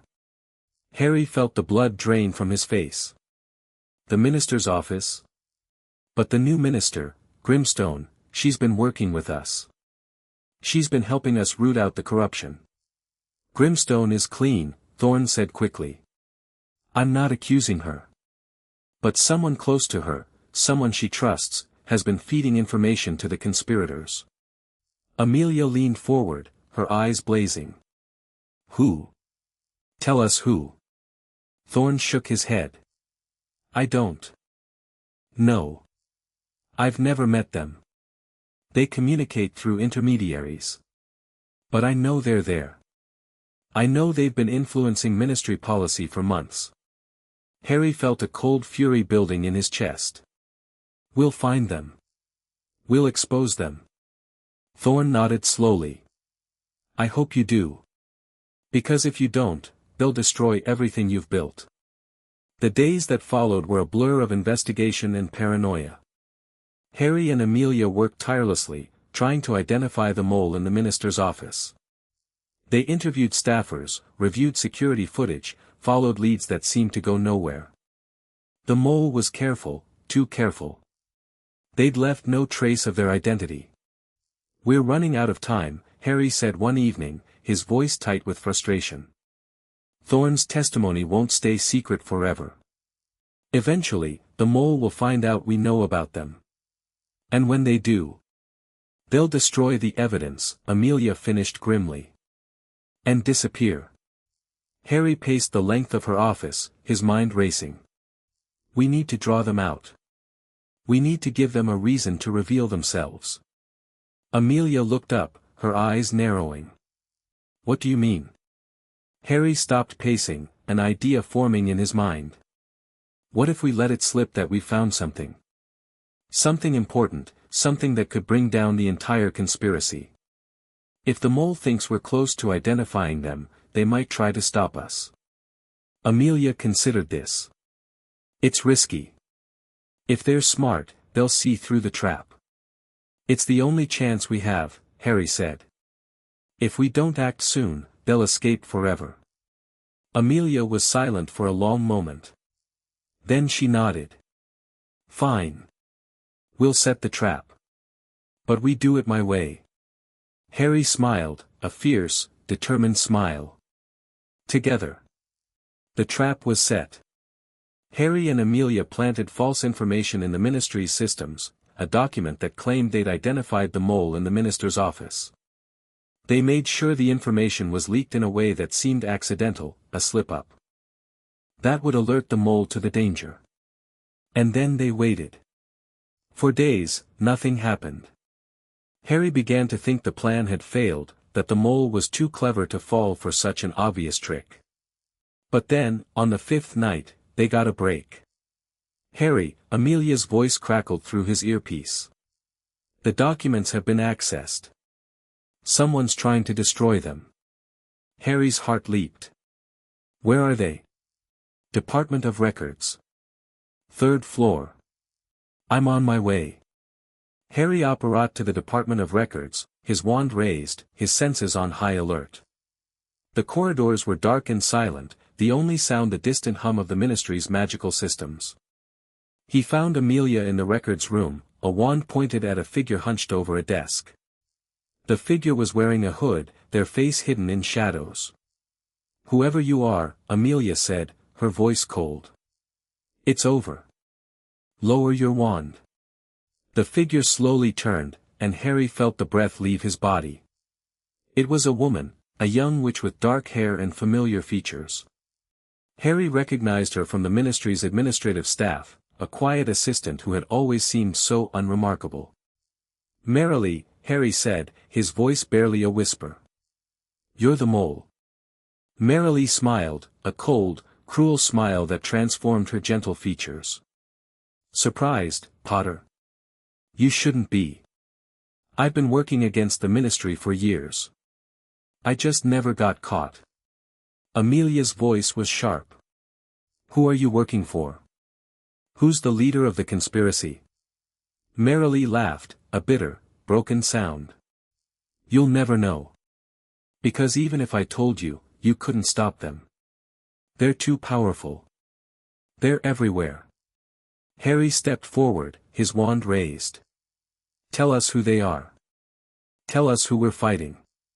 Merrily's eyes met his, and for a moment, Harry saw something flicker in them, something that looked almost like pity.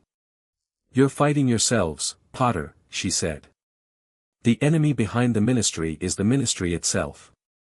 The corruption, the greed, the desire for power, it's been there all along. And it will always be there, no matter how many people you arrest." And then, before Harry could react, Merrily raised her wand to her own chest. "Avada Kedavra," she whispered. Green light flared, and she crumpled to the ground, dead. Harry stared at her body, his mind reeling.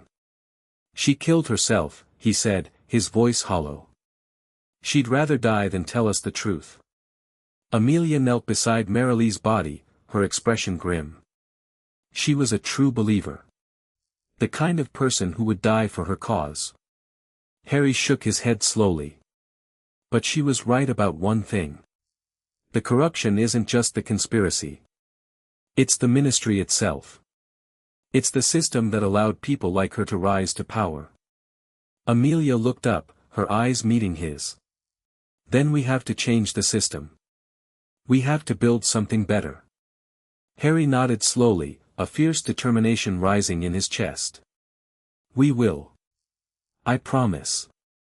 But even as he said the words, Harry felt a cold dread settling in his stomach. The enemy behind the ministry was still out there, hidden in the shadows, waiting for their moment to strike. And until they were found, the wizarding world would never truly be safe. The investigation continued, but the mood had shifted. Harry and Amelia had uncovered the mole, but they still didn't know who was leading the conspiracy.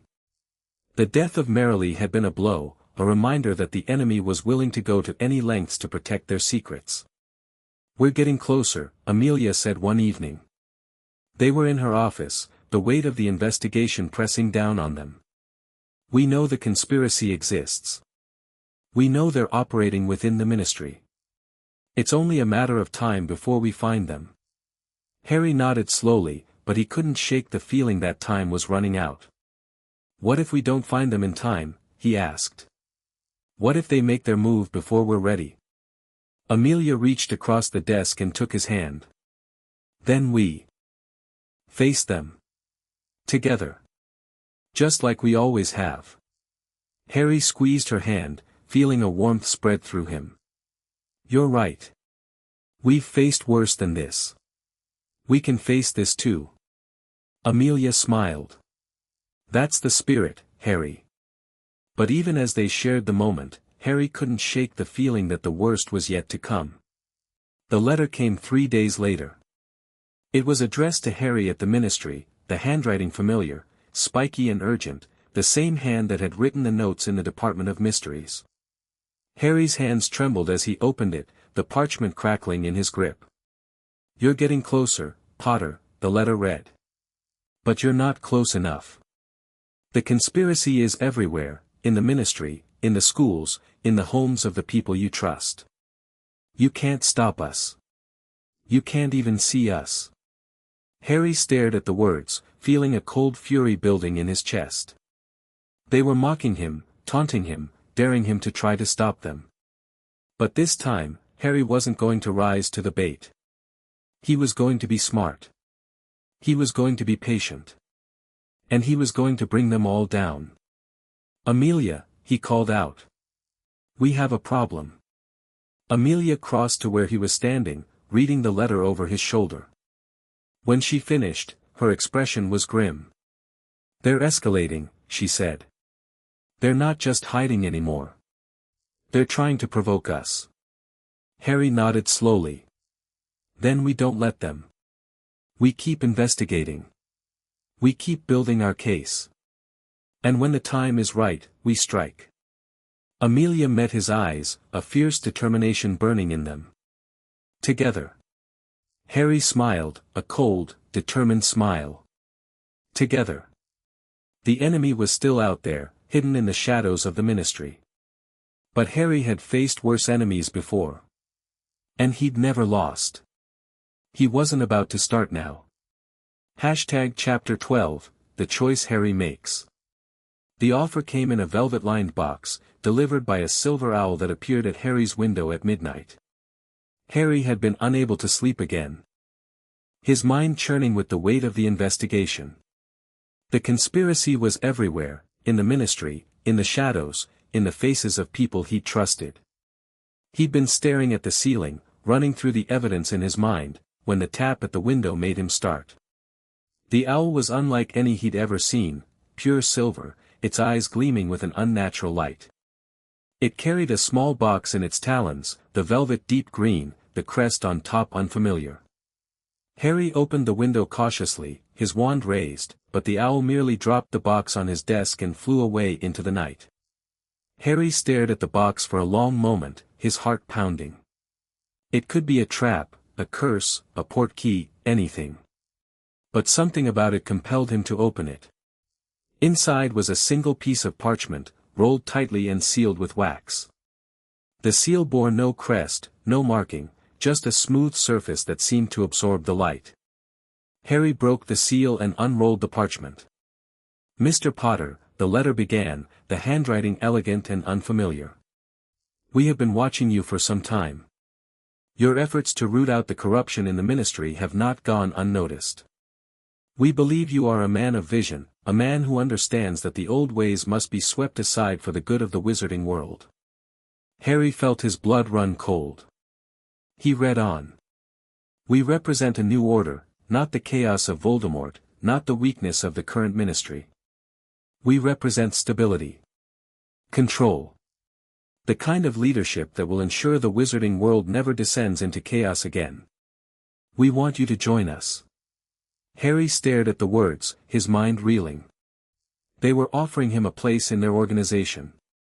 They wanted him to join the conspiracy. "You have the power, Mr. Potter," the letter continued. "You have the influence, the respect, the trust of the people. With your support, we can achieve what no one else has been able to achieve. We can build a wizarding world that is strong, ordered, and secure." The letter ended with an address and a time, a meeting place where Harry could come to discuss the offer in person. No threats. No demands. Just an invitation. Harry set the letter down, his hands trembling. They were offering him power. Real power. The kind of power he'd never sought, never wanted. But they were also offering him a choice. A chance to be on the winning side, to shape the future instead of fighting against it. He didn't sleep that night. The next morning, Harry went straight to Amelia's office. She was already there, working through a stack of documents, her expression tired but focused. Harry closed the door behind him and set the letter on her desk. Amelia read it in silence, her expression shifting from curiosity to shock to cold fury. "They want you to join them," she said, her voice flat. Harry nodded slowly. "They think I can help them achieve their goals. They think I'm on their side." Amelia looked up, her eyes searching his face. "And are you on their side?" Harry felt a flash of anger. "Of course not. How could you even ask that?" Amelia held up a hand, her expression softening. "I had to ask, Harry. I had to know. This is the kind of offer that could tempt anyone, even you." Harry shook his head firmly. "I've spent my whole life fighting against people like them. I'm not about to join them now." Amelia studied him for a long moment. Then what are we going to do about it? Harry took a deep breath. I'm going to accept the invitation. I'm going to meet with them. Amelia's eyes widened. Harry. Listen to me, Harry said, leaning forward. This is our chance. If I can get inside their organization, I can learn who's really running things. I can gather evidence that we could never get any other way. Amelia shook her head slowly. It's too dangerous. If they find out you're working against them. They won't, Harry said firmly. I'll be careful. I'll play along. And when the time is right, I'll bring them all down. Amelia was silent for a long moment. Harry, I can't let you do this. If anything happened to you. Nothing will happen to me, Harry said, reaching across the desk to take her hand. I've survived worse than this. I can survive this too. Amelia squeezed his hand, her eyes filled with fear and love. I don't want to lose you, Harry. Harry leaned forward and kissed her gently. You won't. I promise. The meeting was set for midnight, in a warehouse in Knockturn Alley. Harry arrived early, his wand concealed, his senses on high alert. The warehouse was dark and empty, the only sound the distant drip of water from a leaky pipe. He waited in the shadows, his heart pounding, every instinct screaming at him to leave. And then they came. 3 figures emerged from the darkness, hooded, silent, their faces hidden.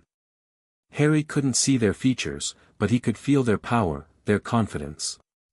Mr. Potter, the central figure said, their voice distorted by magic. Thank you for coming. Harry stepped forward, his hands raised in a gesture of peace. I received your invitation. I wanted to see what you had to offer. The figures moved closer, and Harry felt a chill run down his spine. They were studying him, assessing him, looking for any sign of deception. We've been watching you for a long time, the central figure said. You've proven yourself to be a man of great power and influence. But you've also been fighting the wrong battles. Harry kept his expression neutral. What do you mean? We mean that you've been trying to save a system that is fundamentally broken, the figure said. The ministry is corrupt, weak, and ineffective. It will always be corrupt, weak, and ineffective, because it was built on a foundation of lies and compromise. Harry felt his heart pound. And you think you can do better? We know we can, the figure said. We have the resources, the connections, the vision. We can rebuild the wizarding world from the ground up. All we need is someone like you, someone the people trust, to help us. Harry was silent for a long moment. What would you want from me? Your influence, the figure said. Your support. Your public endorsement of our goals. In return, we would give you power, real power, not the hollow authority you currently hold. Harry thought about it. It would be so easy to say yes. To join them, to have the power he'd always deserved. To shape the future instead of fighting against it. But then he thought about Amelia. About Ron and Hermione, about the Weasleys, about everyone who had fought and died to build a better world. I'll think about it, he said finally. I need time to consider your offer. The figure nodded slowly. Take all the time you need, Mr. Potter. But don't take too long. We won't wait forever. And then they were gone, disappearing into the shadows like they'd never been there at all. Harry returned to Amelia's flat, his mind churning. She was waiting for him, her face pale with worry. Harry. Are you all right? What happened? Harry sank into a chair, running his hands through his hair. They made their offer. They want me to publicly endorse them. They think I'll bring legitimacy to their cause. Amelia knelt in front of him, her hands on his knees. And what did you tell them? That I'd think about it, Harry admitted. I didn't say yes, but I didn't say no either. I need to keep them thinking I might be interested. That's the only way I can get close to them. Amelia nodded slowly, her expression conflicted. It's dangerous, Harry. If they suspect you're lying. They won't, Harry said firmly. I'm good at this. I've been lying to dark wizards my whole life. Amelia shook her head slowly. That's not as comforting as you think it is. Harry reached out and touched her face. I'll be careful, Amelia. I promise. Amelia leaned into his touch, her eyes closing. I just wish there was another way. Harry pulled her into a hug, feeling a surge of love for her. There isn't. But it's okay. I'm doing this for us. For everyone. For the future we're trying to build. The next few weeks were a delicate dance. Harry met with the conspirators several times, slowly gaining their trust, gathering information about their organization. He learned names, locations, plans, enough to bring them down, if he could just get the right evidence. But the deeper he got, the more he began to understand their perspective. The system is broken, one of the conspirators told him. You know that, Potter. You've seen the corruption, the incompetence, the way the powerful protect themselves while the weak suffer. Harry nodded slowly. He had seen it. He'd seen it during the war, when the Ministry had refused to believe Voldemort had returned. He'd seen it after the war, when the same old families had reclaimed their power. You're not wrong, Harry admitted. The Ministry has a lot of problems. But it's still better than the alternative, the conspirator said. Order, stability, control, that's what the wizarding world needs. Not chaos, not the endless squabbling of politicians. Harry thought about it. There was a part of him that understood what they were saying. After everything he'd been through, a part of him craved order. Stability. A world that made sense. But another part of him, the part that had fought against Voldemort, that had seen what happened when people tried to control others, knew that their vision was a lie. I need more time, Harry said. I need to see more of what you're building before I can make a decision. The conspirator nodded slowly. Fair enough. We'll show you everything, Potter. And then you'll see that we're right. The turning point came on a cold evening in November. Harry was meeting with the conspirators at a safe house in the countryside, going over their plans for the future. They were confident now, trusting him, sharing details they'd never shared before. And then he saw it. A list of names. People who were marked for elimination once the conspiracy took power. People who had opposed them, who had stood in their way. And at the top of the list, underlined twice, was Amelia Bones. Harry felt the blood drain from his face. What is this? He asked, his voice carefully controlled. The conspirator smiled. A necessary measure. Bones has been a thorn in our side for too long. Once we take power, she'll have to be dealt with. Harry felt a cold fury building in his chest. You can't kill her. She's innocent. Innocent? The conspirator laughed. No one is innocent, Potter. Bones has been working against us for years. She's the reason we haven't been able to achieve our goals sooner. Harry shook his head slowly. I won't let you hurt her. The conspirator's expression hardened. That's not your decision to make, Potter. When you join us, you'll understand. Sacrifices have to be made for the greater good. Harry stood up, his wand in his hand. I'm not going to join you. And I'm not going to let you hurt anyone. The conspirator stared at him, shock and anger flickering across his face. You're betraying us. I'm doing what's right, Harry said. For the first time in my life, I'm doing what's right without being told to. The fight that followed was brutal. Harry fought his way out of the safe house, dodging curses and hexes, his wand blazing. He was outnumbered, but he was also driven by a fury he hadn't felt since the war. They'll kill her, he thought, his mind racing. They'll kill Amelia if I don't stop them. He managed to escape, apparating to the Ministry just as the conspirators were mobilizing their forces. He found Amelia in her office, working late, her face pale with exhaustion. "Harry," she said, standing up. "What happened? You're covered in blood." "I found out who they are," Harry said, his voice shaking. "And they're planning to kill you, Amelia. They're planning to kill everyone we love." Amelia stared at him, her face going pale. "What do we do?" Harry took a deep breath. "We fight. We expose them. And we stop them before they can hurt anyone else." Amelia nodded slowly, a fierce determination rising in her eyes. "Together." Harry pulled her into a kiss, feeling a surge of love and fear and hope all at once. Together. The next few days were chaos. Harry and Amelia moved quickly, exposing the conspiracy to the ministry and the public. Evidence was presented, arrests were made, and the conspirators' plans were dismantled piece by piece. But the leader, the figure who had been pulling the strings all along, was still at large. "We'll find them," Harry said one evening. "I promise." Amelia nodded slowly, her expression tired but resolute.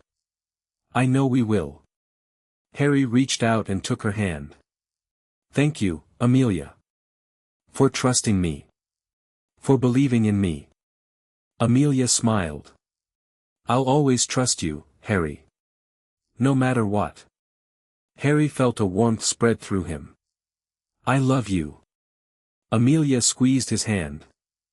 "I love you too." The final confrontation came 3 weeks later. Harry and Amelia tracked the leader of the conspiracy to a hidden location in the Scottish Highlands. The battle was fierce, but in the end, the leader was captured, their plans in ruins. "It's over," Harry said, looking at the defeated figure. "It's finally over." The leader laughed, a bitter, broken sound. "You think you've won, Potter? You think you've changed anything? The corruption will always be there. The greed, the power, the desire for control, it will never go away." Harry shook his head slowly. "Maybe not.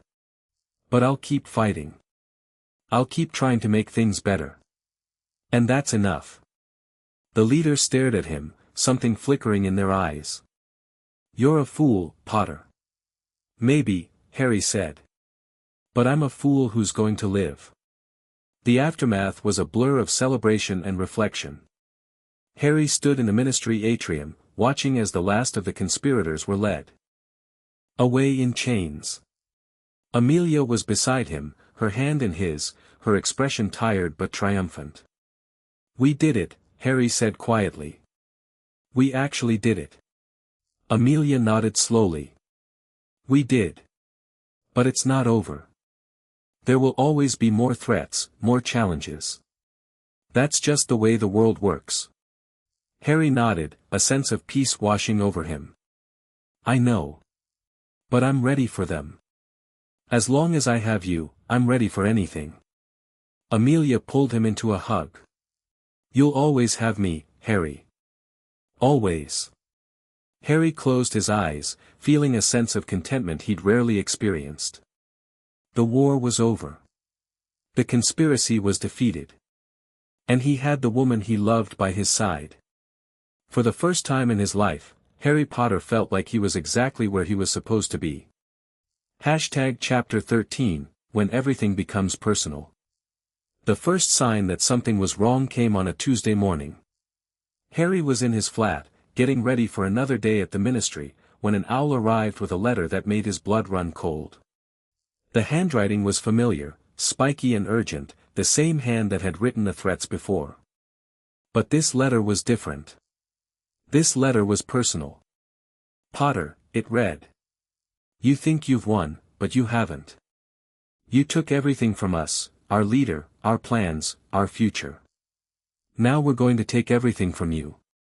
Starting with the woman you love." Harry stared at the words, a cold dread settling in his stomach. They were going after Amelia again.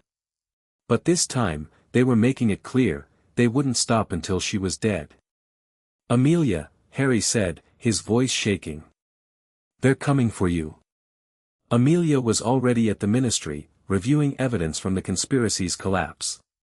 Harry apparat to her office, the letter clutched in his trembling hands. Harry. Amelia looked up, her expression shifting from surprise to concern. What's wrong? Harry thrust the letter at her. Read this. Amelia read the letter in silence, her face going pale. When she finished, she set it down carefully, her hands steady despite the tremor Harry could see in her eyes. They're escalating, she said quietly. They're not just threatening anymore. They're promising. Harry nodded, his heart pounding. We need to increase security. We need to protect you. Amelia shook her head slowly. Harry, I can't live my life in fear. I won't.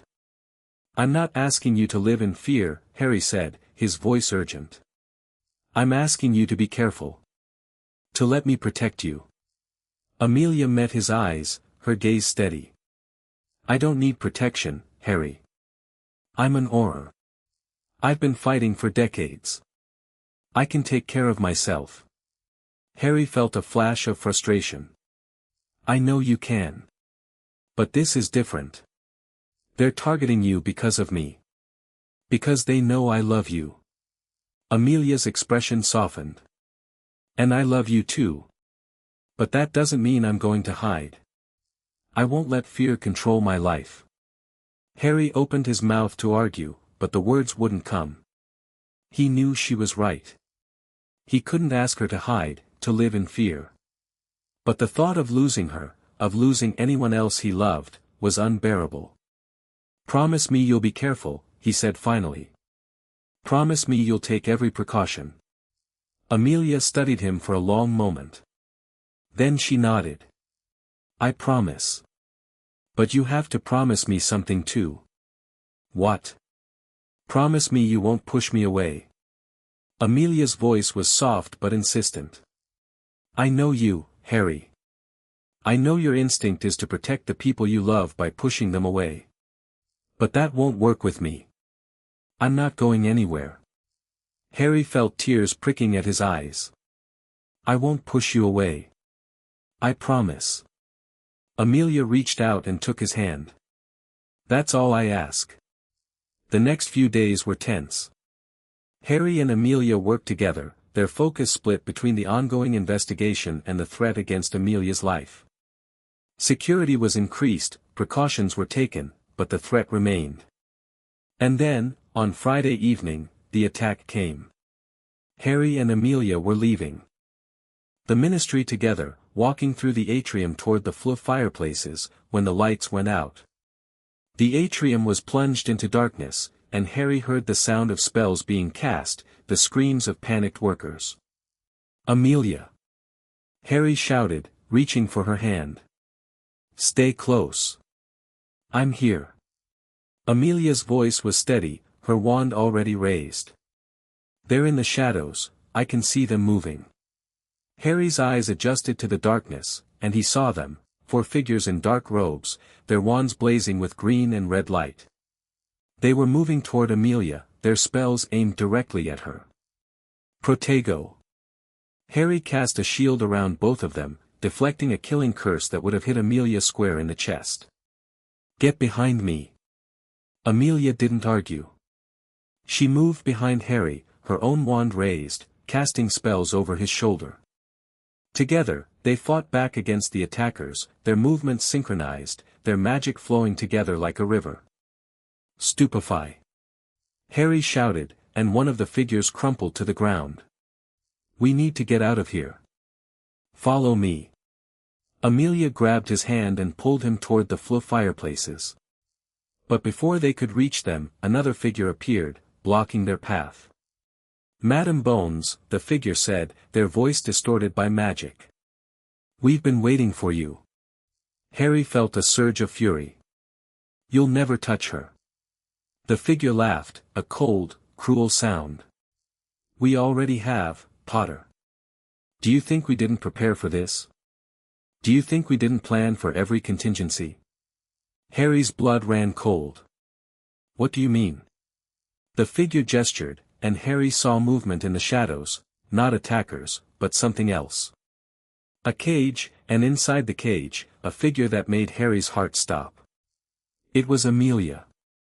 Harry looked at the Amelia beside him, and realized with dawning horror that she wasn't real. She was a glamour, a trick, a decoy designed to distract him. "The real Amelia is already in our custody," the figure said. "We've had her for hours. We were just waiting for the right moment to spring our trap." Harry felt a rage building inside him, a fury that he hadn't felt since the war.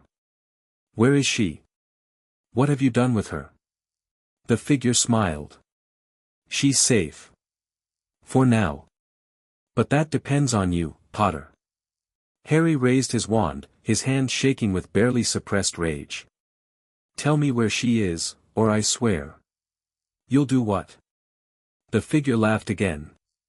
"Kill me. Go ahead. It won't save her." Harry's wand wavered, his mind racing. He couldn't kill this person. He couldn't become the kind of person who killed for revenge. "Fine," he said, his voice cold. "What do you want?" The figure's smile widened. "I want you to come with us. Alone. No orders, no backup. If you do, we'll release Amelia. If you don't..." Harry felt a cold dread settle in his stomach. "I'll come with you. But if you hurt her..." "You have my word," the figure said. "We won't hurt her. As long as you cooperate." Harry lowered his wand. "Fine. Take me to her." The journey was a blur. Harry was blindfolded and bound, his wand taken from him. He was transported to a location he couldn't identify, his senses dulled by the drugs they'd administered. All he could think about was Amelia, whether she was safe, whether she was scared, whether they were hurting her. The blindfold was removed, and Harry found himself in a dimly lit room. The walls were stone, the floor cold and damp. And in the corner, bound and gagged, was Amelia. Amelia! Harry rushed toward her, but a barrier spell stopped him in his tracks. He slammed against it, his hands pressing against the invisible wall. "Harry!" Amelia's voice was muffled, but he could hear the relief in it. "You came." "Of course I came." Harry was trembling with fury and fear.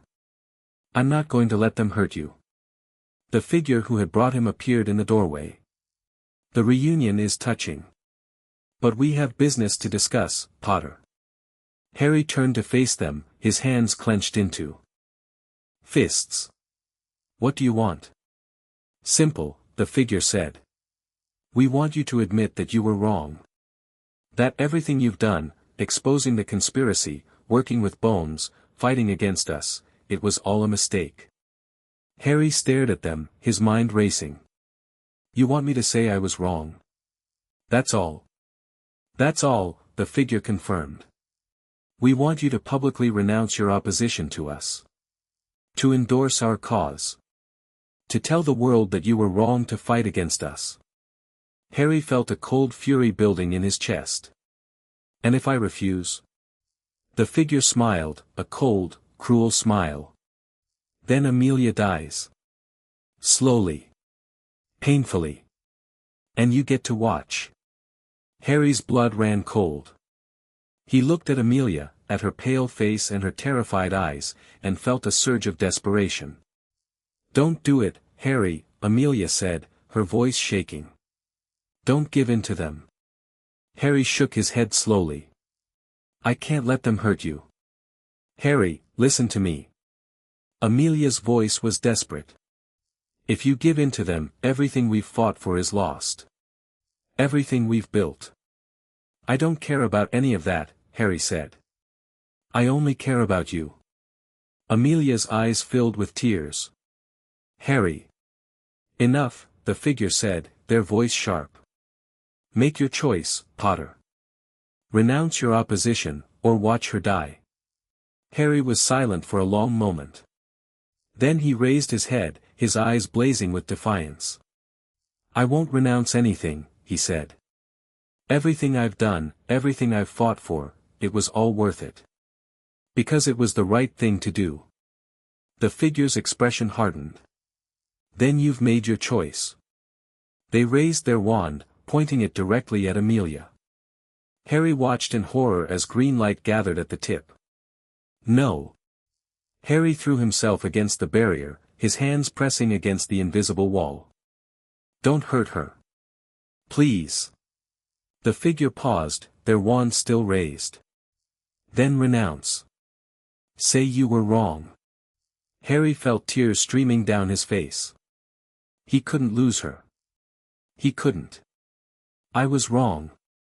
He said, the words tearing out of him. I was wrong to fight against you. I was wrong to oppose you.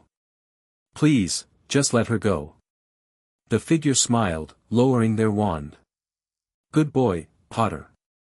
And then the barrier dissolved, and Harry rushed to Amelia's side, pulling her into his arms. I'm sorry, he whispered, his voice breaking. I'm so sorry. Amelia held him tightly. It's okay, Harry. It's okay. But Harry knew it wasn't okay. He'd given in. He'd betrayed everything he believed in. And he'd never forgive himself for it. The next few days were a blur. Harry and Amelia were released, but the damage was done. Harry had publicly renounced his opposition to the conspiracy, had endorsed their cause. The wizarding world was in chaos, divided between those who supported him and those who were horrified by his betrayal. You made the right choice, Amelia told him. You saved my life. Harry shook his head slowly. I gave in. I let them win. Amelia reached out and touched his face. You made a choice under duress, Harry. That's not the same as giving in. Harry felt tears pricking at his eyes. I don't know how to fix this. I don't know how to make it right. Amelia pulled him into a hug. We'll fix it together. We always do. The weeks that followed were the hardest of Harry's life. He was vilified in the press, attacked by former allies, ostracized by the people he'd once called friends. Ron and Hermione stood by him, but others turned away, unable to forgive him for what they saw as his betrayal. Mate, you did what you had to do, Ron said one evening. You saved Amelia's life. That's what matters. Harry shook his head slowly. I don't know if I can live with myself. I don't know if I can ever make this right. Ron clapped him on the shoulder. You will, mate. You always do. Harry smiled weakly. I hope you're right. But even as he said the words, Harry knew that the road ahead would be long. The trust he'd built over years had been shattered. In a single moment. And he didn't know if he could ever get it back. The breakthrough came 3 weeks later. Harry was in his flat, staring at the wall, when Amelia appeared in the doorway. Her face was pale, her eyes bright with excitement. Harry, she said. I found something. Harry looked up, his heart pounding. What is it? Amelia crossed the room and handed him a document. This is the proof we need.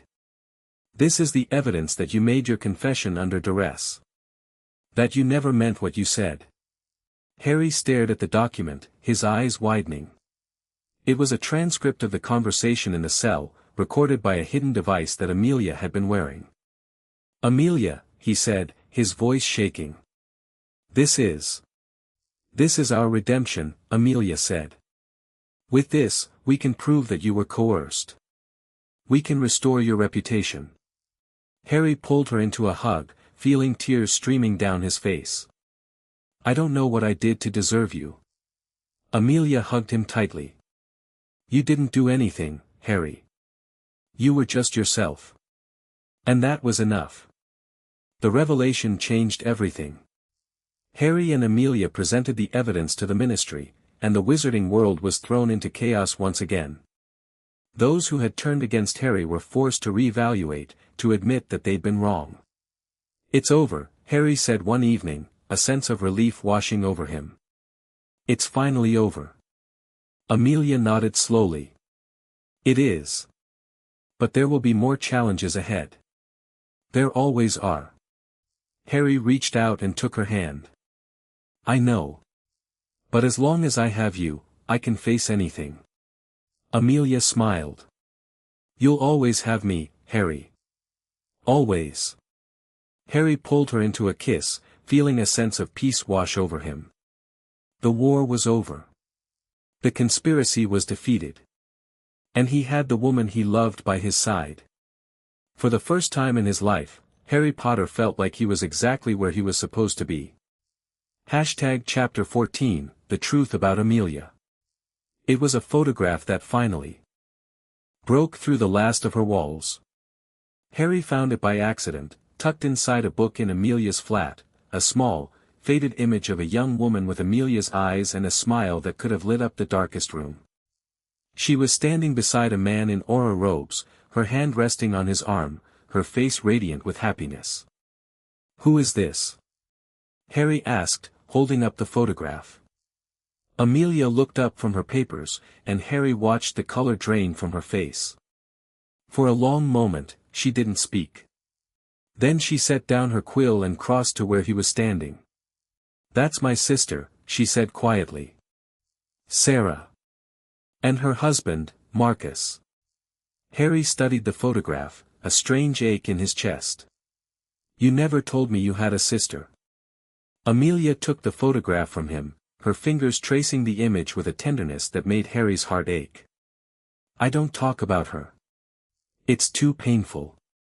Harry reached out and took her hand. Tell me, Amelia. Please. I want to understand. Amelia was silent for a long moment. Then she nodded slowly. Sit down, Harry. This is a long story. Amelia's sister Sarah had been 5 years older than her, the golden child of the Bones family.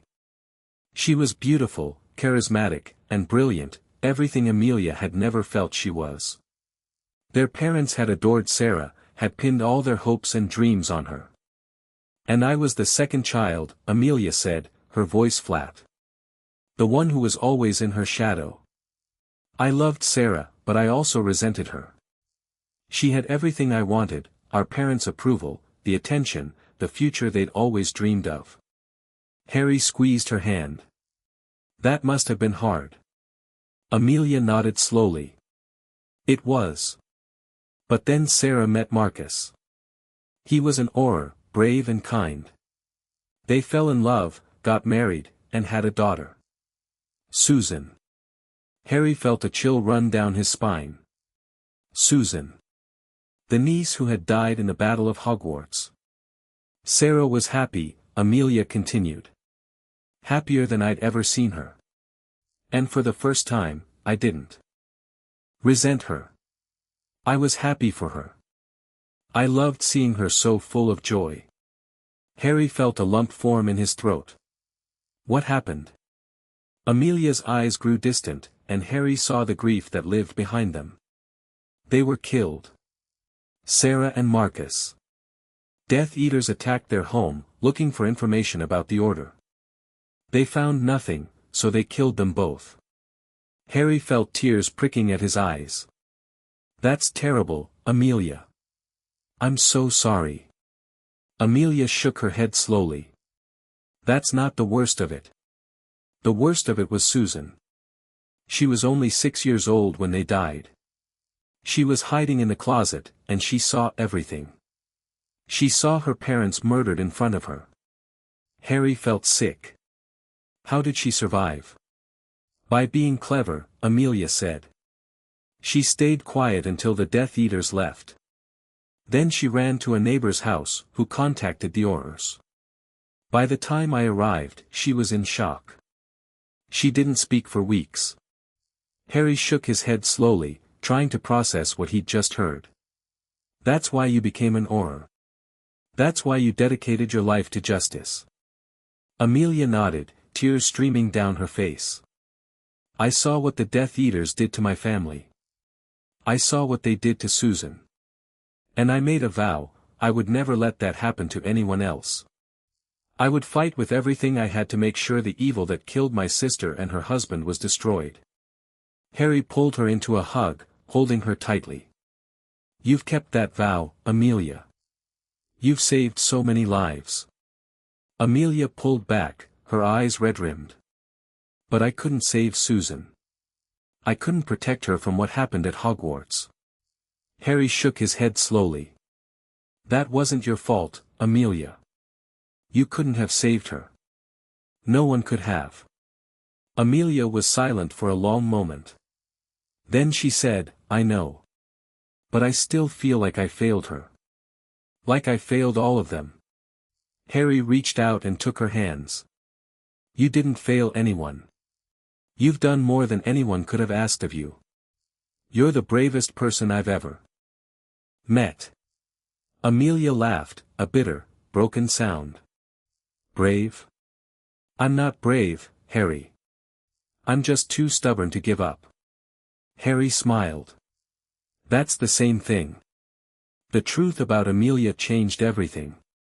Harry finally understood why she was so driven, why she'd sacrificed so much for justice. She'd been fighting not just for the living, but for the dead, for Sarah and Marcus and Susan, for everyone she'd lost. You've been carrying this burden for so long, Harry said quietly. You've been trying to save everyone to make up for the ones you couldn't save. Amelia nodded, tears streaming down her face. I know it's not healthy. I know I can't save everyone. But I can't stop trying. It's who I am. Harry reached out and touched her face. It's who you are. And it's one of the things I love most about you. Amelia leaned into his touch, her eyes closing. I don't deserve you, Harry. That's not true, Harry said firmly. You deserve everything good in this world. And I'm going to spend the rest of my life making sure you get it. Amelia opened her eyes, and Harry saw something shift in them, something that looked almost like hope. Do you mean that, Harry? Harry pulled her into a kiss. I mean every word. The next few days were different. Amelia opened up to Harry in ways she'd never opened up to anyone. She told him about her childhood, about the pressure to live up to Sarah's legacy. She told him about her first case as an Auror, the terror of facing Death Eaters, the satisfaction of bringing them to justice. I was so scared, she admitted. My first mission, I thought I was going to die. But I remembered Sarah and Marcus, and I knew I had to fight. I had to make sure their deaths weren't in vain. Harry took her hand. They weren't in vain. You've made such a difference, Amelia. You've saved so many lives. Amelia shook her head slowly. It never feels like enough. No matter how many people I save, I can't bring them back. Harry nodded slowly. He understood that feeling all too well. He'd spent years trying to save everyone, trying to make up for the people he'd lost. I know, he said quietly. I feel the same way. But I'm learning that it's okay to let go. It's okay to accept that I can't save everyone. Amelia looked at him, her eyes searching his face. How did you learn that? Harry shrugged. I had help. People who loved me, who showed me that I didn't have to carry the weight of the world on my shoulders. Amelia smiled. I think I'm starting to learn that too. Harry pulled her into a hug. That's all I ever wanted, Amelia. For you to be happy. Amelia hugged him back. I am happy, Harry. For the first time in years, I'm truly happy. The conversation shifted to the future. What do you want, Amelia? Harry asked one evening. They were in her flat, the candles flickering around them. Not what you think you should want, but what you actually want. Amelia was quiet for a long moment. I want to make a difference. I want to build a better world. But I also want to be happy. I want to have someone to come home to. I want to feel like I'm not just fighting, but living. Harry nodded slowly. I want the same thing. I've spent so long fighting that I forgot what it felt like to live. But with you, I'm learning. Amelia reached out and took his hand. Thank you, Harry. For helping me remember that I'm more than just an oar. That I'm a person too. Harry squeezed her hand. You've always been more than an oar, Amelia. You're the most remarkable person I've ever met. Amelia smiled, her eyes shining with tears. I love you, Harry. Harry pulled her into a kiss. I love you too. The months passed, and Harry watched Amelia transform. The woman who had once been so guarded, so closed off, was opening up. She laughed more freely, smiled more often. She let herself be vulnerable, let herself be loved.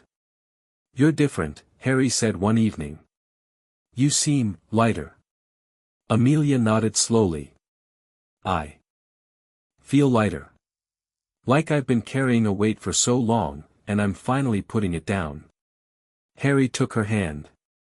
I'm glad. You deserve to be happy. Amelia smiled. So do you, Harry. So do you. Harry felt a warmth spread through him. For the first time in his life, he felt like he was exactly where he was supposed to be. With the woman he loved, building a future together. The final piece of the puzzle came on a rainy afternoon. Harry was in Amelia's office, reviewing evidence from the conspiracy, when he found a letter tucked into the back of a drawer. It was addressed to Amelia, in handwriting that was faded but still legible.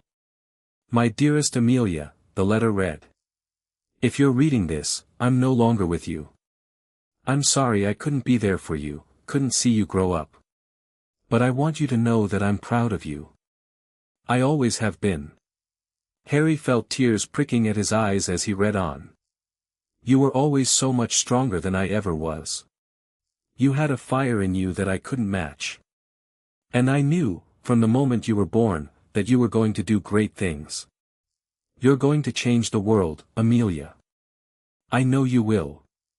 Harry looked up to find Amelia standing in the doorway, her face pale, her eyes red-rimmed. That's from my mother, she said quietly. She wrote it before she died. I found it in her things after the funeral.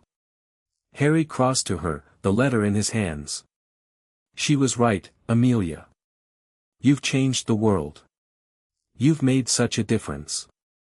Amelia shook her head slowly. I've tried. But it never felt like enough. Harry pulled her into a hug. It is enough. You are enough. And I'm so proud of you. Amelia hugged him back, her tears soaking into his shirt. Thank you, Harry. For everything.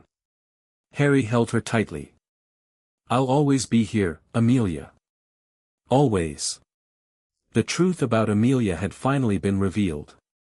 She wasn't just the stern oar, the dedicated civil servant. She was a woman who had suffered unimaginable loss. Who had fought through grief and pain to build a life of purpose. She was someone who had been afraid to let anyone in, but who had found the courage to trust again. And Harry loved her more than he'd ever loved anyone. I'm not going anywhere, he told her that night, holding her in his arms. I'm going to be with you for as long as you'll have me. Amelia looked up at him, her eyes bright with tears. That's a long time, Harry. Harry smiled. Good. I plan on being with you for a very long time. Amelia laughed, a joyful, genuine laugh that made Harry's heart soar. I love you, Harry Potter. I love you so much.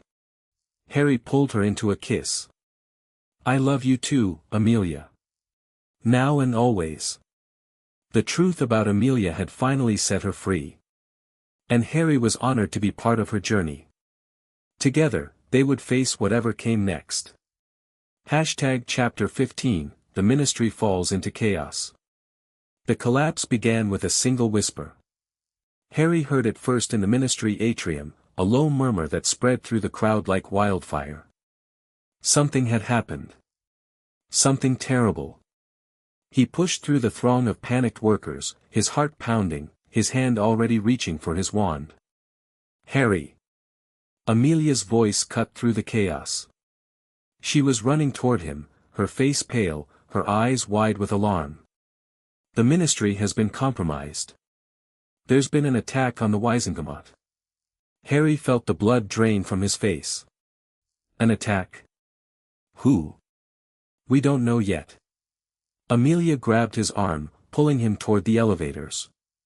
But the entire Wisengamot is in lockdown. And there are reports that multiple officials have been killed. The elevator ride was a blur of fear and adrenaline. Harry couldn't think straight, couldn't process what was happening. The conspiracy was supposed to be defeated. They'd dismantled the network, arrested the leaders. How could there be another attack? They emerged onto the floor of the Wisengamot to find chaos. The chamber was in ruins, debris everywhere.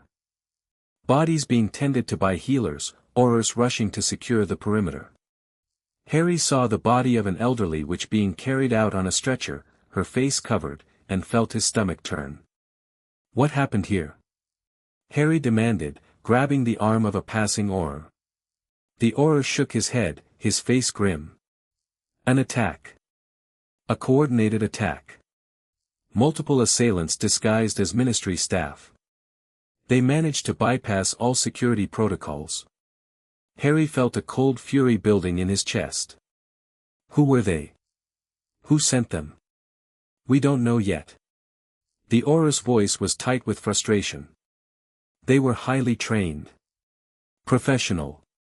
They knew exactly what they were doing. Amelia stepped forward, her voice sharp. How many casualties? 6 confirmed dead, the Auror said. More than a dozen injured. We're still trying to identify the attackers. They all used Polyjuice potion, we can't tell who they really were. Harry and Amelia exchanged a look of grim understanding. The conspiracy wasn't dead. It had just been waiting, biding its time, planning its next move. The days that followed were a nightmare.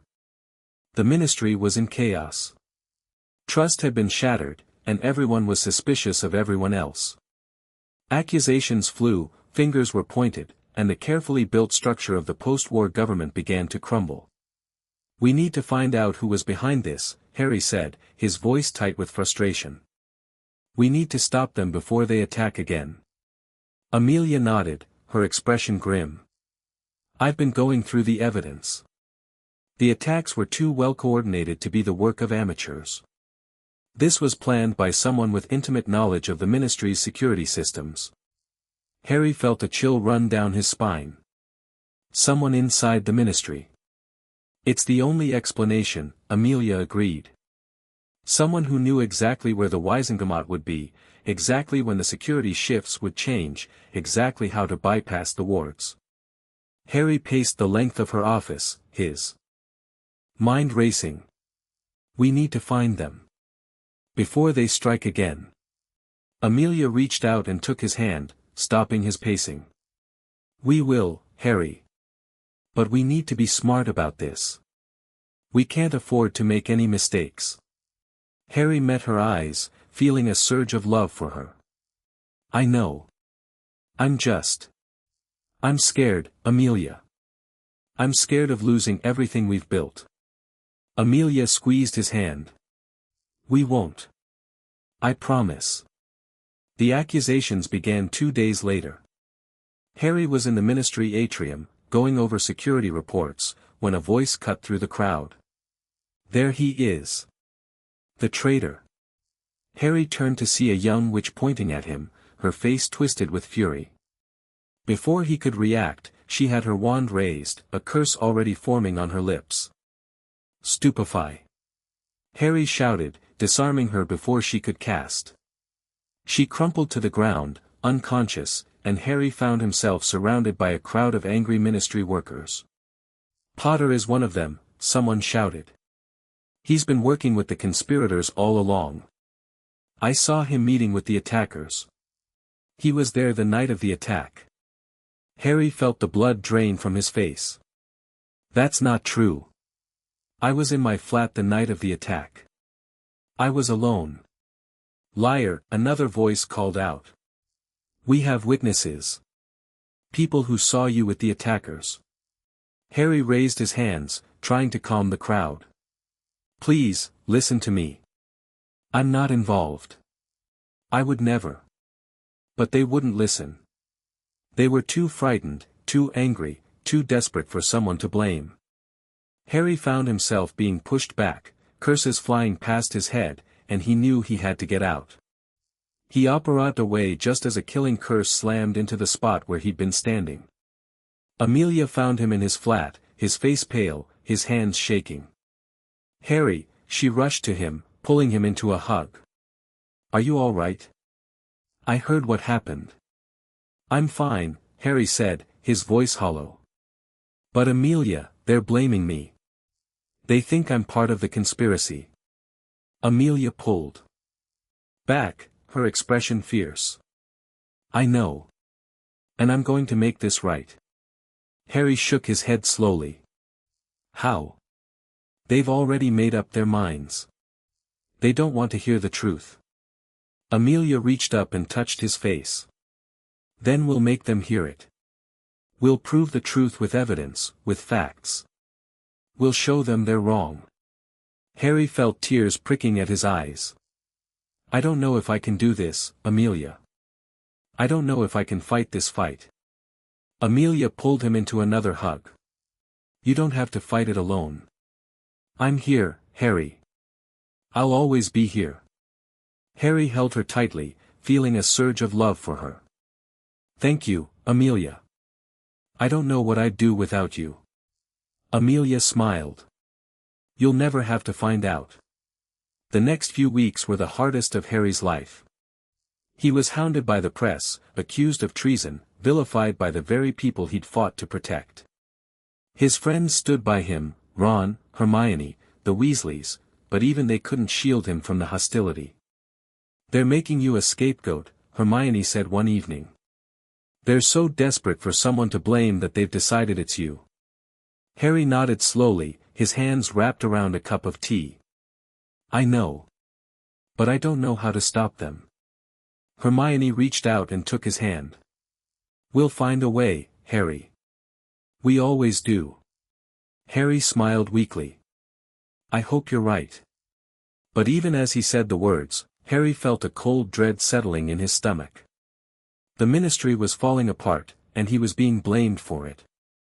If he couldn't find the true culprits soon, everything he'd built would be destroyed. The breakthrough came on a rainy Thursday evening. Harry was going over security footage from the night of the attack, his eyes burning with exhaustion, when he noticed something strange. A figure in the background of one of the images, a figure that didn't belong. "Amelia," he called out. "Come look at this." Amelia crossed to where he was standing, her eyes scanning the footage. "What is it?" Harry pointed at the figure. "That person. They don't match any of the known attackers. They're not in any of the other footage." Amelia leaned closer, her expression intent. "You're right. They were there, but they weren't part of the attack. They were watching."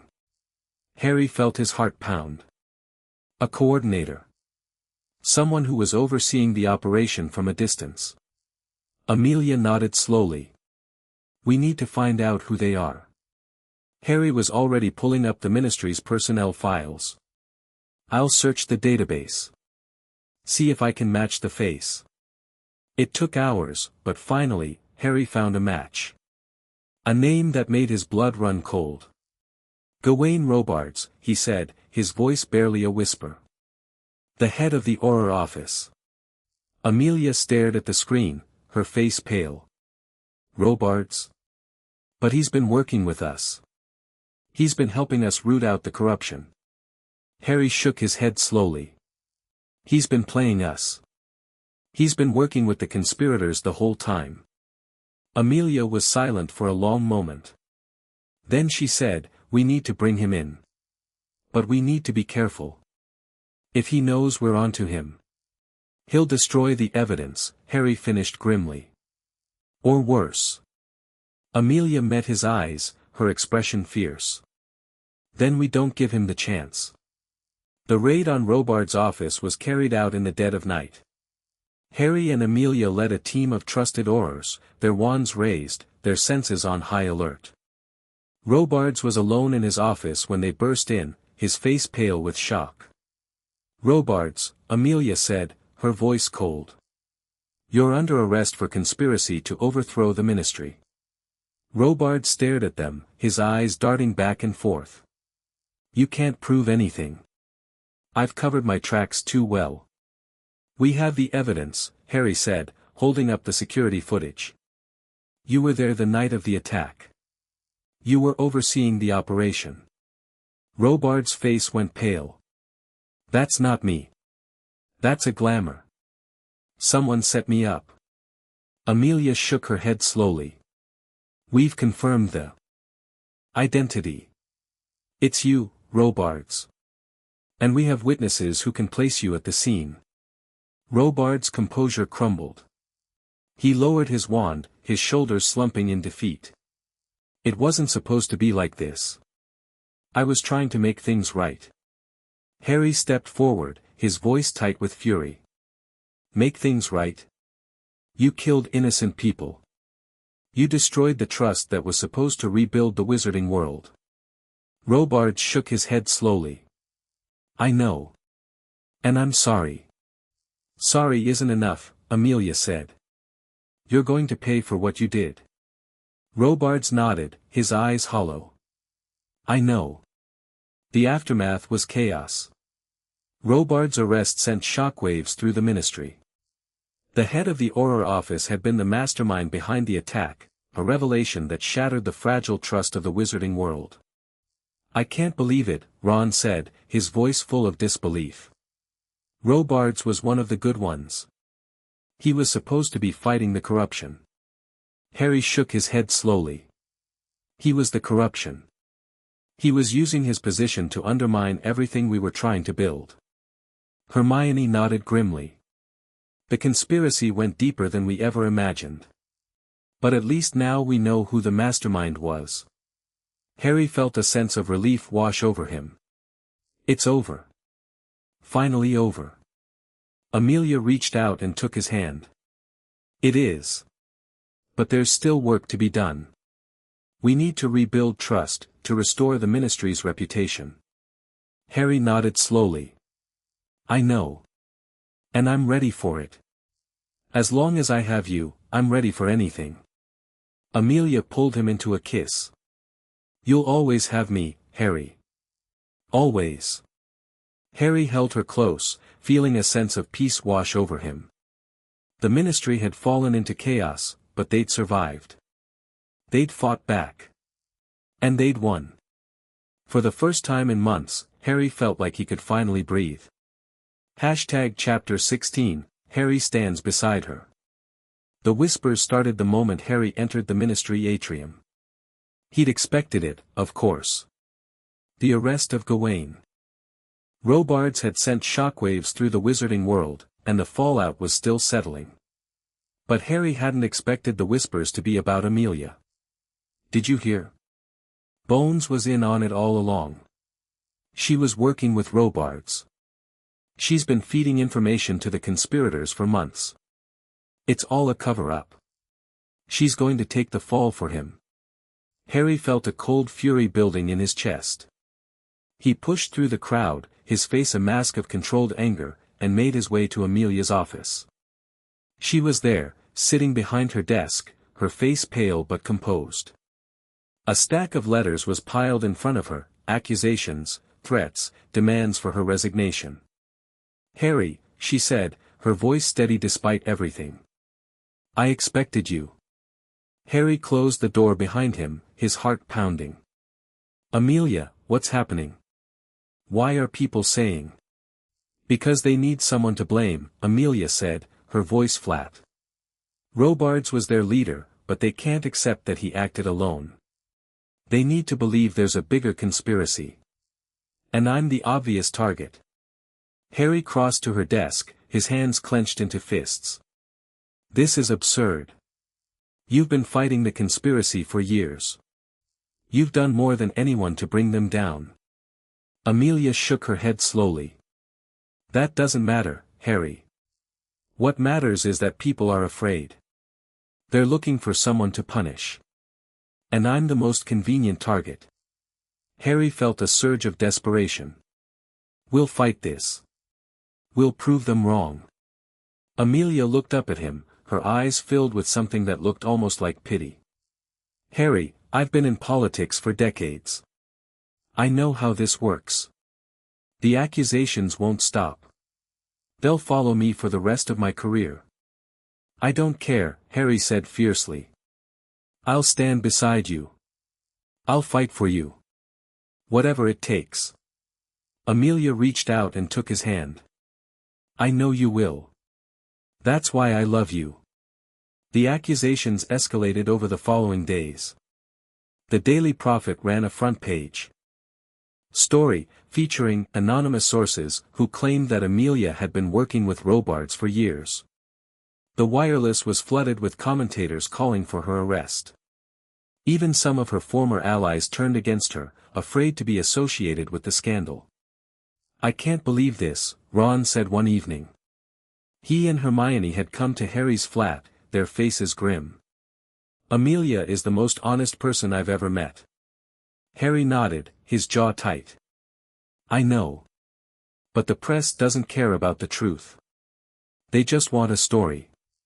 Hermione was already working through a pile of documents. I've been looking into the sources of these accusations. They're all tied to the same people, the ones who were close to Robards. Harry leaned forward, his eyes narrowing. So it's a coordinated attack. Someone is trying to destroy Amelia's reputation. It looks that way, Hermione confirmed. But we need proof. We need to show that these accusations are fabricated. Amelia, who had been silent throughout the conversation, finally spoke. It doesn't matter. Even if we prove the accusations are false, the damage is done. My reputation is ruined. Harry reached out and took her hand. No, it's not. We'll fix this. Together. Amelia looked at him, her eyes filled with a mixture of love and sadness. Harry, you don't have to do this. You can walk away. No one would blame you. Harry shook his head firmly. I'm not walking away. I'm standing beside you. That's what people who love each other do. Amelia's eyes filled with tears. I don't deserve you. Harry pulled her into a hug. You deserve everything, Amelia. And I'm going to make sure you get it. The public hearing was set for 2 weeks later. Amelia would have to appear before the Wisengamot to answer the accusations against her. If she was found guilty, she would be stripped of her position and possibly imprisoned. It's a show trial, Harry said bitterly. They've already decided she's guilty. Amelia nodded slowly, her expression composed despite everything. I know. But I'm not going to give up without a fight. Harry reached out and took her hand. You won't have to fight alone. I'll be right there with you. Amelia smiled, a small, sad smile. Thank you, Harry. I don't know what I'd do without you. Harry squeezed her hand. You'll never have to find out. The day of the hearing arrived, cold and gray. Harry stood beside Amelia in the Wisengamot chamber, his hand in hers, his face a mask of determination. The chamber was packed with spectators, reporters, politicians, and ordinary witches and wizards who had come to watch the spectacle. All rise, the chief warlock announced. The Wisengamot is now in session. Amelia stepped forward, her head held high, her voice steady. I am innocent of all charges. I have dedicated my life to fighting the corruption that has plagued the ministry. I would never betray that dedication. The prosecutor rose, his face smug. Madam Bones, we have evidence that you were in contact with Gawain Robards before the attacks. How do you explain that? Amelia's expression didn't waver. I was investigating him. I had suspicions that he was involved with the conspiracy, and I was gathering evidence. The prosecutor smiled. Convenient. And do you have any proof of this investigation? Amelia opened her mouth to respond, but before she could, Harry stepped forward. I have proof, he said, his voice ringing out across the chamber. I have evidence that Madame Bones was working to expose Robards long before the attacks. The Wiesengemot erupted into murmurs. Harry pulled a stack of documents from his robes, the notes, the letters, the security footage that proved Amelia's innocence. I was there, Harry said. I worked with her. I saw her dedication to justice. And I will not let her be destroyed by lies. The prosecutor's face went pale. This is highly irregular. Mr. Potter is not a witness. He is now, the chief warlock said, his voice sharp. Mr. Potter, please continue. Harry stepped forward, his voice steady. The evidence proves that Amelia Bones was not working with the conspirators. She was working against them. She risked her life to bring them to justice. He presented the evidence, document after document, each one proving Amelia's innocence. The Wiesengemot examined the evidence in silence, their faces shifting from suspicion to acknowledgement. This evidence is compelling, the chief warlock said finally. Madame Bones, it appears you have been wrongly accused.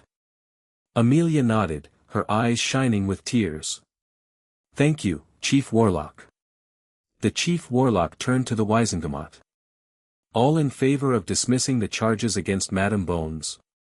The hands went up, one by one, until the verdict was unanimous. The charges against Madame Bones are dismissed, the Chief Warlock announced. She is free to resume her duties. Harry felt a surge of relief. He turned to Amelia, pulling her into a hug. We did it, he whispered. We actually did it. Amelia hugged him back, her tears soaking into his robes. You did it, Harry. You saved me. Harry pulled back, his eyes meeting hers. We did it together. That's what matters. The aftermath of the hearing was a whirlwind of celebration and relief. Amelia's name was cleared, and the accusations against her were exposed as a coordinated attempt to destroy her reputation. The real culprits, the remaining conspirators who had orchestrated the smear campaign, were arrested and brought to justice. I can't believe you did it, Ron said, clapping Harry on the back. You actually saved her. Harry shook his head slowly. I didn't do it alone. Everyone helped. Hermione smiled, her eyes bright. You stood up for what was right, Harry. That's what matters. Harry looked across the room to where Amelia was standing, surrounded by well-wishers. She caught his eye and smiled, a brilliant, genuine smile that made his heart skip a beat. I'm going to go. To her, Harry said. If you'll excuse me. Ron and Hermione nodded, understanding in their eyes. Harry crossed the room, and Amelia reached out to take his hand. Thank you, Harry, she said, her voice soft. I don't know how to repay you. Harry shook his head slowly. You don't have to repay me, Amelia. I did it because I love you. Amelia's eyes filled with tears. I love you too, Harry.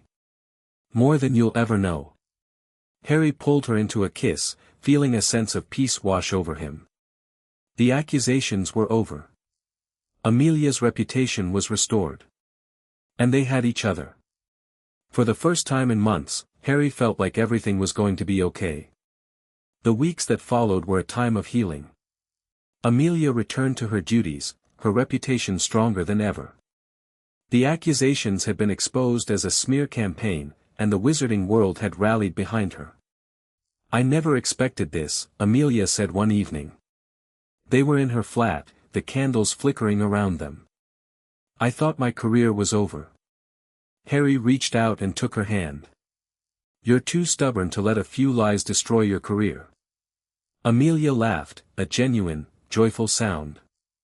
You're right. I am stubborn. Harry smiled. It's one of the things I love about you. Amelia leaned in and kissed him. I love you, Harry. I love you so much. Harry pulled her into a hug. I love you too, Amelia. Always. The final test came a month later. Harry was at the ministry, working on a new set of reforms, when an owl arrived with a letter. The handwriting was unfamiliar, but the message was unmistakable. Mr. Potter. We know you exposed Robards. We know you cleared Amelia Bones's name. But we are still out there. And we will not stop until we have destroyed everything you love. Harry stared at the letter, feeling a cold fury building in his chest. The conspiracy wasn't dead. It was still out there, waiting for the right moment to strike. But this time, Harry wasn't afraid. He had Amelia by his side, and together, they could face anything. Amelia, he called out. We have a problem. Amelia crossed to where he was standing, reading the letter over his shoulder. When she finished, her expression was grim. They're still out there, she said. Harry nodded slowly. I know. But we'll find them. We'll stop them. Amelia met his eyes, a fierce determination burning in them. Together. Harry smiled, a cold, determined smile. Together. The conspiracy was still out there, hiding in the shadows. But Harry and Amelia had faced worse enemies before. And they'd never lost. They weren't about to start now. Chapter 17, The Final Confrontation. The letter was the key. Harry had been staring at it for hours, the words blurring before his exhausted eyes. It was the same threatening message, the same hollow promises of destruction. But this time, there was something different.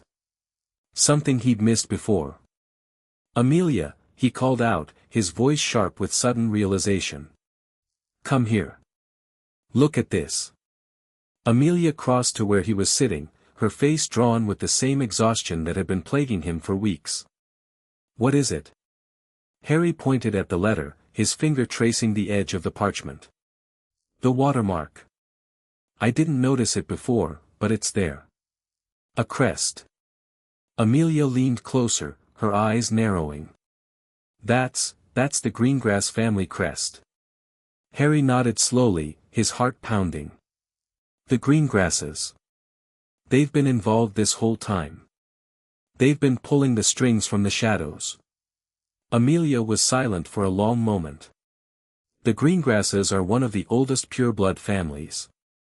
They've always kept their heads down, never openly supported Voldemort.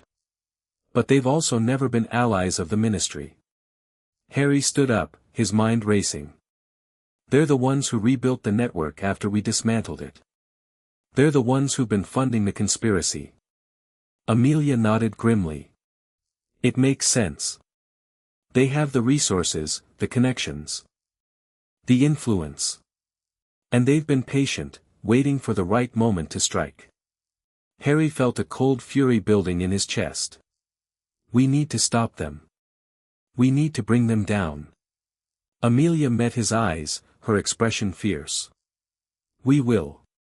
But we need to be careful. The Greengrasses are powerful. They'll have defenses we can't even imagine. Harry nodded slowly. I know. But we don't have a choice. If we don't stop them now, they'll destroy everything we've built. Amelia reached out and took his hand. Then let's stop them. Together. The investigation into the Greengrasses revealed a conspiracy that stretched back decades. They had been the architects of the post-war chaos, the ones who had manipulated Kingsley and Robards and the other conspirators. They had never wanted Voldemort to win, they'd wanted to use the chaos of his rise and fall to seize power for themselves. They're brilliant, Harry admitted one evening, going through the evidence they'd gathered. They've been planning this for years. Decades, even. Amelia nodded slowly. They've been patient. They've been waiting for the right moment to strike. And now that the Ministry is in chaos, they think they can take over. Harry shook his head slowly. They're wrong. We're not going to let them. Amelia reached out and took his hand. I know.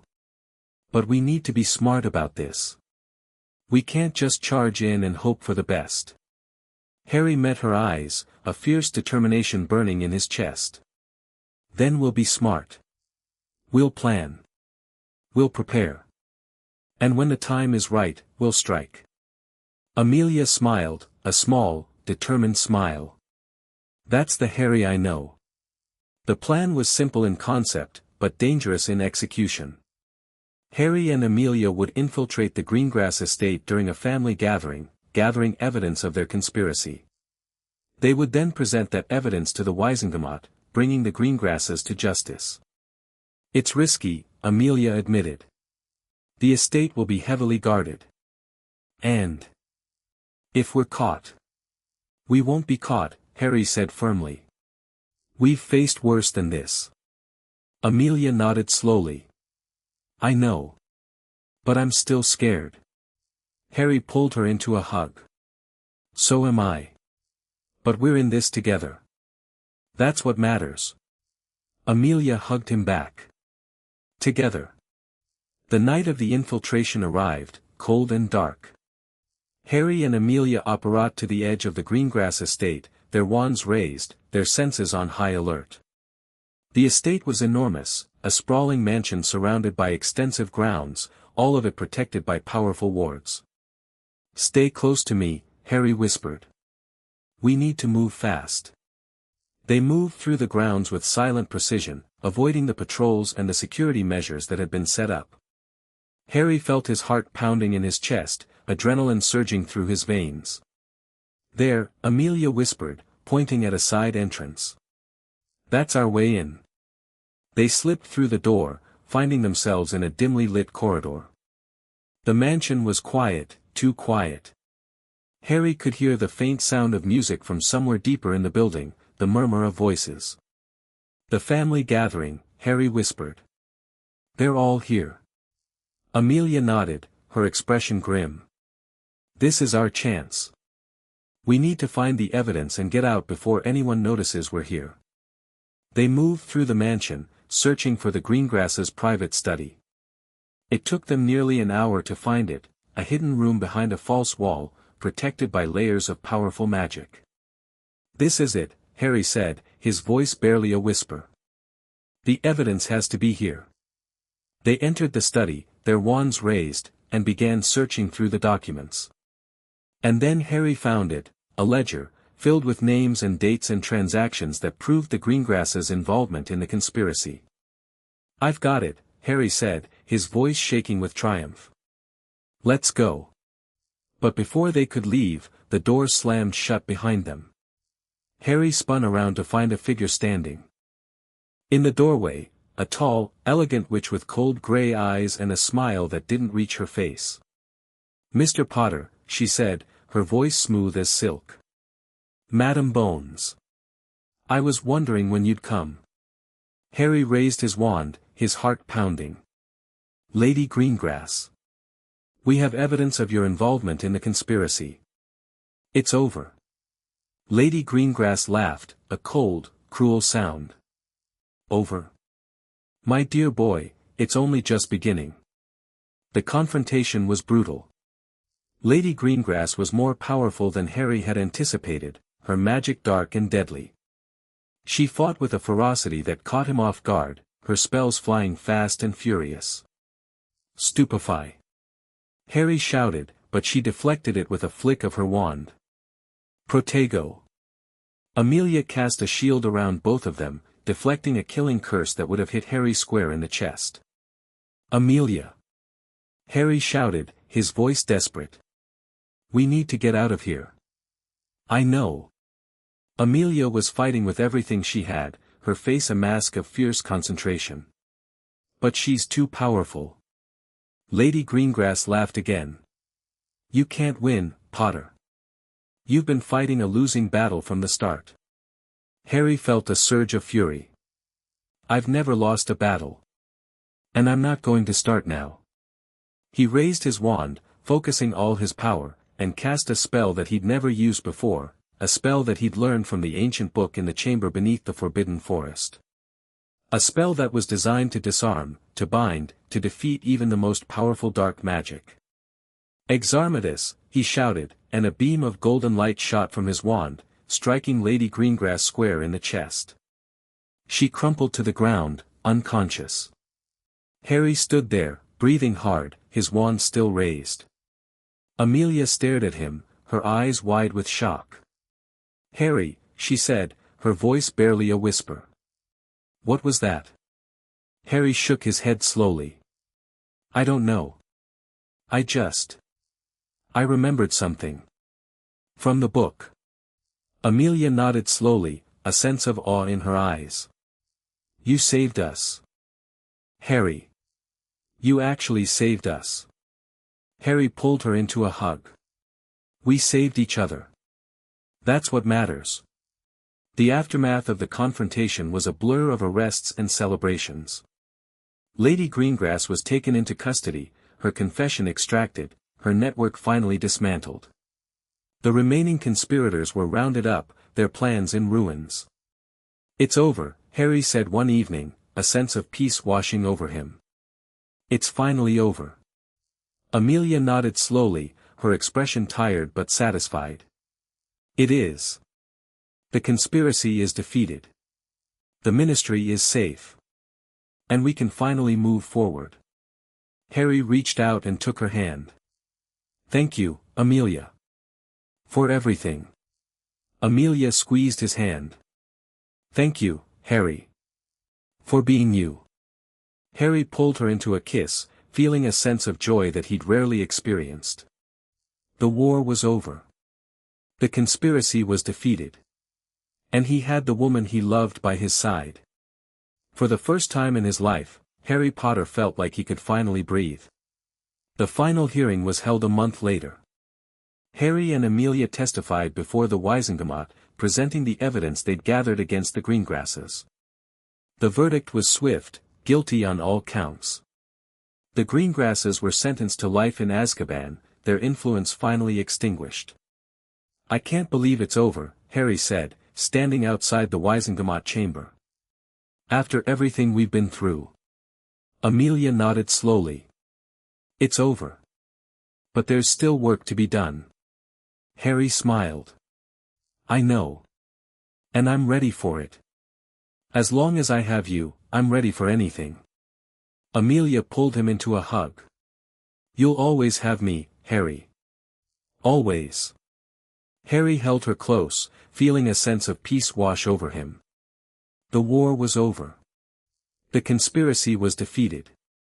And he had the woman he loved by his side.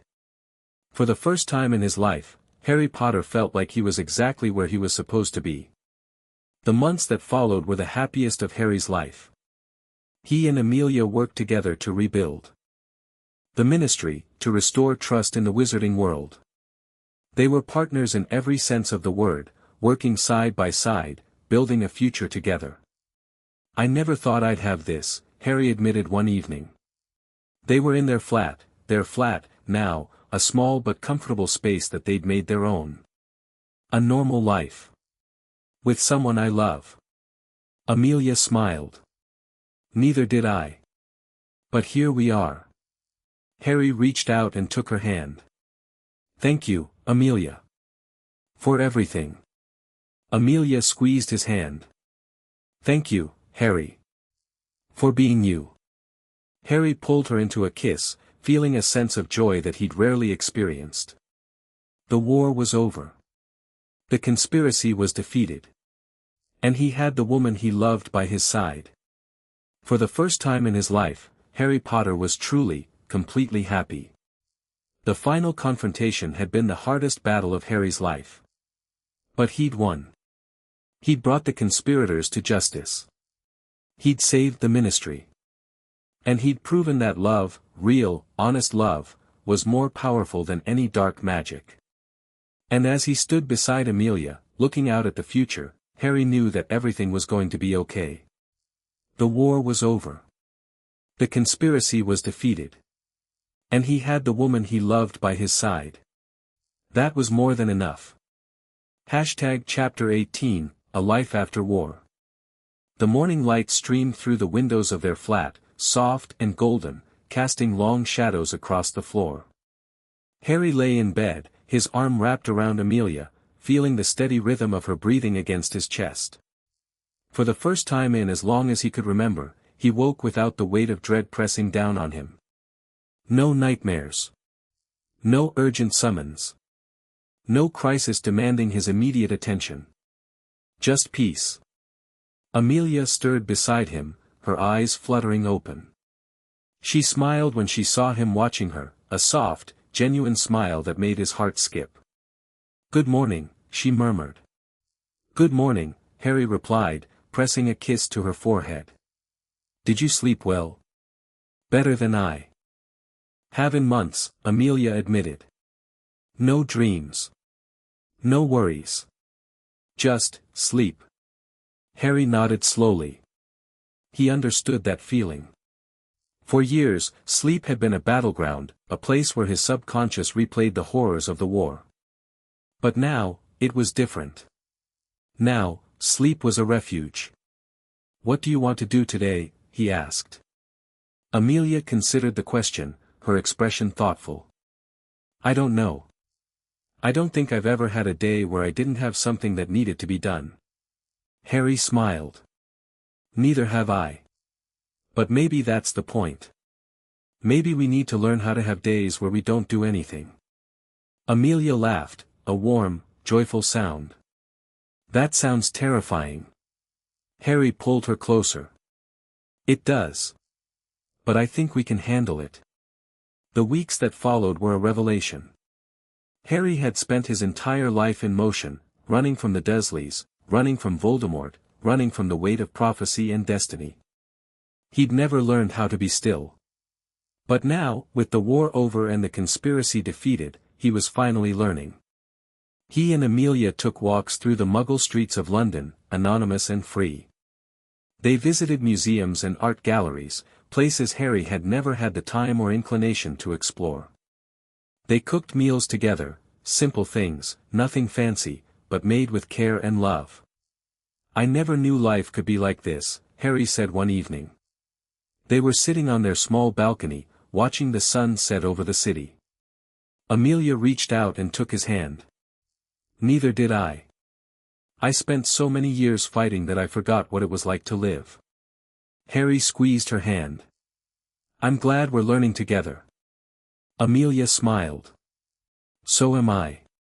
The first time Harry visited the burrow without any agenda, without any crisis to solve, felt strange. He stood in the kitchen, watching Molly bustle about, preparing a meal that was far too large for the small gathering. Ron and Hermione were there, along with George and his new girlfriend, and the youngest Weasley children, all grown now, with lives of their own. "Harry, love, sit down." Molly called out, gesturing at the table. "You look like you're about to bolt." Harry laughed, taking a seat beside Ron. "Sorry. I'm not used to just being here. Without a reason." Ron grinned. "You don't need a reason, mate. That's the whole point." Harry looked around the table, at the faces of the people he loved, and felt a surge of warmth. This was what he'd been fighting for. This was what the war had been about. Not just survival, but moments like this. Moments of joy and connection and love. "Thank you," he said quietly, not sure who he was addressing. Molly paused in her bustling, her eyes softening. "You don't have to thank us, Harry. Your family." Harry felt tears pricking at his eyes. "I know. But I still want to say it. Thank you. For everything." Molly crossed to him and pulled him into a hug. "You're welcome, love. You're always welcome here." Amelia was nervous the first time she visited the burrow. Harry had noticed it on the way there, the way she fidgeted with her robes, the way she kept smoothing down her hair. "Amelia," he said gently. "They're going to love you." Amelia shook her head slowly. "They're your family, Harry. I don't want them to think I'm not good enough for you." Harry stopped walking and took her hands in his. "You're more than good enough. You're the best thing that's ever happened to me. And they're going to see that." Amelia smiled, her eyes shining with tears. "I love you, Harry. Harry pulled her into a kiss. I love you too. Now, come on.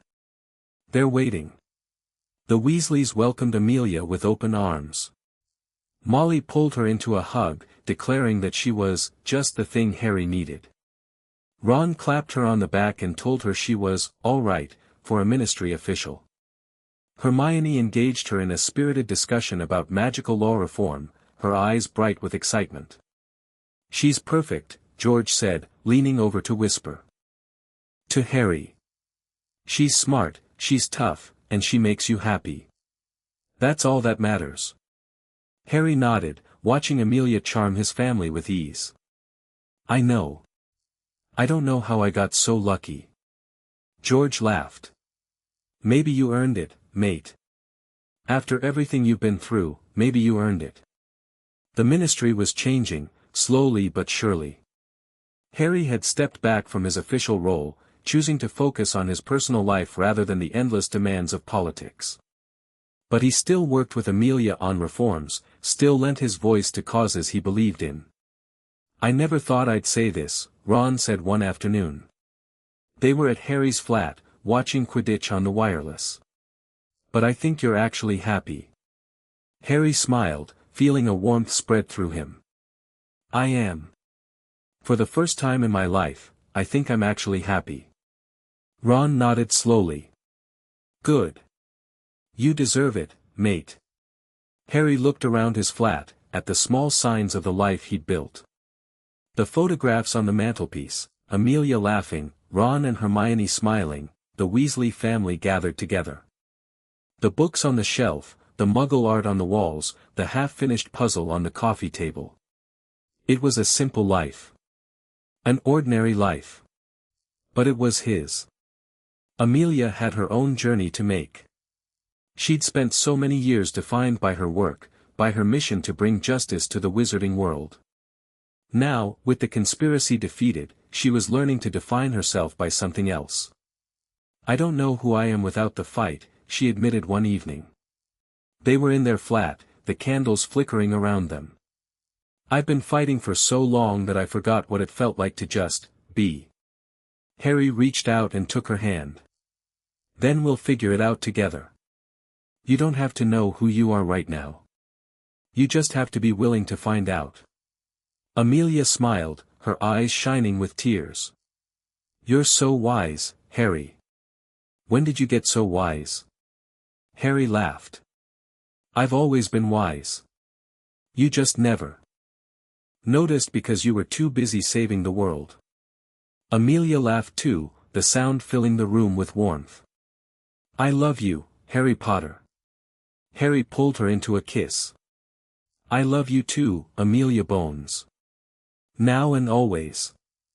The dream came that night, but it was different from the dreams of the past.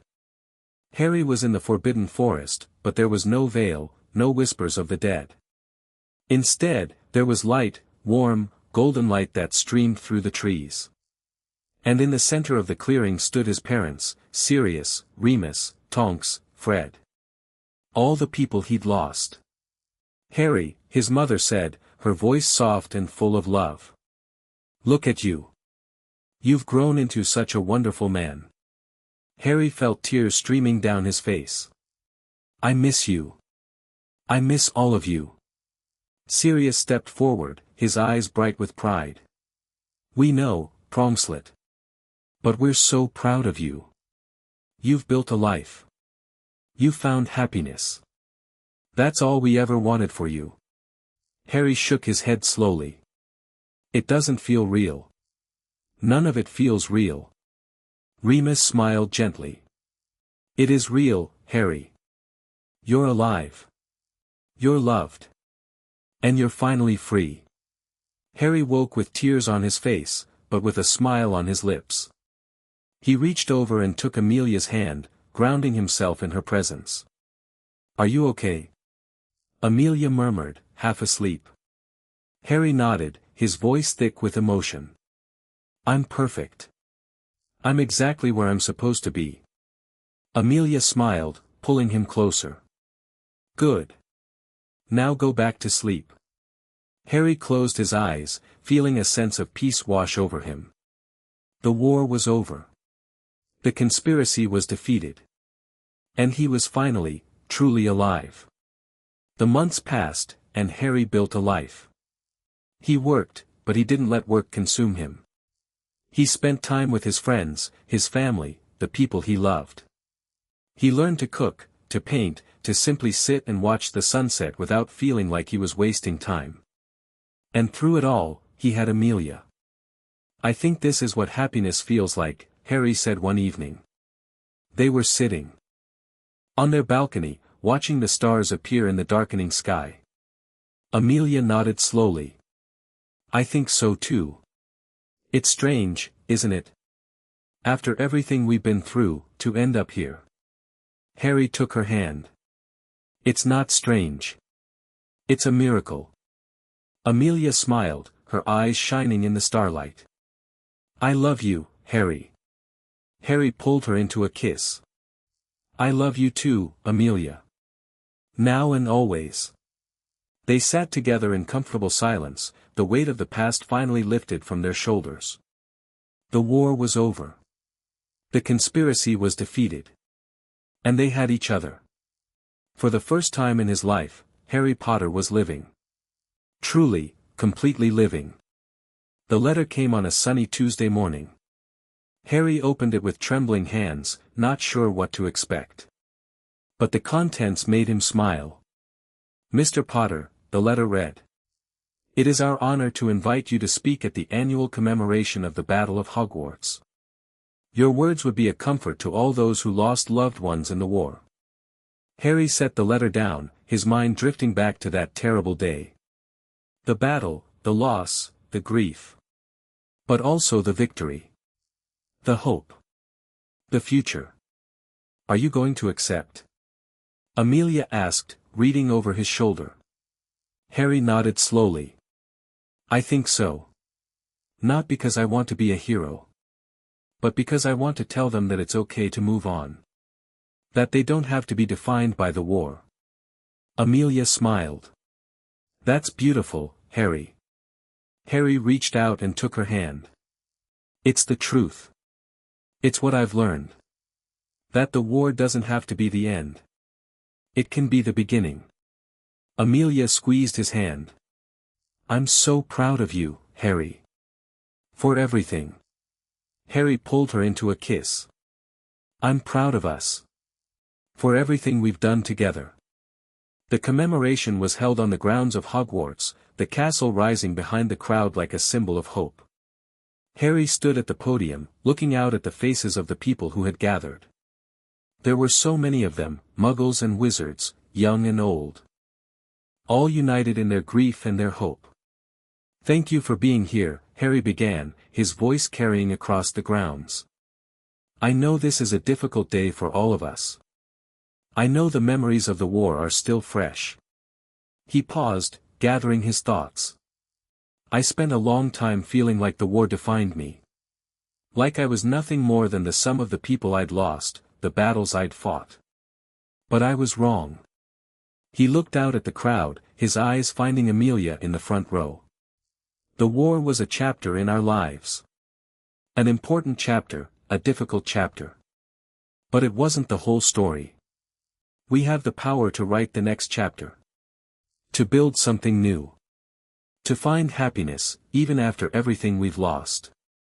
The crowd was silent, their eyes fixed on him. Harry felt a sense of peace wash over him. "Don't let the war define you," he said. "Let it teach you. Let it make you stronger. But don't let it be the end of your story. Because there's so much more to come." He stepped back from the podium, and the crowd erupted into applause. Harry smiled, feeling a sense of joy that he'd rarely experienced. He had done it. He had moved on. And he was finally, truly living. Amelia found him after the ceremony, her eyes bright with pride. "That was beautiful, Harry," she said, pulling him into a hug. "I'm so proud of you." Harry hugged her back, feeling a warmth spread through him. "Thank you, Amelia. I couldn't have done it without you." Amelia pulled back, her eyes searching his face. You did it yourself, Harry. You found the strength to move forward. I just helped you see it. Harry shook his head slowly. No. You were part of it. You were the reason I could move forward. Amelia smiled, her eyes shining with tears. I love you, Harry. Harry pulled her into a kiss.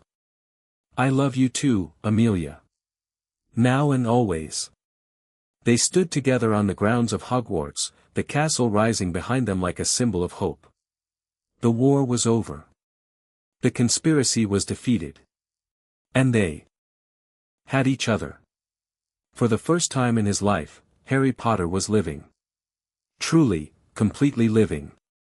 And that was more than enough. Chapter 19, Choosing Each Other. The proposal came on a rainy Tuesday afternoon, completely by accident. Harry had been planning it for weeks, the perfect moment, the perfect words, the perfect way to ask the woman he loved to spend the rest of her life with him. He'd rehearsed speeches in front of the mirror, consulted with Hermione about the proper etiquette, even bought a ring that had been hidden in his sock drawer for a month. But in the end, it happened the way most important things in Harry's life happened, spontaneously, messily, and with absolutely no planning at all. They were in their flat, the rain streaking down the windows like tears, when Amelia looked up from the book she was reading and said, Harry, what do you think the future holds? For us, I mean. Harry set down his tea, his heart suddenly pounding. I think it holds whatever we want it to hold. Amelia smiled, but there was something hesitant in her eyes. I've been thinking. About what comes next. About whether we're ready for more. Harry felt his breath catch. More. Amelia set down her book, her expression suddenly serious. I've spent my whole life fighting, Harry. Fighting for justice, fighting for the future, fighting for everyone except myself. But now, with you, I feel like I can finally stop fighting. I can finally just be. Harry reached out and took her hand, his heart pounding so loudly he was sure she could hear it. I know what you mean. I've spent my whole life fighting too. And now that it's over, I don't know what to do with myself. Amelia squeezed his hand. I know what I want to do. I want to build a life with you. A real life. With all the things I never thought I'd have. Harry felt tears pricking at his eyes. Amelia. I know we're not young, she continued, her voice trembling slightly. I know we've both been through so much. But I love you, Harry. I love you more than I ever thought I could love anyone. And I want to spend the rest of my life with you. Harry stared at her, his mind reeling. She'd just said everything he'd been planning to say, but better. More honestly. More beautifully. Amelia, he said, his voice barely a whisper. I was going to ask you the same thing. Amelia's eyes widened. What? Harry laughed, a sound of pure joy. I was going to propose to you. I have a ring and everything. I didn't know how to say it. Amelia stared at him, her eyes filling with tears. Harry. He was already on his feet, crossing to the bedroom to retrieve the ring from its hiding place.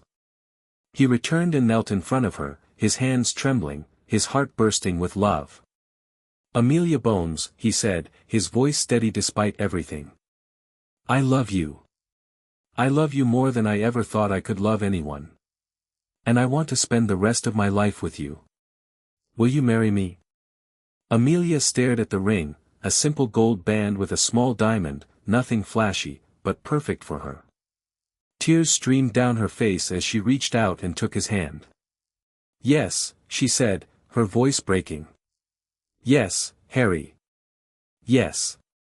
Harry slipped the ring onto her finger and pulled her into a kiss, feeling a joy that he'd never experienced before. They were engaged. They were going to get married. They were going to build a future together. I love you, he whispered against her lips. I love you so much. Amelia pulled him closer, her arms wrapped around him. I love you too, Harry. Now and always. The news spread quickly. Ron and Hermione were the first to hear, arriving at the flat within minutes of the owl Harry had sent.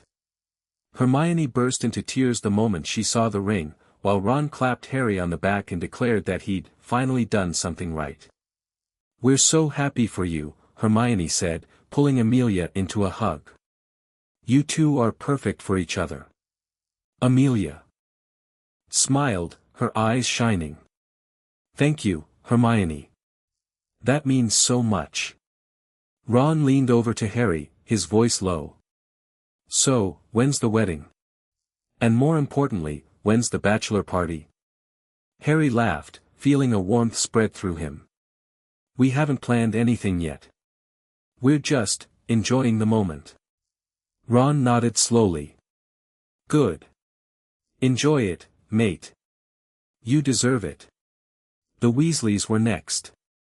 Molly burst into tears the moment she heard the news, pulling both Harry and Amelia into a bone-crushing hug. I knew it, she declared. I knew you two were meant for each other. George grinned, clapping Harry on the shoulder. Well done, mate. She's far too good for you, but we'll let it slide. Fred and George's joke shop had become a fixture in Diagon Alley, and George had never quite lost the mischievous spark that had defined his twin.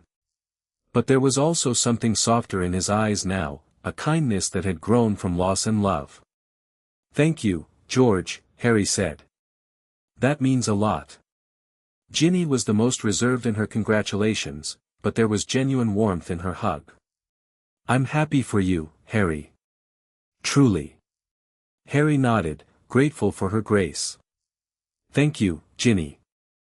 That means everything. The engagement changed things, in small but significant ways. Harry found himself looking at the future differently. No longer was it an abstract concept, something to be survived. Now it was something to be built, to be shaped, to be shared. I never thought I'd have this, he admitted one evening. They were in their flat, the candlelight flickering around them. A future. A family. Someone to share it all with. Amelia reached out and took his hand. Neither did I. But here we are. Harry squeezed her hand. Here we are. The planning for the wedding began in earnest. Harry had never imagined himself planning a wedding, he'd never even been to one, aside from Bill and Fleur's ceremony years ago. But with Amelia by his side, the process felt less daunting. Simple. Amelia said firmly. I want it to be simple. Just the people we love, in a place that matters to us. Harry nodded slowly. Hogwarts. Amelia smiled. Hogwarts. It's where everything began. It seems fitting. Harry felt a warmth spread through him. Hogwarts. Perfect. The months before the wedding were the happiest of Harry's life. He and Amelia worked together, planning their future, building a life that was entirely their own. The ministry was still demanding, but Harry had learned to balance his responsibilities with his personal life. You've changed, Ron observed one evening. They were at the Leaky Cauldron, sharing a pint. You used to be so serious all the time. Now you're lighter. Harry nodded slowly. I am lighter. I finally figured out how to live. Ron grinned. It's about time, mate. Harry laughed. Yeah. It is. The engagement party was held at the Burrow. Molly had outdone herself, the garden transformed with fairy lights and flowers, the tables laden with food. The guest list included everyone Harry and Amelia loved, the Weasleys, Hermione, Neville, Luna, and a host of others who had become part of their extended family. I can't believe this is happening, Hermione said, her eyes bright with tears. Harry, you're actually getting married. Harry smiled, looking across the garden to where Amelia was laughing with Luna. I know. I still can't quite believe it myself. Hermione hugged him tightly. You deserve this, Harry. You deserve all of this. Harry hugged her back. Thank you, Hermione. For everything. The speech came at the end of the evening. Harry stood at the center of the garden, looking out at the faces of the people he loved. Amelia was beside him, her hand in his, her eyes shining. Thank you all for being here, Harry began. I know this is a celebration, but I also want to take a moment to remember the people who aren't here. The ones we've lost. He paused, gathering his thoughts. I spent a long time feeling like I didn't deserve happiness. Like the war had taken so much from me that I couldn't ever truly move forward. But I was wrong. He squeezed Amelia's hand. I found someone who showed me that I could. Someone who taught me that surviving wasn't enough, that I had to learn how to live. And I want to spend the rest of my life with her. Amelia's eyes filled with tears. Harry. Harry turned to her, his voice steady. I love you, Amelia. I love you more than I ever thought I could love anyone. And I'm so grateful that you chose me. Amelia pulled him into a kiss, and the garden erupted into applause. The wedding was held on a warm summer day, the Hogwarts grounds bathed in golden sunlight. Harry stood at the altar, his heart pounding, watching Amelia walk down the aisle toward him. She was beautiful, radiant in a simple white dress, her hair loose around her shoulders, her eyes fixed on his. Amelia, he said, his voice barely a whisper as she reached him. Amelia smiled, her eyes shining with tears. Harry. The ceremony was simple, just as they'd planned. They exchanged vows, promises that came from the depths of their hearts. And when the officiant pronounced them married, Harry pulled Amelia into a kiss that sealed their future. I love you, he whispered against her lips. Amelia smiled, her arms wrapped around him. I love you too. Now and always. The reception was held in the great hall, the enchanted ceiling reflecting a sky of brilliant blue. Harry and Amelia danced together, the music swelling around them, the laughter of their friends and family filling the space. It was perfect, more perfect than Harry had ever dared to imagine. I never thought I'd have this, he said, his voice thick with emotion. A wedding. A family. A future. Amelia smiled, her eyes shining.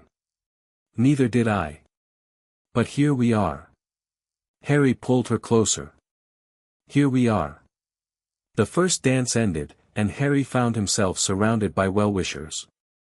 Ron and Hermione were first, their congratulations warm and genuine. George made a joke about the honeymoon, which made Molly swat him with her handbag. Neville and Luna offered their best wishes, their eyes bright with happiness. But the moment that meant the most came when Harry found himself alone with Amelia on the grounds of Hogwarts, the sun setting behind the castle. Thank you, he said, his voice quiet. For choosing me. For giving me a future.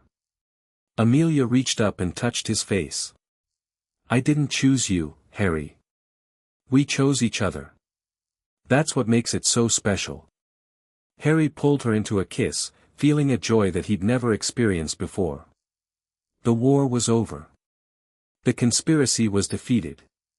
And he had the woman he loved by his side.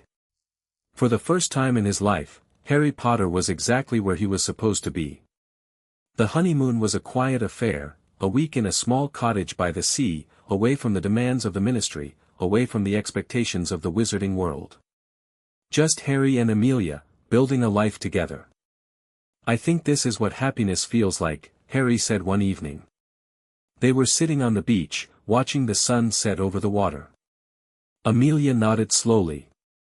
I think so too. It's strange, isn't it? After everything we've been through, to end up here. Harry took her hand. It's not strange. It's a miracle. Amelia smiled, her eyes shining in the fading light. I love you, Harry. Harry pulled her into a kiss. I love you too, Amelia. Now and always. They sat together in comfortable silence, the weight of the past finally lifted from their shoulders. The war was over. The conspiracy was defeated. And they had chosen each other. For the first time in his life, Harry Potter was living. Truly, completely living. And that was more than enough. Chapter 20, The Future They Never Expected. The morning of their first anniversary, Harry woke to the sound of rain against the windows and the warmth of Amelia's body pressed against his. He lay still for a long moment, listening to the rhythm of her breathing, feeling the steady beat of her heart against his chest. A year ago, they'd stood in the great hall of Hogwarts and promised to spend the rest of their lives together. A year ago, he'd still been learning how to live. Now, he felt like he'd finally arrived. "Are you awake?" Amelia murmured, her voice soft with sleep. "Barely," Harry admitted, pressing a kiss to the top of her head. "Happy anniversary." Amelia smiled against his chest. "Happy anniversary, Harry." They lay together in comfortable silence, the rain a gentle backdrop to their contentment. Harry thought about everything that had brought them to this moment, the war, the conspiracy, the long and winding road that had led him here. "I never expected this," he said quietly. "A year ago, I didn't know if I'd ever be happy. I didn't know if I'd ever be able to move forward." Amelia looked up at him, her eyes soft. "And now?" Harry smiled, feeling a warmth spread through him. "Now I can't imagine my life without you. You're the best thing that ever happened to me." Amelia reached up and touched his face. "You're the best thing that ever happened to me too, Harry. I spent so many years alone, fighting battles by myself. I never thought I'd find someone who understood me the way you do." Harry pulled her closer. "We found each other. That's what matters." The day was spent in quiet celebration. They took a walk through the streets of London, hand in hand, anonymous among the crowds of muggles. They visited the small cafe where they'd had their first proper date, ordered the same food, laughed at the same memories. "I can't believe it's been a year," Amelia said, stirring her tea. "It feels like just yesterday." Harry nodded slowly. "It feels like a lifetime. So much has changed." Amelia smiled. "For the better." Harry reached across the table and took her hand. "For the better." That evening, they returned to their flat to find a small gathering waiting for them. Ron and Hermione were there, along with the Weasleys, Neville, Luna, and a handful of other friends. Molly had prepared a feast, George had brought a cake that read, "Happy Anniversary," in sparkling letters, and the flat was decorated with fairy lights and flowers. "Surprise!" everyone shouted as Harry and Amelia walked through the door. Harry stared at the scene, his heart swelling with emotion. You did all this?" Hermione stepped forward, her eyes bright with tears. "We wanted to celebrate you. Both of you. For everything you've been through, and everything you've built together." Amelia's eyes were shining. "I don't know what to say." Ron grinned. "Say you're happy. That's all we need to hear." Amelia laughed, pulling him into a hug. "I'm happy. I'm so happy." The evening was filled with laughter and love. Harry stood in the corner of the room, watching his friends and family celebrate, feeling a warmth spread through him that he'd never experienced before. This was his life now. This was his future. "Are you okay?" Amelia asked, appearing at his side. Harry nodded, his voice thick with emotion. "I'm more than okay. I'm perfect."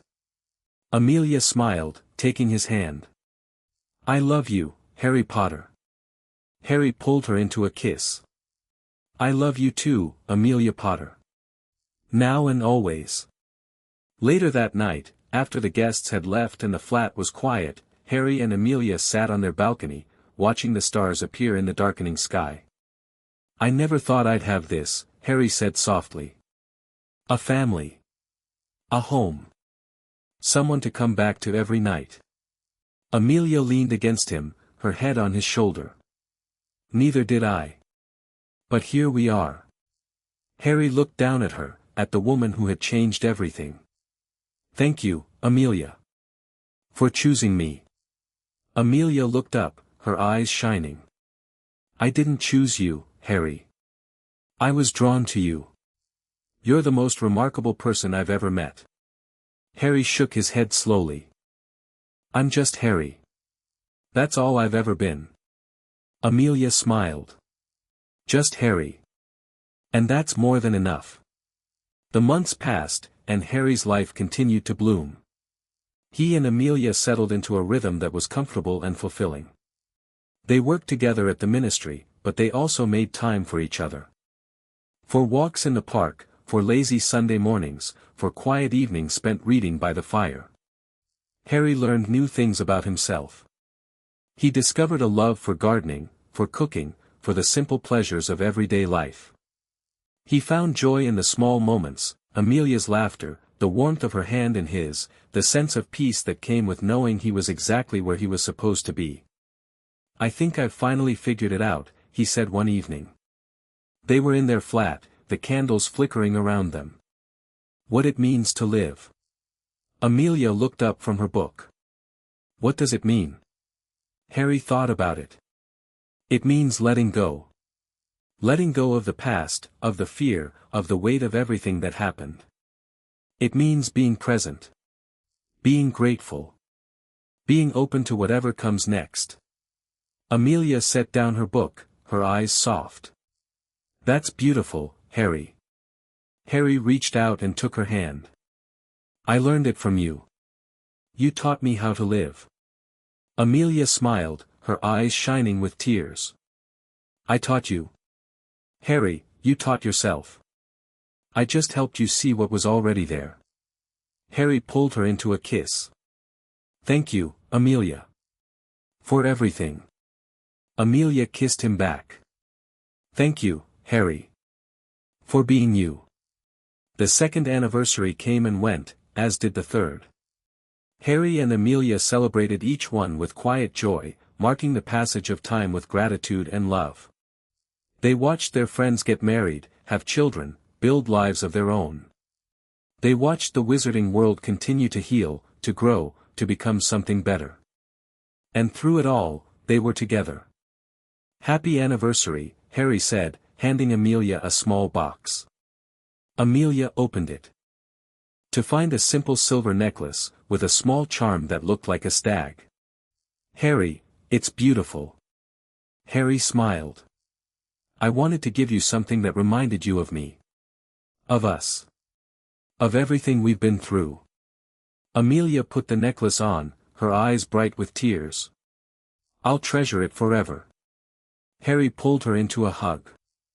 "I love you, Amelia." Amelia hugged him back. "I love you too, Harry. Now and always." The fourth anniversary was different. Harry woke to find Amelia already awake, her expression thoughtful. He reached out and took her hand, his heart pounding with sudden nerves. "Amelia, what's wrong?" Amelia turned to him, her eyes soft. "Nothing's wrong, Harry. I've just been thinking." Harry sat up, his concern growing. "Thinking about what?" Amelia smiled, a small, nervous smile. "About the future. About what comes next." Harry felt his heart skip a beat. "What do you mean?" Amelia reached into the drawer beside the bed and pulled out a small book. "I've been doing some research. I know we've never talked about it, but I wanted to see if it was possible." Harry took the book, his hands trembling. It was a guide to magical adoption, the process of bringing a child into a wizarding family who needed a home. "Amelia," he breathed. "Are you saying?" Amelia nodded, her eyes shining with tears. "I'm saying I want to build a family with you, Harry. A real family. I know we can't have children of our own, but there are children out there who need love. Who need a home. And I want to give that to them." Harry stared at her, his heart swelling with emotion. "You want to adopt?" Amelia nodded again, her voice trembling. "I want to build a future with you, Harry. A future that includes more than just us. I know it's a big step, and I know we haven't talked about it, but... Harry pulled her into a kiss, cutting her off. Yes, he said, his voice thick with emotion. Yes, Amelia. I want that too. I want everything with you. Amelia laughed, tears streaming down her face. I love you, Harry. I love you so much. Harry pulled her into a hug. I love you too. Now and always. The adoption process was long and complicated. Harry and Amelia filled out forms, underwent interviews, opened their home to inspections. It was exhausting, but they didn't care. Every step brought them closer to their goal, building a family together. I never thought I'd be a father, Harry admitted one evening. They were in their flat, reviewing the latest paperwork. I never thought I'd have a family of my own. Amelia reached out and took his hand. Neither did I. But here we are. Harry smiled. Here we are. The call came on a cold November afternoon. Amelia answered the phone, her face going pale as she listened. When she hung up, her eyes were filled with tears. Harry, she said, her voice barely a whisper. They found a child. A boy. He needs a home. Harry felt his heart stop. When can we meet him? Amelia smiled, tears streaming down her face. Tomorrow. The orphanage was a small building on the outskirts of London, filled with the sound of children playing. Harry and Amelia walked through the doors, their hearts pounding, their hands clasped together. They were led to a small room, where a boy sat alone, his eyes wide and fearful. Hello, Harry said gently, kneeling down to the boy's level. My name is Harry. What's your name? The boy stared at him for a long moment. Then, in a small, quiet voice, he said, James. Harry felt tears pricking at his eyes. James. The name of his father, the name of the boy who had never known his own family. James, Harry repeated, his voice thick with emotion. That's a wonderful name. James looked from Harry to Amelia, his eyes filled with a mixture of hope and fear. Are you going to be my new parents? Harry looked at Amelia, his heart bursting with love. Yes, he said, his voice steady. If you'll have us. James stared at him for a long moment. Then. Slowly, a smile spread across his face. Okay, he said. I'll have you. The day Harry and Amelia brought James home was the happiest of their lives. They'd prepared the flat for him, a small room with a bed, a desk, and toys that they'd bought with love and care. James looked around the room, his eyes wide with wonder. This is all mine? He asked. Amelia knelt down beside him. It's all yours. And we're going to make it a home. A real home. James looked at her, his eyes filled with tears. I've never had a home before. Harry knelt down on the other side of him. You do now, James. You do now. James looked from Harry to Amelia, his face breaking into a smile. Thank you, he said. Thank you for choosing me. Harry pulled him into a hug. We didn't choose you, James. We were drawn to you. And we're never going to let you go. The years that followed were the best of Harry's life.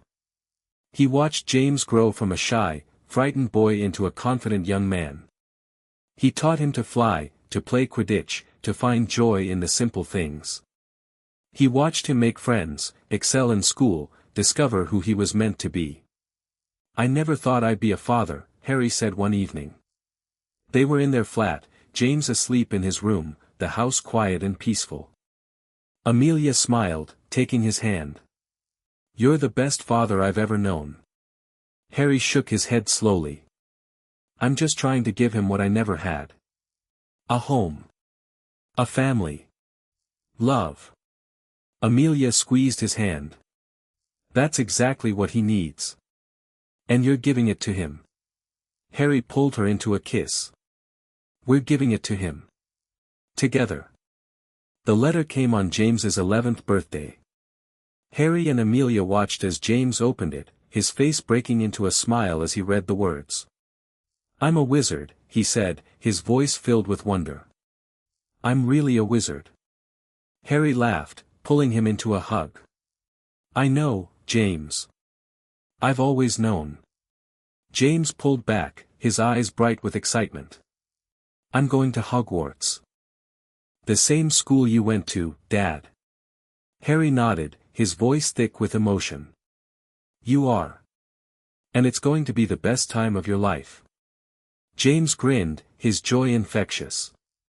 "I can't wait." Harry watched his son run off to tell his friends, feeling a warmth spread through him that he'd never experienced before. This was his life now. This was his family. And it was perfect. The night before James left for Hogwarts, Harry sat in his room and watched him sleep. He thought about everything that had brought him to this moment, the war, the conspiracy, the long and winding road that had led him here. He thought about his parents, about Sirius, about all the people he'd lost. "Look at me," he whispered to the darkness. "I have a son. I have a family. I have a life worth living." He thought about Amelia, about the love that had transformed him. He thought about James, about the future that stretched out before them. And he smiled. The future had never been what he'd expected. It was better. It was richer. It was more than he'd ever dared to hope. And it was his. The next morning, Harry and Amelia stood on platform 9 3/4, watching James board the Hogwarts Express. "Promise me you'll write," Amelia said, her eyes bright with tears. James nodded, hugging her tightly. "I promise, Mom." Harry stepped forward, pulling his son into a hug. "I'm so proud of you, James. So proud." James pulled back, his eyes shining. "Thank you, Dad. For everything." Harry smiled, his heart bursting with love. "You're welcome, son. Now go. Make us proud." James grinned, his joy infectious. "I will." And he disappeared into the crowd, boarding the train that would carry him to his future. Harry and Amelia watched the train pull away, their arms wrapped around each other. "He'll be fine," Amelia said softly. "He's a Potter." Harry laughed, the sound warm and genuine. "He's a Potter. And a Bones. He's got the best of both of us." Amelia smiled, leaning against him. "He does." Harry looked down at her, at the woman who had changed everything. "Thank you, Amelia. For giving me this. For giving me a family." Amelia looked up, her eyes shining. "We gave it to each other, Harry. That's what we do." Harry pulled her into a kiss, feeling a sense of peace wash over him. The war was over. The conspiracy was defeated. And he had the family he'd always dreamed of. The future had never been what he'd expected. But it was exactly what he needed. And for the first time in his life, Harry Potter was grateful for every moment of it. "Thank you."